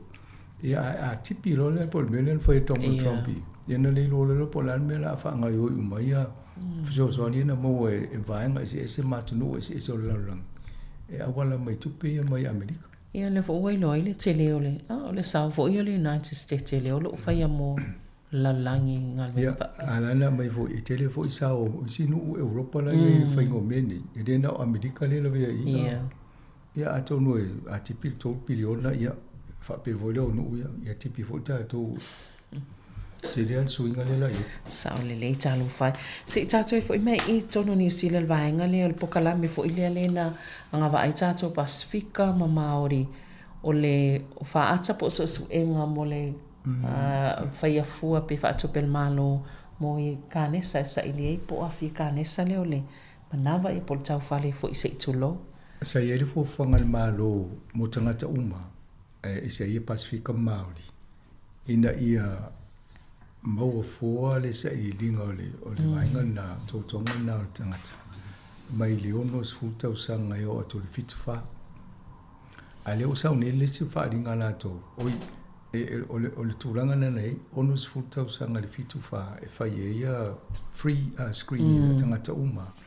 Wanga nai la Pasifika Māori e whai e se ala tō na e maulalo le tau sanga e amate pe di masfu. E nana e. Ia. Alela u tau nele si fol sangal malo le ni. O le to ye le vaenga nana wha pito i Māori in Pasifika. Alea u whai whaatasi u matanga te New Zealand. Ai amata mai le dima walu tau sanga e o le fitu wha. Lona winga o le to amata le onus fulu ai dima wat. Ai misi e lola mala au Pasifika ma Māori. I le vaenga le na ye. Entu e whapa u mai lalo le lima sfulu tau sanga. Awa le mori mau su e ngā le whanu mai i ama mori mau fo i wha monga la iei. To te lea tu tangata Pasifika Māori e mali diu laiti. A hoi le ona o ngase la e mau e vaenga lea. E o lea lau to te le fo isi o whai tio wha mai. E kwa i le whitau ia fo whangal malo le whai. E le wawa ai i mau lewa uma o na wha mau le neim wha mau nia. Nā leina whai le whai unga na e wheso soa ni mōna i tangata Pasifika mā. E lono inga. O le mau le o mai maa pere tu sa umata to a whio tia o tō maa li wai pia. Ai le isi mera wha e se i o tō ai a kusa le wha uinganga nā le. Ia, o le pawara lau tala no se wha pia lau. Lala le mea whai tātou Pasifika Māori. Tau ma wha pāleni, exercise. Whai wha leia me ia ueni i tatu ti ngai na mo tatu maa li uwa. Wai lono inga, o le whio e la whai au la whongai. E tau si umai e si vaenga ne, e nai maniu le oe le mas benefiti o moi e o la whongai e whai a. Antono, me tono ana i tatu maa whau. O isi awa pe o lena mali li uli tō tele mai le lima se furu tau sanga. Lo inga e i tai al tō tele ala o mali li. Ta. Ia, malesi mea wai masan, wen whai tato po kalame ia tala noa, fo ila li so enga leo le whai li so enga lea le wha tala no fo lunga le tato le tio. Ia tai mea mai wha mai, e te lea fo ea ina, pi fo ila ele o wha ngā ina e tato tangata. Ia tone. O lota wha anua noa ia pe a mai ni matala ia, e vai o le tau ma whaila to e fi nau mo tato. Ai amai awa no mo tātou e le amana ia isi le whao ngā isi a. O tō te leo atu no so se mea wha pe whai e to tongi aso se te mea te alwai. O au tātou, o le na i ele fōwhanga nai lalo lima sifutu anga idung. Ia ai amai fo ila mea walena lafo mai te alwai whai lau te suzo. E fiu whatari le se mea toi fo i atu. Lono winga, e leo amana ia tatangata ma whata ua la tō le sosoni le na mo. Le la o le to mo ne limas fu tato on sai to mo limas fu van tau sang na Australia e fa lima tau sang la amata le free screen wa va ina e ati va ve o tanga te no fu Australia wa te fa mo yanga mo la to lo no fu ni Ia pe o tūlanga na. Ia ai msanga o mana ia tele le tamu whai a Dame Lydia Cole. Ne fo ilava e alualu ai lunga i le o solo aina. O mata le tālonga na le vai aso ntien whai mo le vai aso le ntini. E mawai. Mawai fo le ona matuala i ne lusu fito sanga. Ai tos fulu na malo i ka nungu siampini fo i. Au tālonga wha pito le PGA ia e lusu fulu toru e na o i lusu toru. A lusu fito na matua. E waina le telo. Ia ai valu e isi malo na le si e mena po le European ea. Yo, the Ladies European Tour. Na e valu na malo e al LPGA na e lusu toru. O le isi ale au matamata nei whanganga o le whangaingo le tālonga le isi ale de maa nei o lo vai ana timina i no winga tau safia e o le tala noa e le stangata voi le mimita be matua i whetau i le o wha whetai a o lona tau a vea pe o tātou New Zealand e whai a o lana fuat ia wau te iloa e te le fo i lewa noe alua i alu api South Korea wa no mai le ainga mai South Korea le na ia alau o tau avea e le fua tātou New Zealand ia matau le le atua sa o le le ia la fo e o fo ia i tangata e wa ele kof o le matua i fia e lango le toi ngā tangata whapie e na wapia mani e te ia tau se i wha ua e o le wawilita ia sa o le ia wai nei tu sanana ta alfa plofi sa ftas lima tau sanga pe nei tau no inga sfulu lua tau sanga talun ta alfa plofi sa lai ia o tato academy le vo ele si sfulu lima tau sanga le o scratcher alfa lave ele o la van tato support poni tupe mani me una i lu tato wal fano atun wai ho se Lydia ko ya e me se me fa pe temi nei ia tarsia ia msanga no taimi fa tai tele lava mol po kala mele nei tai au ia fa tai fo ila fa fonga ile ma futa mai pe nei po kala me tala la longa mai aso ia e tai mo fo fa po ponga tata po kala me nei ile tai masani il vai aso asau ia e fa so fo ia mol nei taimi to fa so fo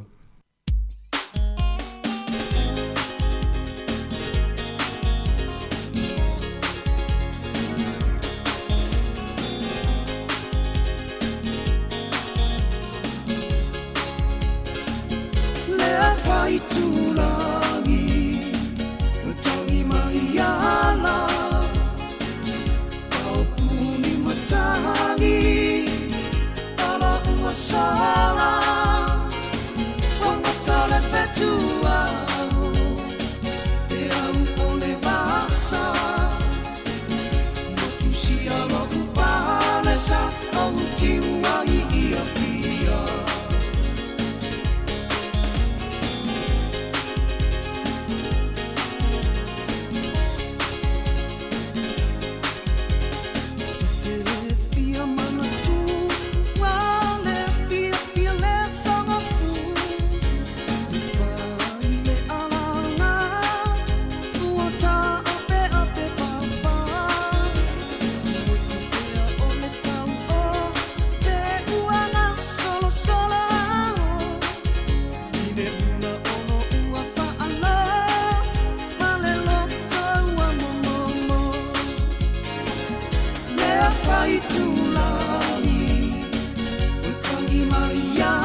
se mea happy a kako maua sole rap e fale nea sila o le uso sole kupi e se mea e ke lege kape e ke lege vale amai se kako mea sole o ting a pasau e uso le pese lea makipa e milio ngea sole amai se kako mea fia rako sole jam le pese lea my brothers King Rafa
ili mai Yesu leo matui tui atui lo lo to na te pia maua sina manoa e pia palo ngoi so leo pe te pia maua ole manuia ole ola ile langi wai saunia ele toi palongo ai se tangi ele toi ai se panono ele toi ai se panono na ole oli oli ele au noa ele toi tipo se tasi le ai se masiasi le toi ai se panono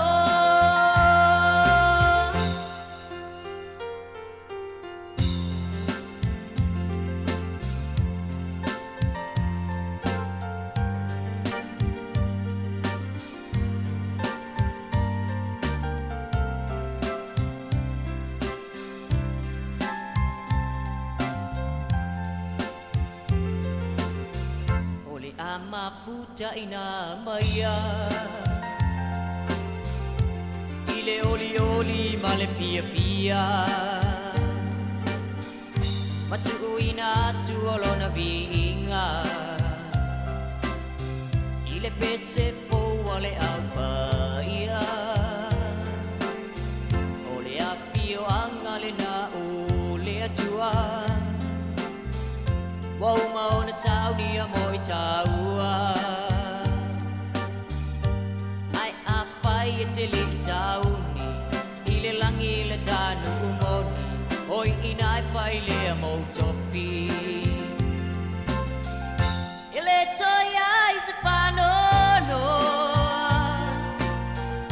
na ole oli oli ele au noa ele toi tipo se tasi le ai se masiasi le toi ai se panono ele toi ai se panono na ole oli oli ele au noa ele toi tipo se tasi le ai se masiasi le toi ai se panono ele toi tipo se tasi le ai se masiasi le toi ai se panono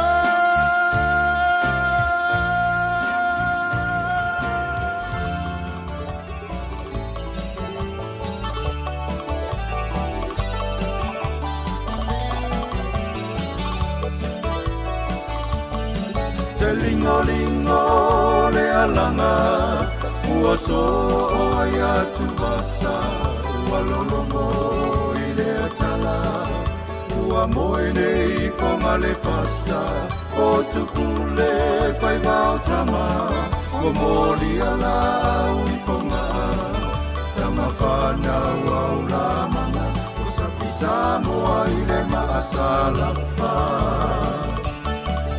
Mali e toa malo tau E atunu ua o tama whanau Te whaea ea Masiki oe i le vate a tea E langona lawa i si o toto E te o fatu sa moa i tō loto Wala i ona e malo O tō whai wau ale mo e malolo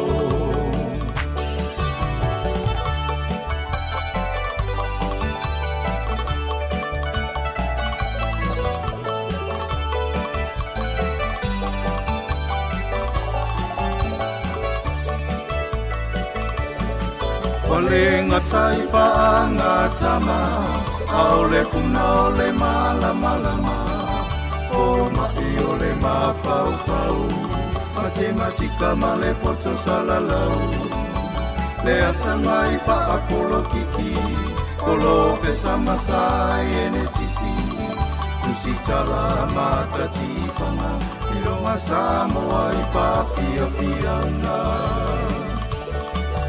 Ua sisi wala au o le vau Lai nei o sa le vau Te tāpua ina E tūpo tūau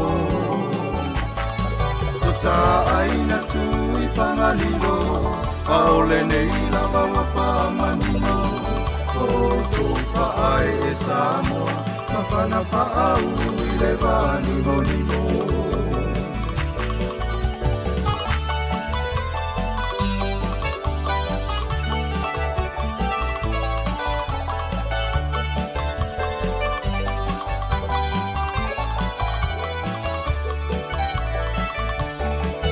Mali e toa malo tau Le atunu kuau tamawhanau E whaai a ea Masini oe I le vate a tea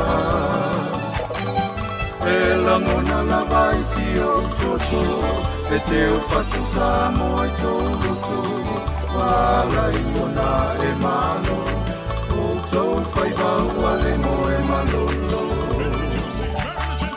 Wala I ona e malo It's just me. I would feel like it's just me.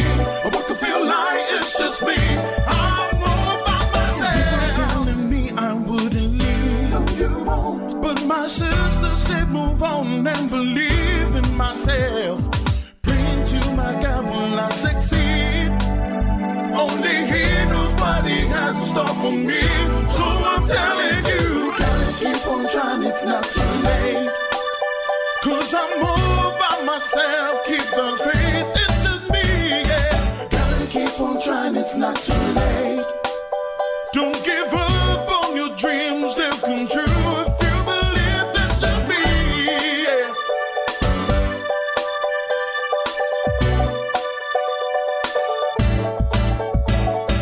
Mama always taught me how to sing. I was just a young boy, didn't know a thing. Been around the world and met new friends. But I'm growing up, what should I do? But I hear my mama say, gotta keep on trying, it's not too late. Cause I'm all by myself, keep the faith, it's just me, yeah. Gotta keep on trying, it's not too late. Don't give up on your dreams, they'll come true. If you believe that's just me. Never give up, never give up, no. When they talk about you, never give up, never give up, never give up, no. When they're laughing at you, never give up, never give up, never give up, no. Listen to me say, never give up, never give up, never give up, no. He will always be there. He will always be there. He will always be there. He will always be there. Gotta keep on trying, it's not too late. Cause I'm all by myself, keep the faith, it's just me, yeah. Gotta keep on trying, it's not too late. Don't give up on your dreams, they'll come true. If you believe, gotta keep on trying, it's not too late. Cause I'm all by myself, keep the faith, it's just me, yeah. Gotta keep on trying, it's not too late. Don't give up on your dreams, they'll come true. If you believe, gotta keep on trying, it's not too late. Cause I'm all by myself, keep the faith, it's just me, yeah. Gotta keep on trying, it's not too late. Don't give up on your dreams, they'll come true. If you believe, I would feel like it's just me. I would feel like it's just me. I would feel like it's just me. I'm all by myself.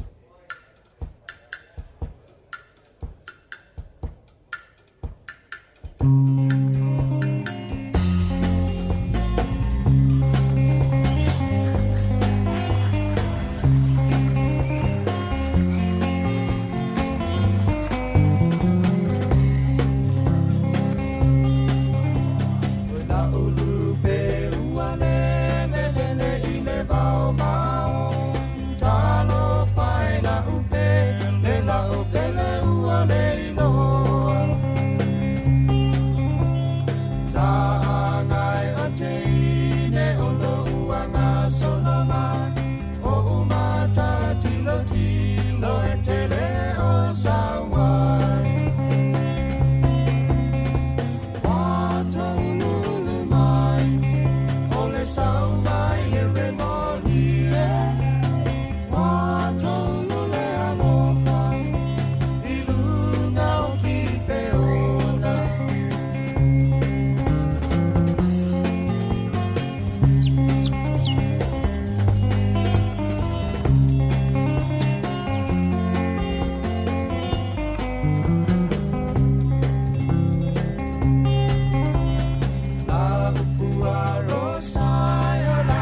sau mai heremonie wa tolu le alofa ilunga o ki peona.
fesero satutasi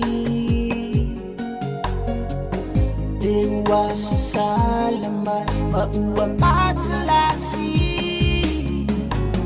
Se utele malie ilotina Ile tangia o mafuta ile taulanga Pe mai o ai ia olo umativa Ewa maima wai oe Lala tama Fusi mai oe Ewo Ele fangaluna oe Ilo uloto Ele mafai Lo ulo fa Etu mapela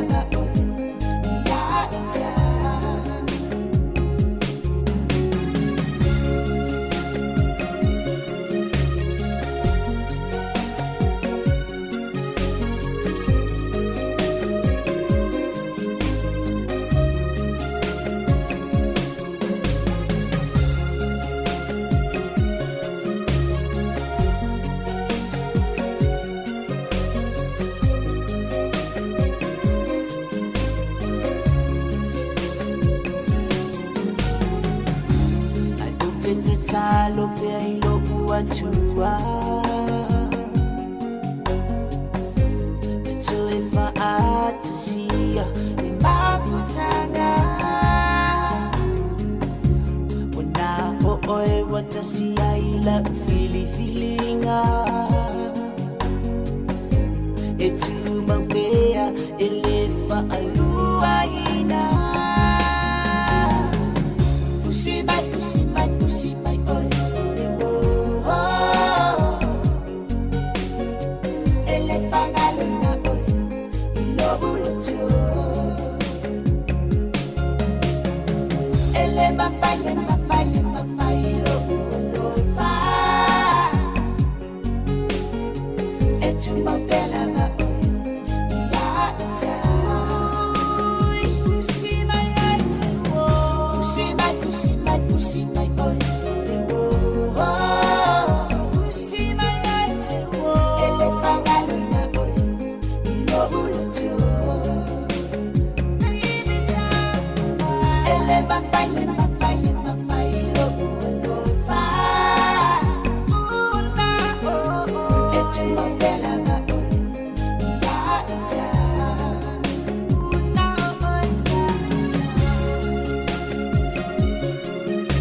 Alors, il va former le tout al fond le mot le temi le taille le son fou le so se fou le machine que top loi fait douce fou le mole lima là il va vivre sur viflo yo fait PC alors le tuno inga lo mtute stay me for yo la o le is full 5 minutes le mole malo lo le nga lo mtute o le 12 fa tele la va le ma futu mai mo le tele ina le tout al fond le mot tono fo le fa nga lo nga tono la uta vale tono lo ainga po fe na vo e mo mai ta to fa sa longa ia tunu mamao mo le usile nei malo so ifua fa malo tau atai o le taimi ni usile na taimi sa mo fo le na ia o le aso fo sa mo ni usile tu sa le o le aso fu le nei le sia tunu lo langi o nei le la to sa ia sia tunu ia le wala ile fiafi o le aso fa sa ia ni sia tunu le uva viao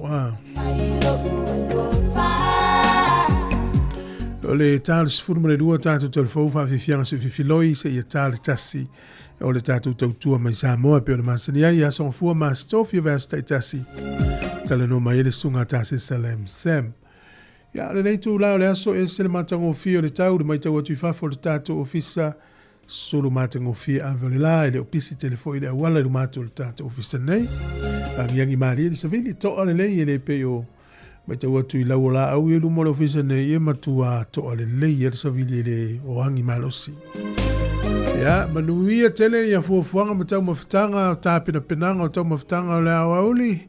O le unga lulu e lo fitele atu programe mautou ngā luenga le nei aso se ia pa ia tai manava au nai fa fianga se fifiloi nei mai le tautua le siufonga le lomu Wellington. Sfuru tonu minuti o lo toyo na tale o sfuru ma le lua.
gather, gather, overlook dice.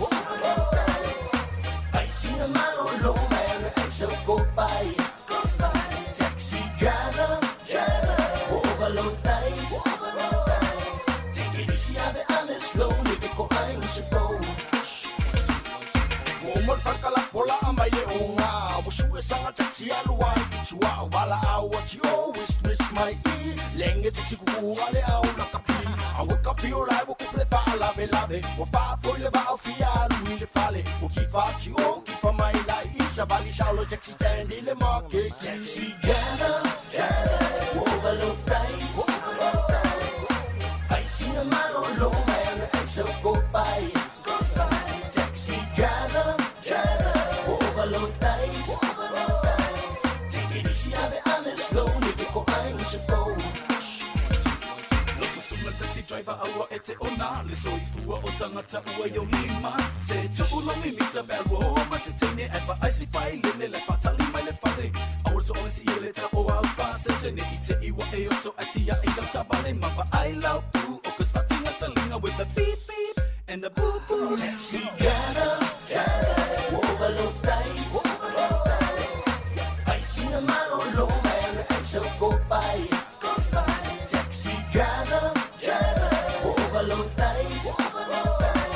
Take it easy, have it honest, slowly, because I'm supposed. Yo, on the boy was a total rule out transportation, was shaky at all on the young figuration. Drop what I eat, I eat it, falling my emo, I knew it, I said, one, you let Anki hair. One must it never for a bit of satine, and what it is a sour for figuration. Like Alice, a green, no fight, I'm a people to my wall, only I need you need for. Overlook dice. I see a man on low man, I shall go by. Taxi driver, driver, overlook dice. Take it easy, have it honest, slowly, because I'm supposed. Taxi driver, take me for a rider. You better open your thing and sing me a lover. You better check your pockets, ain't no stopper. Taxi driver, take me for a rider. If you're there, you never lie about it. My family more like I was on my basis. Overlook dice. I see a man on low man, I shall go by. Taxi driver, overlook dice. Take it easy, have it honest, slowly, because I'm supposed. Taxi driver, overlook dice. I see a man on low man, I shall go by. Taxi driver, overload dice. Take it easy, have it honest, slowly, because I'm supposed. Taxi driver, overload dice. I see a man on low man, I shall go by. Taxi driver.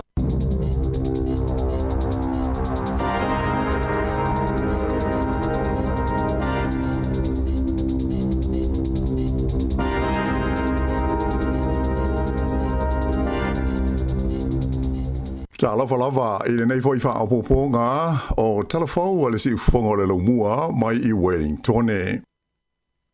Ua whaalia mai le societe o tangata whainga luenga le malo po o le pisa a o mea ia ua ave iai le wha mua le Minster le ua iei nei le soifua malo loina o Simeon Brown o le amatanga lea o le laasia o le enga mase se I le whaatinoina I whainga wha business o au nanga wha le soifua malo loina I to tono New Zealand.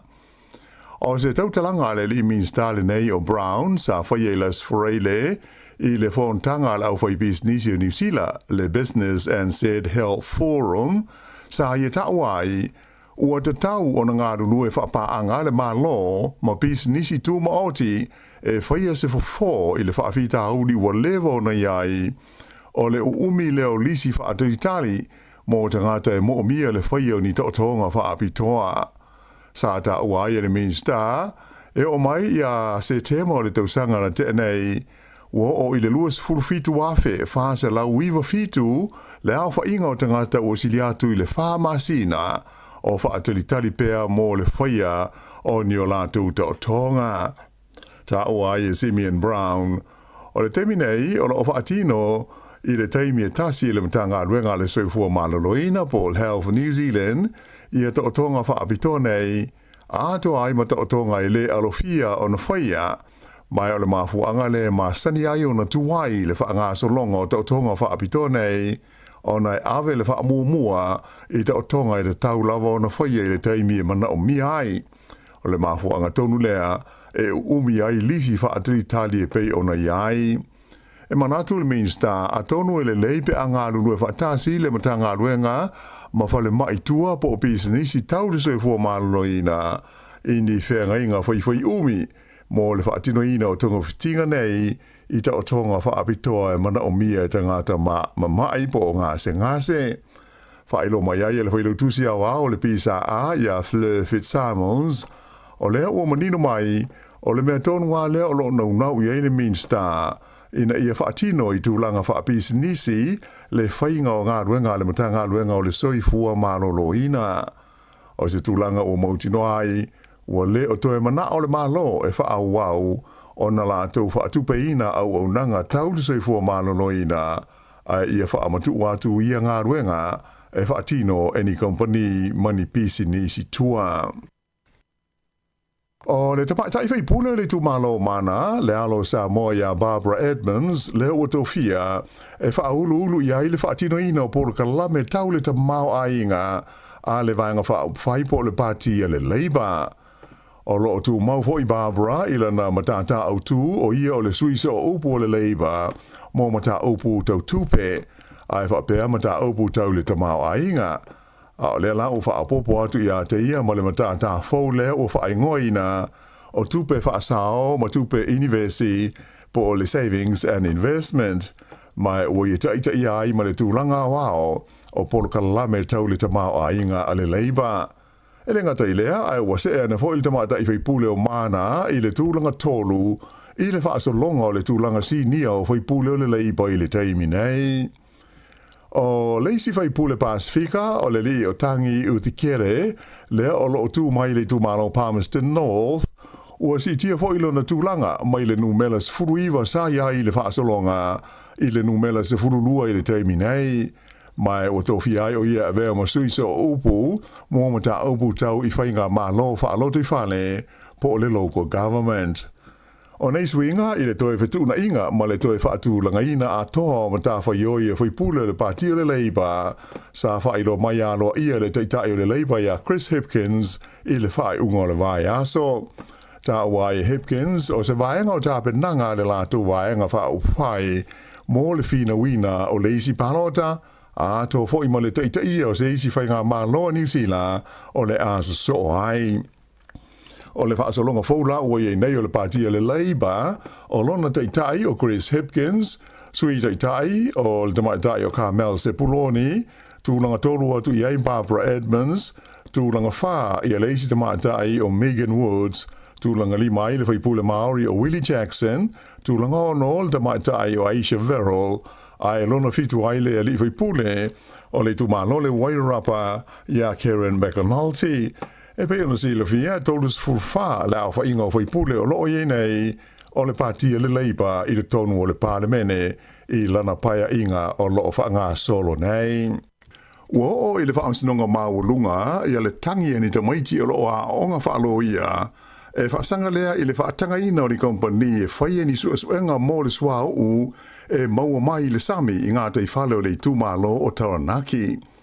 O le nei tangi sa wha maa popo ina le tausanga lua afe luas furulua, e le wha po tonga o tawa mateinea onga le University of Victoria i Wellington nei, e wha ina o le Students for Climate Solutions.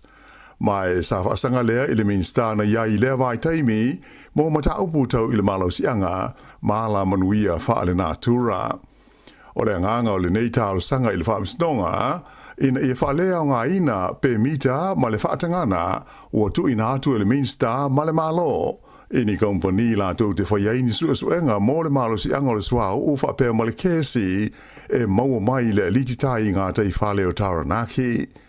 e manatu i la tau sa whai le tangi, e le sua ino le nei mata aupu, ai mai se ai o le whaai unga, e whaatanga ai le whai au ia sua ngā.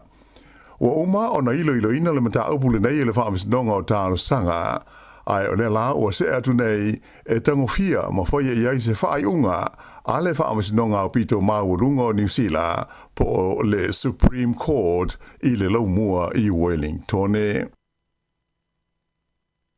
O whaino mera whau ia o whai loa mai whala waitele e le vaenga o le puipuinga po le Defence Force a le malo o New Zealand. O manino mai ai, e sili atu i le awha miliona lita o le swao po le diesel sa i le tonu o le waa o le mana wanui i le taimi na ngoto ai i Samoa e le ima whai o na ave e sea mai i whafo. O le nei whala malawe pe o na sila fia na tupu le masina o ke topo le tausanga na tenei ma ngoto ai ngā te i whale o Samoa i le waa su le nei le malo o New Zealand.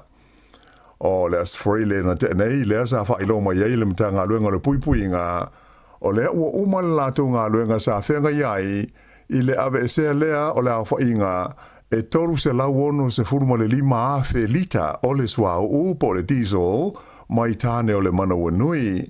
Peita ai, o le aso na soa ai le sa whailo ai e le Defence Force i se talanoanga ma le wales whaasa laua New Zealand.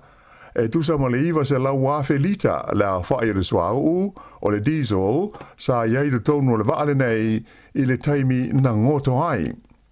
Ia mai o lona winga la, e tusa ma le 5 se lau tolus furu 5 lita ia ua le o iloa po fea ua anu iai. Nā ta ua fo i le li kapteni ia Rob Shearer o le mtanga luenga le nei o le puipuinga, e le o iloa po le a se te le o le sua na liki i fafo ma ta fea i le sami, ona e mauti noa e tele le sua na mu a o le ingoto i fo le waa i le aliti tai. O se isi fo i vaenga o le sua e mauti noa na masua i le sami, mai tane ma paipa sa faa lenga i na o le waa ona o le mu.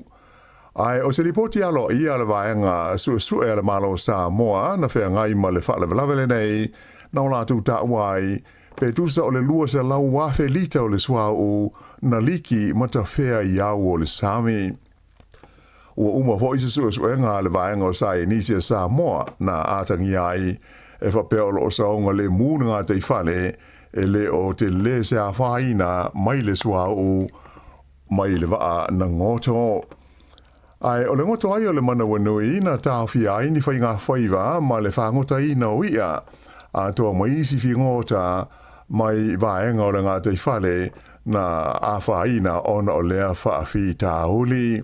Ia mai tele i a fio anga, ai mai se lau whaiva na whapeo na whaina ai a lātou ngā luenga masani e pei o whai ngā whaiva. O le ngā luenga lai la se mai o le swau mai le tono le vaale nei na mua i fuafuaina e na o le lua se furu aso e whai ai pei tai e lata i le tolu masina o whai e pea i e tau mwhainga e pei ona mai a i le teimi nei. I Ausitalia e whai tau fia se lau afe la whai o tangata o motu sia i ale eletise mai o lātou whale i le stete o Queenselani. A o tu mau peo na wha mamaru la pata inga o ta whenga malolonga ma mawha i vaenga i mātū o le stete o New South Wales, ona o le onga o le wha funa ina o le talawhatai sa sae o le tunu o e le wha malosi o Alfred. E o mai a nafi le sa e tu sa ma le tolu se lau se furu ono afe 5 se lau wha se furu le a wha i o whale o tangata i Queensland na motu si a i le eritise. E o Peter Silio na tō tele le Gold Coast, le sili atu se laus fulma lua afe la wha inga o ainga na a fia ai. Sa whali mai, e ui ina o le o wha iti tia le malosi o le wha o Alfred, ai o le a wha o pēa mō nā yasa o lumana inei, o na mamafa ti munga mamano losi matangi e tō wha tautau ai maise o a fianga o ngalu i nuu tu mata whanga.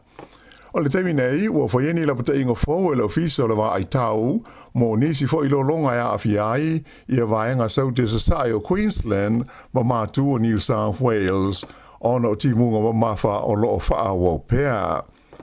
O vaenga au fiai le ai o Brisbane fa per Ipswich, le Sunshine Coast ma Kimby, o lo o pito isilio na fia i tu langa fa le tonu le taimi nei. Fa ilo mai le ofisa le tau, ua matele a ina fa ititia le malo losi o matangi, a o se atu i sifo vaenga o le toyo le fa. Pita ai e o tu lava i le ius furu kilomita i le tu la le malo losi o savili pe a o ina tō whaatau tau mai nisi o taimi. Lipo tia mai le matua pisi o ngā luenga fiso swani o lo o tau mawhai e tu inatu ia fiso swani i tangata e mo mia i tu SS o le stete. I mātua New South Wales e onus fultasi tau sanga le matua o se li ina maua e ngā luenga lawe ai ua maliu ma salomia na tawhea o ia i lolonga e le mau mai le nuengo o Dorigo. Lipo tia mai fo i le lawe veo ni ta wale le fita a o anga i atu e feso swani inisi mātua New South Wales mai na manu nua ai le au whi ngā ruenga. Ta uefa pēr o le tele o tangata na mana o mia se feso swani o la tau ia sa tau mawhai e o ia la tu ta wale i le taimi o le loloto o lolonga a toa ai ma ta whenga. Whaalia mai e le pāle mia o le stete o Queensland o le lio David Christopheli o le a whalango o le toi le talaina o a onga i ana tāpuni e le vai asa uamawai ona o le wha o Alfred i tūlanga tau i le saonga le mū. I isi tala tau upawhai o mālo, o le o fia le fionga ia anai Arthur anai i se fuafuanga le pātia le Greens e whaia se lātou tālu sanga whalawa i tele po se petition ina ia leto e whaia ni visa o tangata Pasifika e fia malanga asiasi mai ai i New Zealand i le lumanai. O le asto nai leana a mata alo i ai tau mwhainga ale pātile nei ale Greens e wha maa popo se lātou tālu sanga lau tele e tusa o lea mata upu. O le manatu o le pātia le Greens o aia inga o le visa o rufale le o lo iai o tau fi ai tangata Pasifika e fia malanga mai i New Zealand e le whetaui mai le tāla whengai. O lo whaaponga iai le tāla sanga le nei le Greens le li whaipule o te anau tui ono. Sa e whailo mai e whapea na tau mwhai o ia tu i nātu se tāla sanga whape nei i le pāle mene i le taimi o le whainga mālo te luai nei le Labour ai e le imanuia. Pei tai la o le nei ngai o inga le Greens, o le o fia iai le fionga anae, o le sa avea mua ma whaipule o le pātia le National. Whaalia mai e anae, o lo sila fia le leia le Greens, o lo o ngalue malosi o ia le nei lava ma ta aupu. Mai o lona ta aufi e le whitau i le toe whaia o seisi tālu sanga, e fōli ngai ua kōpi ma whaataitai le pātia le Greens, i se tau mwhainga o lo o ngalue ai o ia le nei taimi. Ma sina ua mawae na wha uruai e anae ia se tālu sangaru tele po se petition e tusa o le mata aupule nei i visa urufale o tangata atu motu. Ai pei o na sila fia ua tele fo i tusanga o ngalue o ia i le tau mwhainga o le sitseni o tangata Samoa. O leo i luma o le palemene ia le pili po se tula fono tau wha aofi mo le teuteu wina o le tula fono e wha ai tau sanga le umi o paia inga le palemene o New Zealand i le lumanai. O le nei pili e pei ona tau o inatu i le maota le vai aso na tenei o lo i lalo o le suafo le whaipule o Paul Goldsmith o le pati a le National. Ai na whaalia whapea o le taunu unga lea o ni tala noanga i le vao le National ma le pati a le Act lea e whapea sa whaapongai i lea mata opu. O le nei pili e le pei o le tele o isi lafo matu lafono tau whaaofi ua tango fia e le palemene. Taluai ona e le o lango ina e le New Zealand First, ato ai foi ma le iai o se aia inga o loo mana o iai le pati a le Act. O le vaenga utu e ono poloka ai leo fuafuanga ona e mana o mia le whaia iai o se palota whaapitoa po se referendum e visiringi ai le au palota pe la tu te langolangoina le wha tausanga pe le ai.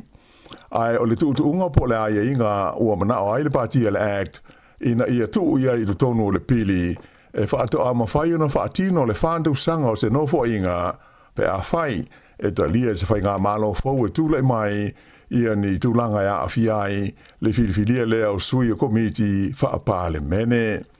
Whaatūlai mai le nei pili le vai taimi o le mau vevesi le lalulangi I o fōlinga le fia ai le tō tele o tangata pālota I o lātou sui filifilia ona o lātou a mionga ai moise oni whaai unga whaia a fia ai le soi fuanga masani o tangata. E pei o na si le fia o New Zealand o te tasi nei o tunu to o ititi o le lololangi o lo tu mo pea I le na o le tolu tausanga ia le umi o nofo inga alona pa le mene. Sailonga o na whelanu nanuai ia la ei a tō mawhaafiafianga ai maise o tau mawha atu motu le Pasifika.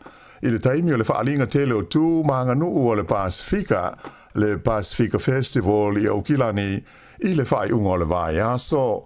O le nei whaalinga tele sa whai le Western Springs, sa au fiai whaafiafianga, a tō ai fo imani porka lame whaale awa onga, ma whai ngā siva, ai mai se o le tele o whale einga na mawai tā mawha SS atu moto le Pasifika.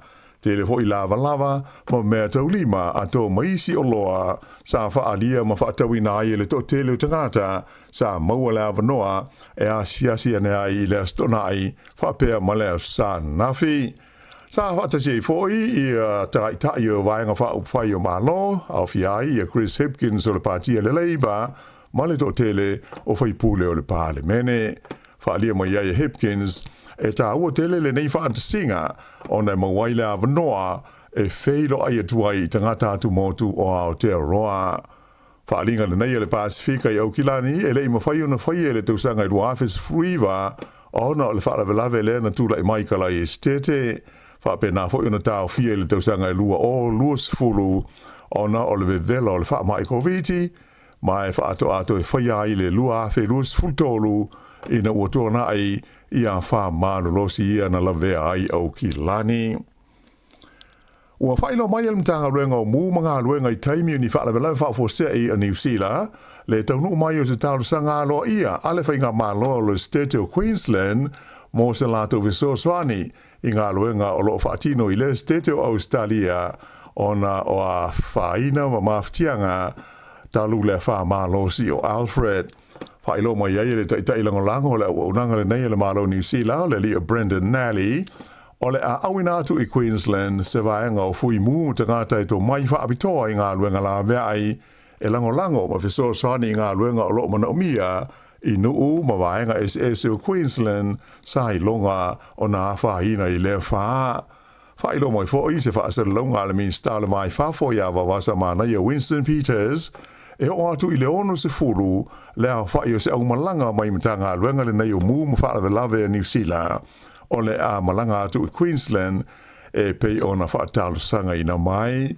Ta ua mai fo I le minister le pui puinga ia Judith Collins o le a viso swani le vaenga o le pui puinga po le Defence Force ina ia au inatu I Australia ia le au malanga viso swani mai New Zealand. I tā alonga, I kirikiti whaale wao malo, ua manu malo ini tia ia New Zealand, I le lasu ngā fusi Dubai, mō le ipu o le tapansanga o le Champions Trophy, I tā alonga hoi nei e ta I lima se fulu ova. Na ta tā mua le Black Caps a New Zealand, ma wai o lātou ai e lua se lau lima se fultasi, ai fitu le lātou pē. Na mana umi ai e ini tia, I ai e lua se lau lima lua, ina ia manu malo ai, e mai na maua le lei ai e initia ai to tasi le ova o lo o toi o le lātou kapteni le lei o Rohit Sharma na aisili ai e fitu se fulu ma le ono ai o le lei o Rajin Ravindra o New Zealand na ia maua le whailonga o le tamata alo mo le nei taunusanga a toa. I ta'alonga a Feleti se furu lima tau sanga le matua o le tau le lea dolavau o Sam Ruth, lea na tutusa ana nafi le tūlanga mua ma le li o Sam Tanner I le tuunga tamoe o le afe lima se lau mita I sua ngā Champinia New Zealand I le ai o Dunedin. O Sam Tanner e pe ona sila fia, o ia I le Olimpeka e whai mo sui o New Zealand I lea tuunga, mai o le whaalima I lea o na Champinia I o ia tuunga maule nei e afe lima se lau mita. Ai o le talavole nei o Sam Ruth, o rona teimi mua lea, ua mua ai o ia I le tuunga le nei, I ia sa ilinga Siampini o talonga a Feleti a New Zealand. I le ka pisu pa i le whaingolo vai aso, o si koe tolua le li o Miracle Whai Langi, sa fiso swani tele i le manu malo ai o le au o le Moana Pasifika, i le Hurricanes o Wellington i le sa. To tele le au tāpua i le Moana Pasifika sa mai moina le tālonga, sa whaia i le malai o le North Harbour Stadium. O le malo mumua i le o le Moana Pasifika, talu ona amata le taamsanga, ea mai o le vai aso le nei, o le a malo lo ai e le aise la tu tālonga e bai. Ai o le awal Hurricanes e malanga i Dunedin e ta alo ai ma le awal Highlanders i le afiafi o le asforeile. Ia, o le whaingola nal nei vaenga o telefou.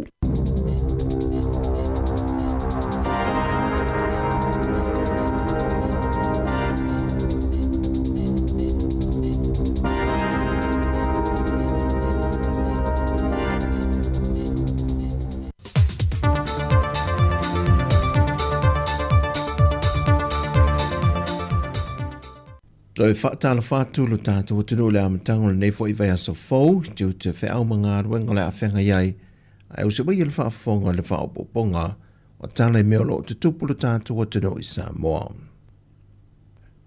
Wala whai mai lea tunu o le whanunga le lei, ma le māta ngō fio le lofa o le tuamalantu singa i a Samoa, e le tūlanga to o le tō whātau tau o Savili, ma le mamafo ti munga sa iai le pōn pō. Peitai o le ales wia I lava le whaasile silanga mailmatanga ruenga o a onga maanga nuu, le le whaatanu I na o a onga I le so I le atunu a toa. Ono le pui ngal tūlanga saunga le mū le soifua alo ma whanau le atunu o, e le ngato nisi o ala laupapa sa mō tusia, o ni ele solo I nisi o vaengo le atunu o. Ai whape nā fo mai pou ele tise ma waia sa mō tusia, o lo ngā lulue pe la veo mai le temile nei, le au whainga luenga le malu si angatau I tise, ma whela wa inga I lunga ala te tele. E le tele ni vaenga na whaalanga ina le tala whaatai e pia, ai o nui tuam whaasolo atua ngā isa la whai, e au fie malai malu. Se usenga anga I atu I tā whaingata, se vaenga o Parisi, o le awala si mai ewa, ma nisi vaenga o le atu no. Mo whasi si la foe le whanapa ptongo le suawai, e ono motu sia le awonanga inisio vaengo le atunu I le so, ono le whamma ino whata nolo apo I le suawai, mai I le palapalao ta whenga o vai ta Filipona po. Ai o lo tu mo pele whamalu sio le pta ingo ti munga mamafa, o lo whamalu sio fwoi le pta ingo lo longa, o fautuanga mo sa vidi malo losi, a to ai ma le pta inga I o ngā sami uma I le atunu. E ui o lewa au mai le report wa mai o na ave se umale swau u ma nisi o vai ngole waa o le mana wa nui e au fiaile si o mango a fio anga o lo mangoto I le waa. E na whaalia se tasi o polofesa mai di Universite a Waikato I New Zealand. A whaia ta atia I pele tino le waa lea I le no whanga o lo mangoto ai e wha o ngā ina moni su enga e te lelaro na a fianga I le pala o le tino le waa lea ma a fia ia au ia, ma ta whea atu vaenga o ona ia I ngā tai whale o ia fio anga, ma e te le foi le a fianga mo le au whai whaiva, ma I e mo mai mo le whonga tau mawha o le atu no. Ona o le vaenga le o lo mangotoi le waa, e pipi I anga I le a au. E le sauna ngā I minister o le pui ngā le malo New Zealand, Judith Collins, o le mana o ngā le malo o Samoa, ina ia ta atia e peto e ngole le vaenga leo lo mangoto ai. E tolu se lau fast food wa felito le swa u lea ua mawhai o na ave seina. Ai o se vaenga tele o le swa u e tusa le ma le tolu se lau luas food wa felita ua fefi loi fantasi ma le swa sami. Ai se fulu valu wa felita o le swa u mama. Wa sa ili nei le mtanga luenga o leo pe le o iai se lape I le resitala ina leo la au malo se whaatanga ina le atu no. O le ala lea I le temile nei, wa whaata atia e le mawhai on toi talia tālo sanga pe ilo tālo sanga utu ina mai, e whaatanga I le u mio se la au malo se tangato le atu no. Wa fuorfina ngalo le kom sinom tanga luenga leo, ona o le tele o whawhita auri wadia I mai ea a fiai la au malo se. E pei foi o le tina mai a le sa le I leva po se lua vai asu taruai, na a fia I foi se la au malosi. O whawhita auri wa mātai tu wina ele komisina o mtanga ruenga leo. O le Paul Kalame po le hawa na tui na ato le mtanga ruenga e au wina mai e te tonu la au e le whatanga ine le atu no. E au no mani whaasalanga e whaia ia i la tau sa u mia. A to ai mala au malosi e le ilai sene ina ai whaatanga i le atu no. Ina ia to au mai e te tonu e whaatino le lai sene. Peita ai. E fōringa mai o loo iei se popolenga ia i lanto o loo u mia la au malosi e te tau na lai sene po o loo whaatanga le atu no. Ina ia tu ina mai ne i meane wa maua se whaasalanga. Ai mo niso i lanto o loo u mia la au malosi le whaatanga ina le atu no. E leo au mai o mawhoi i tu tonu. Na toe whaamanino e wapa au e na o le lua lava i tu ai ngā la au malosi e whaatanga ina i tu tonu le atu no. O le hau malosi o le se furu lua, 12 gauge shotgun. Ia ma le pultasi, ne whainga tātou pultasi, po le single shot 22 rifle. Ngā le paunga o la au malosi, o loo whaatanga ina mai lalo le tūlafono, e ma whai o na laisene ina wha le tūlafono e whaunga ina le malo le turu. E le toe whai lo mai le tō whai au pa au, se aso e toe whaatanga pe te talai, o na toe a mata na laisene la au malosi. Na whaalia le whionga le sui pāle mia, tuala Iosefo Bonifasio i le autu stela, lana whinaunga o loo iai le avano i le whaavae, e mawhai ai o na whaase e tua ngaru le whionga le whongwhitalai, a se ane se ta se tau aveina le no foa e whaatauteia whonotanga le pāle mene e maise, e le lafo o loo whaasanga i a te ia. Wa iai ni tūlanga o ia white na i le whongwhitalai. E ala te tau o na whaase e tua ngadu i le whapea la alwe se loa. Tau ua o le matau pulea. Ai se e mai le whailau tusi o le whono. Na te whatau taia le pālota po o ani whila whawhainga i tono le palimene. Pe fili fo i le palimene se tasi anga wa ai alu nofo le foa. Se i whatau taia le matau pulea. Al mele i nei, o le fi alwe se. Al whai unga le mea tau conflict of interest. O le mea nai whaila vai oe ia. A yeisa ua fianga se mea, o te lo leia, e le tau no te nofo i. Ono le puipuinga, o le tau le lei o le palimene. E na wata a pelefon tanga le palimene, ma whailua e leu tu stala ma le teitai o le tua ngai, na whaadi ailo na whinangalo le mata au pula wale nei. Ala oinga la le ukolpo. Se isaso. O le mele ka ua whai e le whonkalai. Le maua si te mie whamawai. Whamawai alo ia.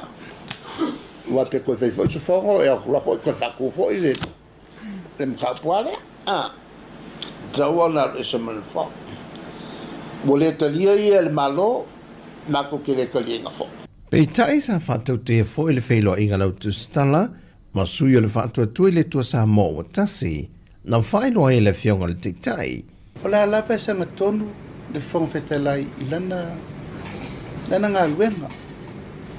O tau si lai sauni ngā tui la epa na whai isi whonga whetalai momo. Have you examined that? Yeah, nā tau si fia, he controls everybody. He musu te watu i. Me ane whapea ua ti ngāsi whina ngā lo e, ta mā mātua, mā lo lo, manu mā lo, ma le tofi le whonga whetalai. Ioi, al speaker lava ia peo na mā pefo ai fo te lo tei. I stand on my grounds. I was the speaker, but so whai al me tau whai. Al matau tu al lalo le whonga whetalai, ie onu sai. Mai whapalpale, matu i le tu al tapa sao, whia ngai o e ma le tau tainga o le whono al parme. Pei tai leo le whina ngalo leo le teitai o le atunuu, le whionga le tamai tai pāramia, e lana ia foi whailo i gamaleu tu stale le fiafi o le aso whareile, na ia whaai lo manino ai, wa tā pena le kāpeneta e tu inatu le nei mata opo, e le pharmacy nonga. O tala whawia mai sa mua manuia tele le nei aso si o tātu o tenu, whasoi foia.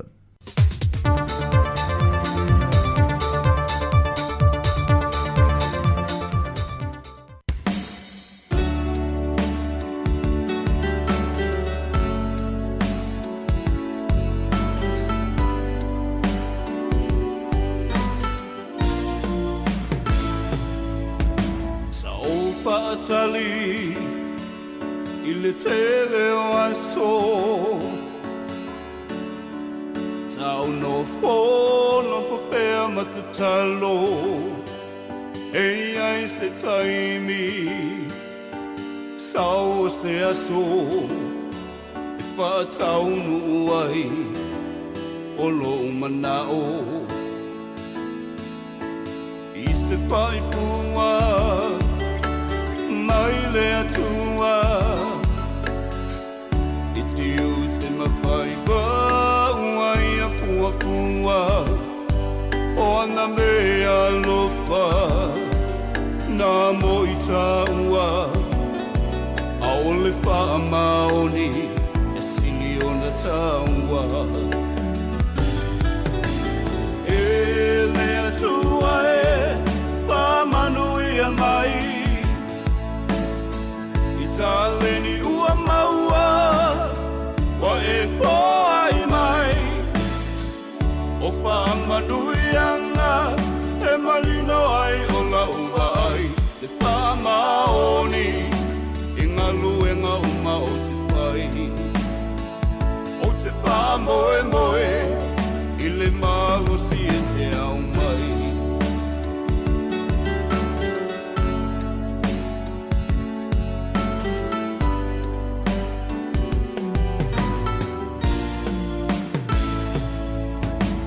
o se taleni i te ngā lue ai Alue magosi awa le wha vai vai Te taimi le lumanai O le afua mai Lo wha maoni E te manui ai Awa e te whiu I mea whaingata Awa e te wha alongo longo tinga La lue puno ai E tau i e taua A ole wha maoni E sili o na taua E lea tua e Pa manu i a mai I ta leni ua maua Wa e po ai mai O wha manuianga E malino ai o la uva ai Te wha maoni I ngā luenga uma o te whai O te wha moe moe I le māgosi e te au mai E lea tua e Wha manuia mai Ta leni ua maua Wa e po ai mai O wha manuianga E malino ai o la uva ai Te wha maoni I ngā luenga uma o te whai O te wha moe moe I le māgosi e te au mai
Please, yeah, don't play B-17. It was our song, it was his song, but it's us.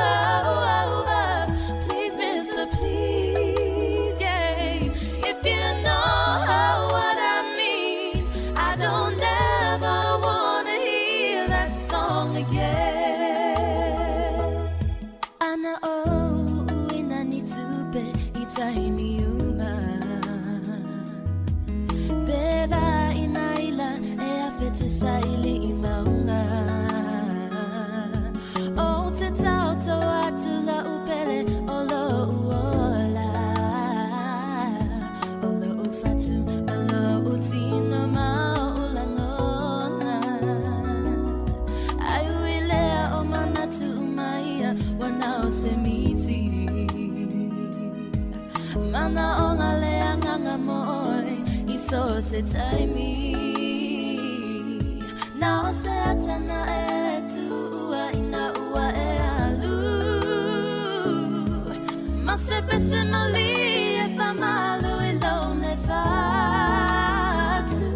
Fa amole mole. La ubele e ua ona ngana ina. Uinga ole pese sa e usuina. Ai ua uma. Fa amole mole.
e fa formal tau tua si fonga le mo le te mio la uli le to se fulu mo 20 minuti na tale o le tasi a mai el tatu fa fianga me le sunga ya sive vai nga wale si o la fa forma yai e ona mai el tau tua lu mo Facebook mo le YouTube tua tu leva no isa mo ya tasi sa ta pena mai lan por clame tatu no le tasi fa wa uli le tatu ri te o se umal tasi e ona luas ful fale o itu la tau tua el tatu app mo no to sirfia fa fonga fa fianga e me se por kalame le yaso feito fa salawina ya matele fiana nei ya lo fatu por kalame ma fa menu atu ya le yaso le fa longo le fa fonga le unga lue me la tolo tapo itono ainga ma lo lava le mafuta mai le fa fiana so filo yo fe pese fulu buono minuti lo turn ta le le tassi tu le ne si fonga le mo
whaatali I le tere o aso Sau no whono whapea matatalo Ei ai se taimi Sau se aso I whaataunu ai O lo manao I se whaifua Mai le atua I tiu te mawhaiwa Uai a fuafua O ana mea lofa Nā mo I taua A ole wha maoni E sili o na taua E le atua e Pa manu I a mai Taleni ua maua Wa e ai mai O whaamanuianga E malino ai o la ua ai Te whaamaoni I ngā luenga uma o te whai O te whaamoe moe I le magosi e te au mai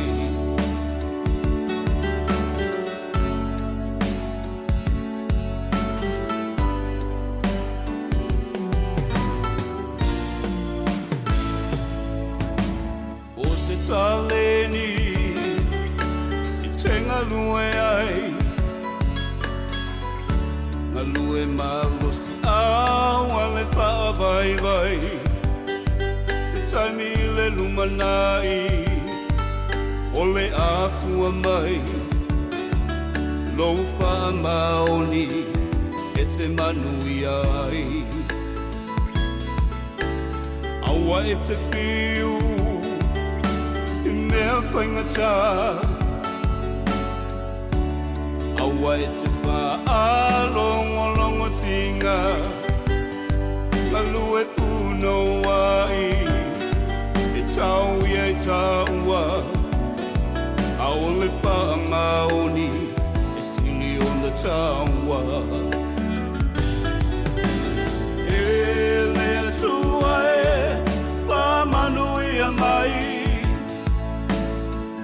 Taleni ua maua Wa e ai mai O whaamanuianga E malino ai o la ua ai Te whaamaoni I ngā luenga uma o te whai O te whaamoe moe I le magosi e te au mai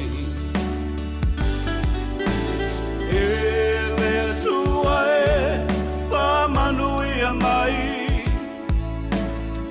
I taleni ua maua Wa e ai mai O whaamanuianga E malino ai o la ua ai Te whaamaoni I ngā luenga uma o te whai O te whaamoe moe I le magosi e te au mai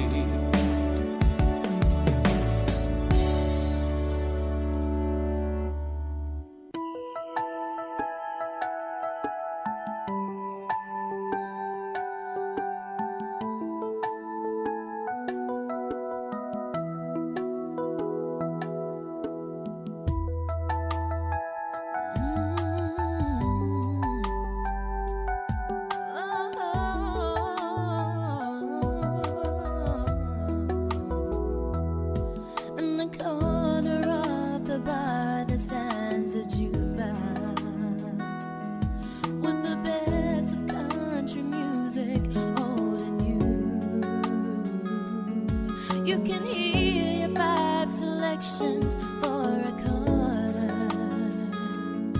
and somebody else's songs when yours are through.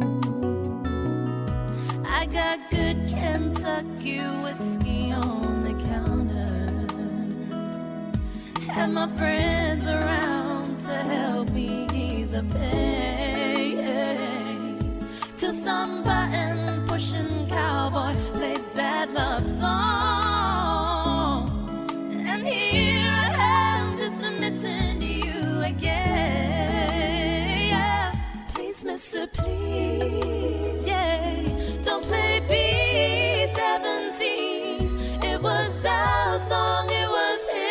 Ia le tunu pele sa moa whaftai tele mo le maftanga le yaso. Mana tule la taurunga le whasa launga i lungo le tato Facebook mo le YouTube.